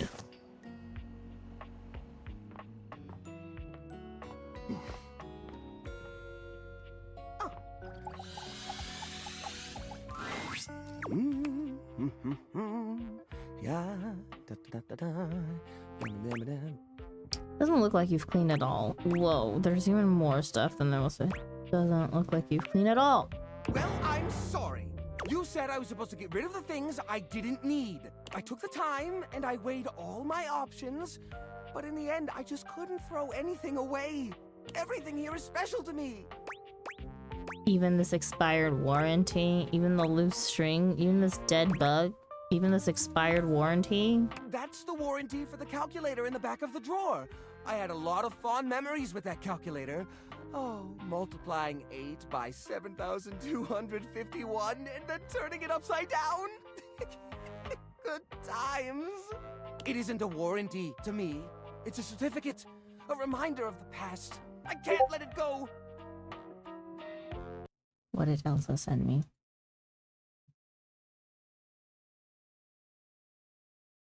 They asked for no pickles.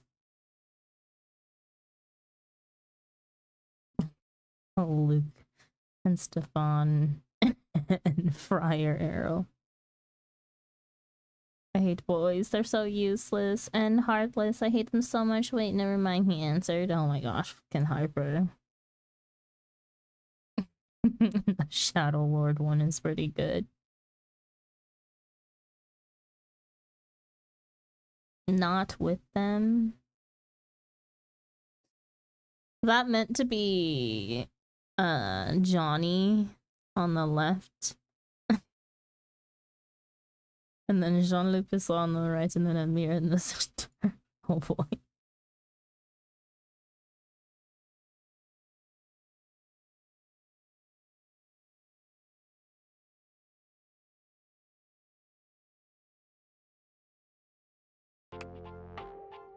How'd you know it'd be me? You're the only one that sends me DMs in the middle of this game. The fact that the calculator is broken doesn't change that. Even this loose string, even this dead bug, even this loose string. I'm planning to do a craft with that. What craft? A string craft! Even this dead bug? What if I decide to go into entomology and I want to start a collection of pinned bugs? Ew. Where am I gonna find another dead housefly? These things are rare. What's that look? Oh, that's the look of someone who is not happy and wants to say something. Jerry, you've got a problem. So what? I never wanted to clean this place anyway. There's nothing wrong with it. I'm not getting rid of anything, and that's that. I'm putting my foot down. Ow! Ow! Ow! Stepped on a thumbtack again. My point exactly. I did that on purpose. I like being surrounded by sharp objects. It's cozy. Helps deter squeaky runner syndrome while I sleep on my mattress made exclusively of old springs. Listen, this is my house, this is my stuff. I decide what we do with it, and I'm throwing it out. Could we at least repurpose the stuff you're not using into something new? Could we at least... No, I'm putting my foot down. Listen, this is my house! This is my stuff. Ugh, you are absolutely impossible!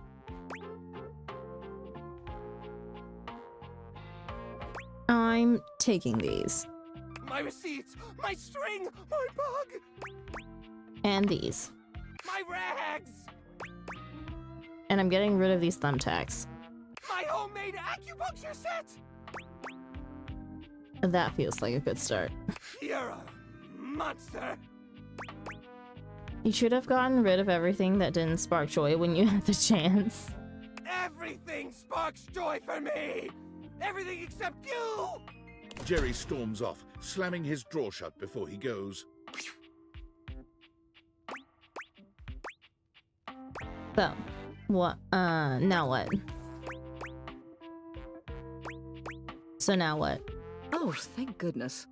That pile of refuse has been stinking up this neighborhood for far too long. Hello again, dearest. What a pleasant surprise seeing you here, of all places. You really are one of a kind attempting to deal with Gerald. He can be absolutely impossible. The amount of complaints I've received over his collection this month alone. Ugh, you wouldn't believe. It boggles the mind how a drawer can live like that. Not the HOA.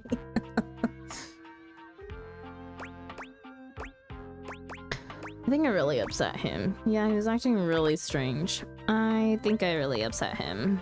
Good. A drawer like that could use a little upsetting every once in a while.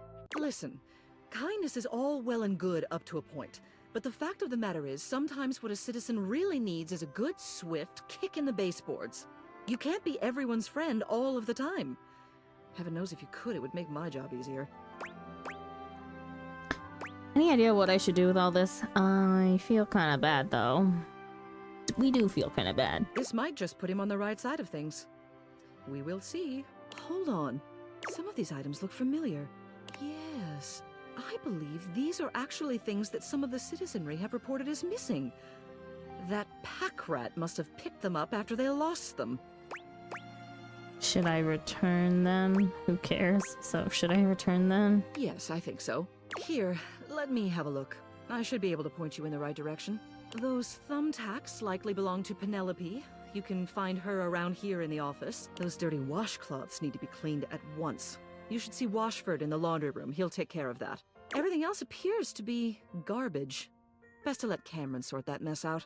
I shall wait here and see to it Jerry doesn't get any ideas about replacing everything you just went out of your way to clean.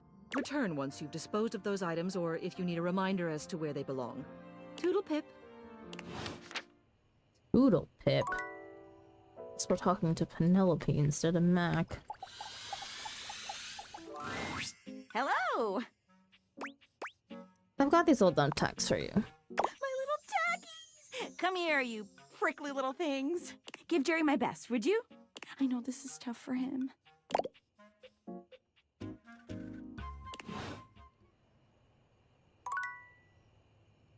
Guess we're also talking to Washford now. We'll do one last day.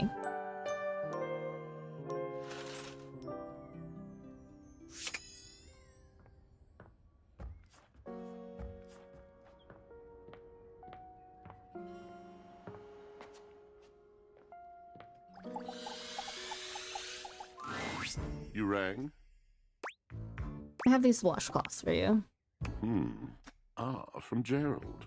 I had loaned them to him over 12 fortnights ago, which is a rather long time to still need scouring. Thank you for returning these. I trust he's doing well? I'm not sure. Washford turns from you and begins working on the rags right away.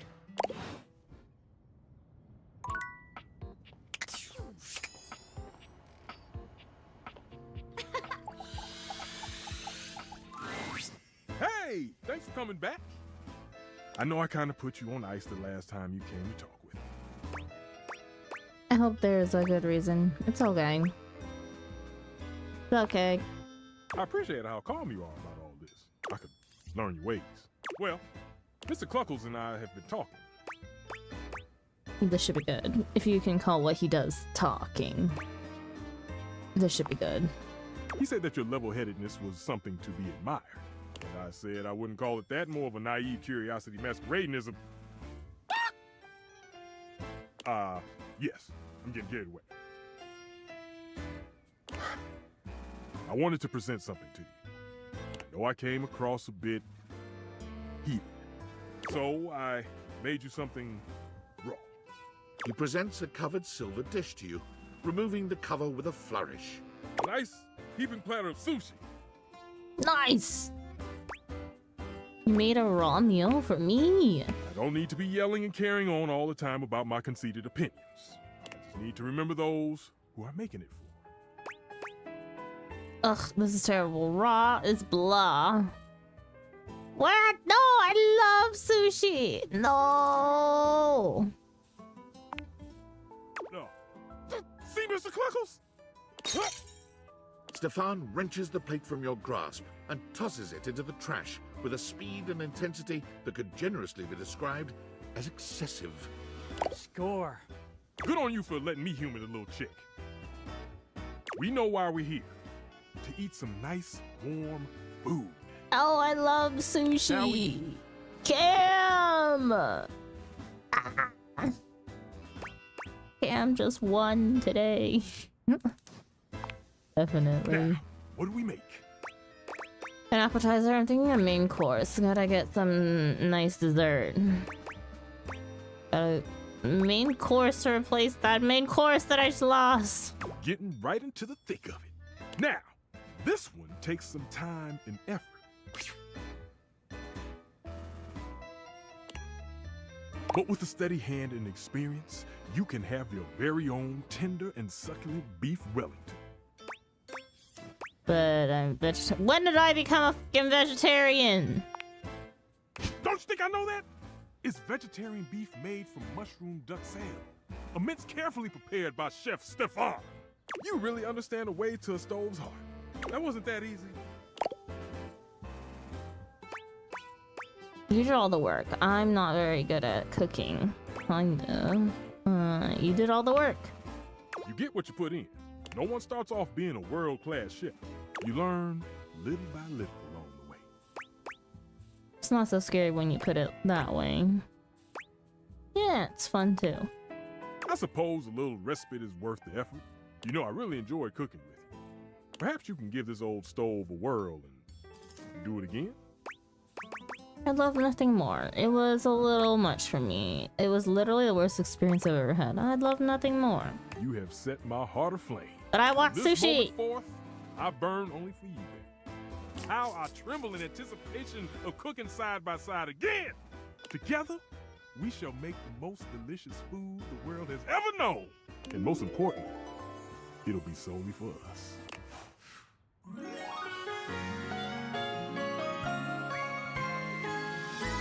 My love, it burns for you. Now make me sushi.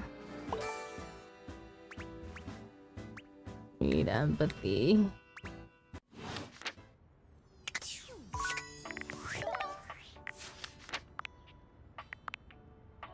You tried to conduct an intervention with Jerry and he stormed out. Turns out many of the items in his collection belong to other members of the house. Stefan. You set Stefan's heart aflame. He loves you. Nice. Okay. Jerry and Barry are the two. Yeah, for empathy. And we could do talking with Penelope too.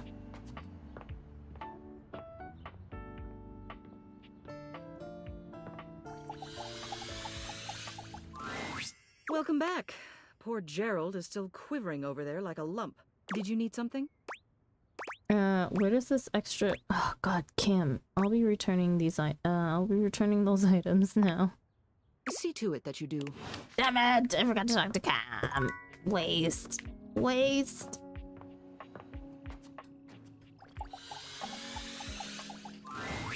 Yeah? I've got some of Jerry's little things. The junk dude? Sweet. He's been keeping all the good stuff for way too long.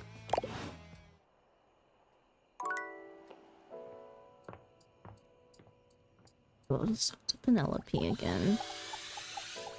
Oh, wait, no, we should talk to Barry.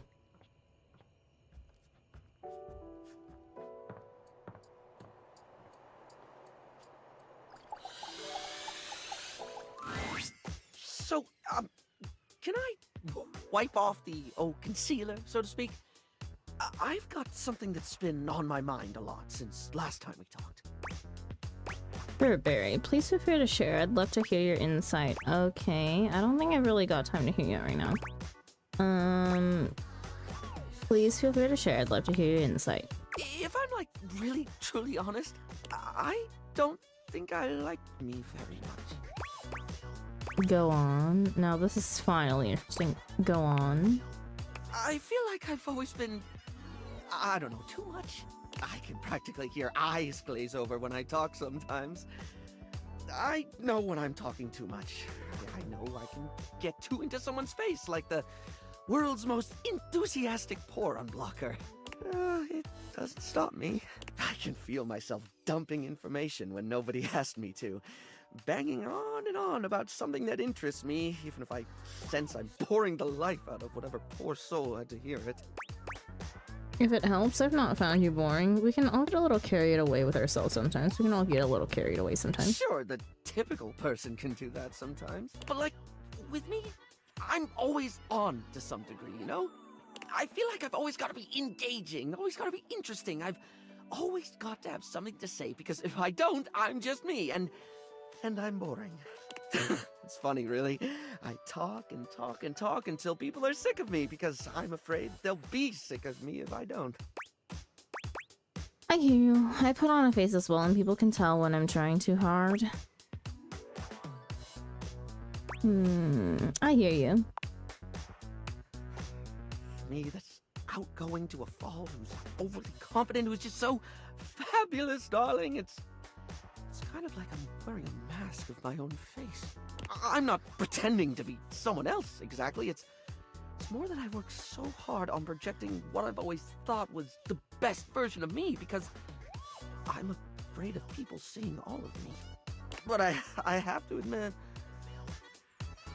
holding up the mask is so exhausting.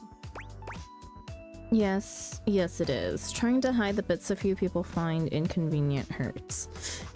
It must be hard. I'm sorry you feel like you have to hide things. It must be hard. I'm sorry you feel like you have to hide things. Thank you for hearing me out. It means a lot to feel seen. Okay. And that is where we will call it for today. Okay, just as a wrap up though, we did get a lot of quest lines done today, but they were hate endings. So we have met 99 characters. Our loves are... We have 27 loves, 22 friends, and 16 hates. Loves are Skylar, Phoenicia, Wallace, Florence, Celia, Stella, Dorian, Wendolyn, Curtin, Rod... Oh, sorry, they're not in order, shit. Sorry, loves are Skylar, Phoenicia, Wallace, Dorian, Abel, Art, River, Koa, Dolly, Telly, Connie Soul, Gaia, Parker, Bradley, Mateo, Monta, Beverly, Cabrizio, Freddie, Yeti, Stefan, Miranda, Daisuke, Kopi, Amir, Dina, Teddy, Sophia, Aaron, and Zoe Bennett. Our friends are Florence, Celia, Curtin Rod, Jeremy, Lux, Prissy Plastique, Dante, Keys, Captain Jack Sparrow, Michelin, I, Ronaldini, Rongo My Fenwa, Chance, Maggie, John, Betty, Clarence Couture, Bobby Pin, Bo, Key, Lady Memoria, and Reggie. Our hates are Stella, Wendolyn, Hector, Timmy, Eddie and Volt, Tina, Sinclair, Luke Nukem, Dishy, Jean-Luc Pisla, Bathsheba, The Hanks, Harper, Textbox Chen, XXX Shadow Lore 420, XXX, and Nightmare. So yeah, we were on a definite hate run today for no reason in particular. Let's see. Jerry stuck into a depression after your intervention. You've been returning the items in his collection to the rightful owners. Okay, and we will continue with that another day. Let me just save here and actually get rid of some of these saves.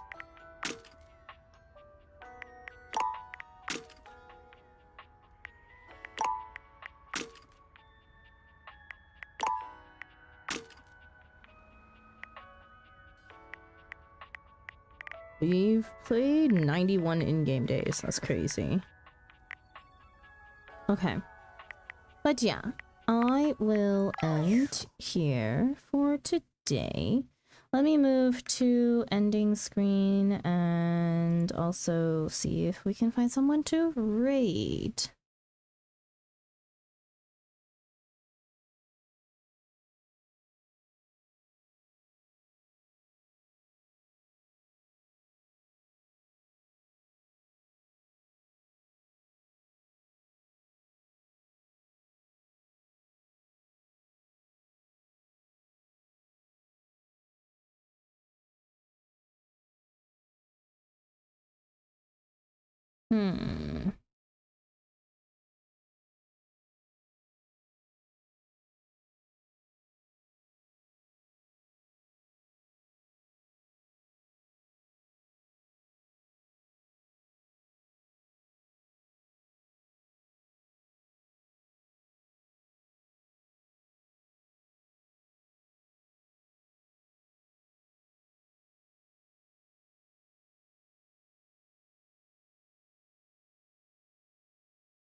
Someone also thinks that the cat is stupid.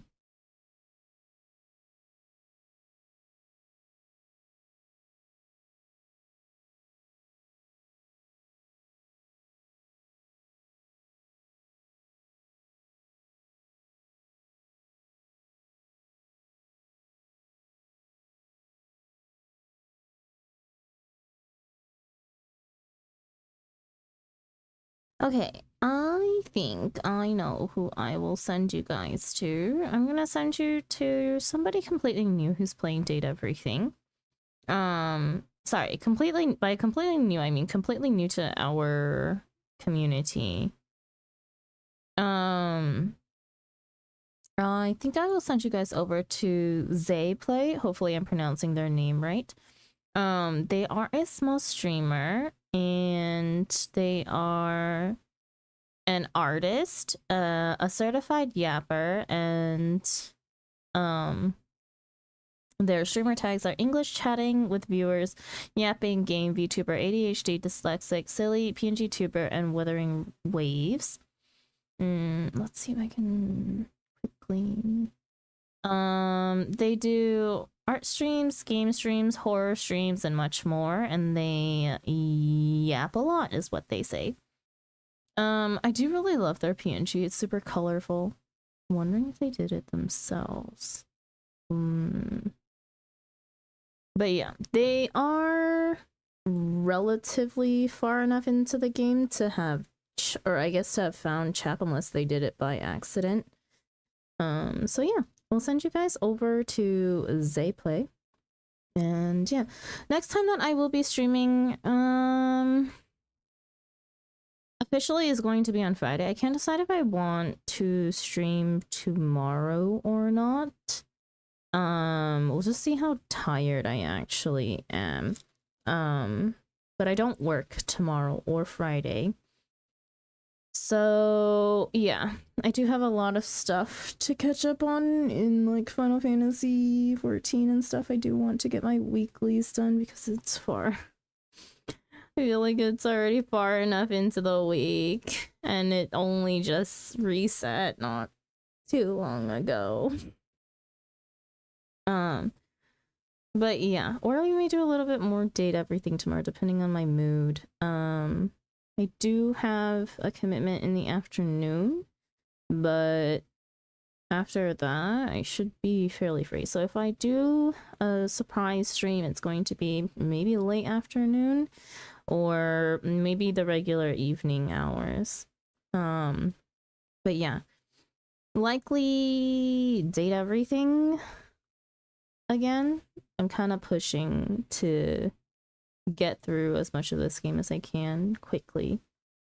And then if you're looking for Final Fantasy 14 streams, it's going to happen next time on a Friday where we do our non-MSQ stuff.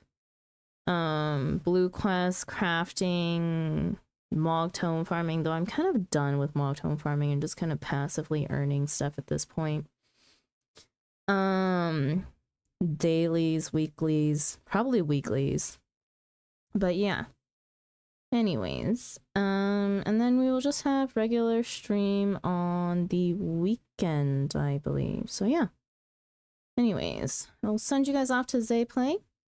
Okay, raid message is Cozy Raid if you would like to say something when you get over to Zay's community. If you would like to continue lurking, that is perfectly fine as well. I wish you guys all the best, and thank you guys for hanging out today. Okay, hope that you guys have a good morning, good afternoon, good evening, good night, no matter where you are in the world, and I will see you again next time, whatever that may be. Okay, I'm gonna send you in 5, 4, 3, 2, 1. Bye-bye.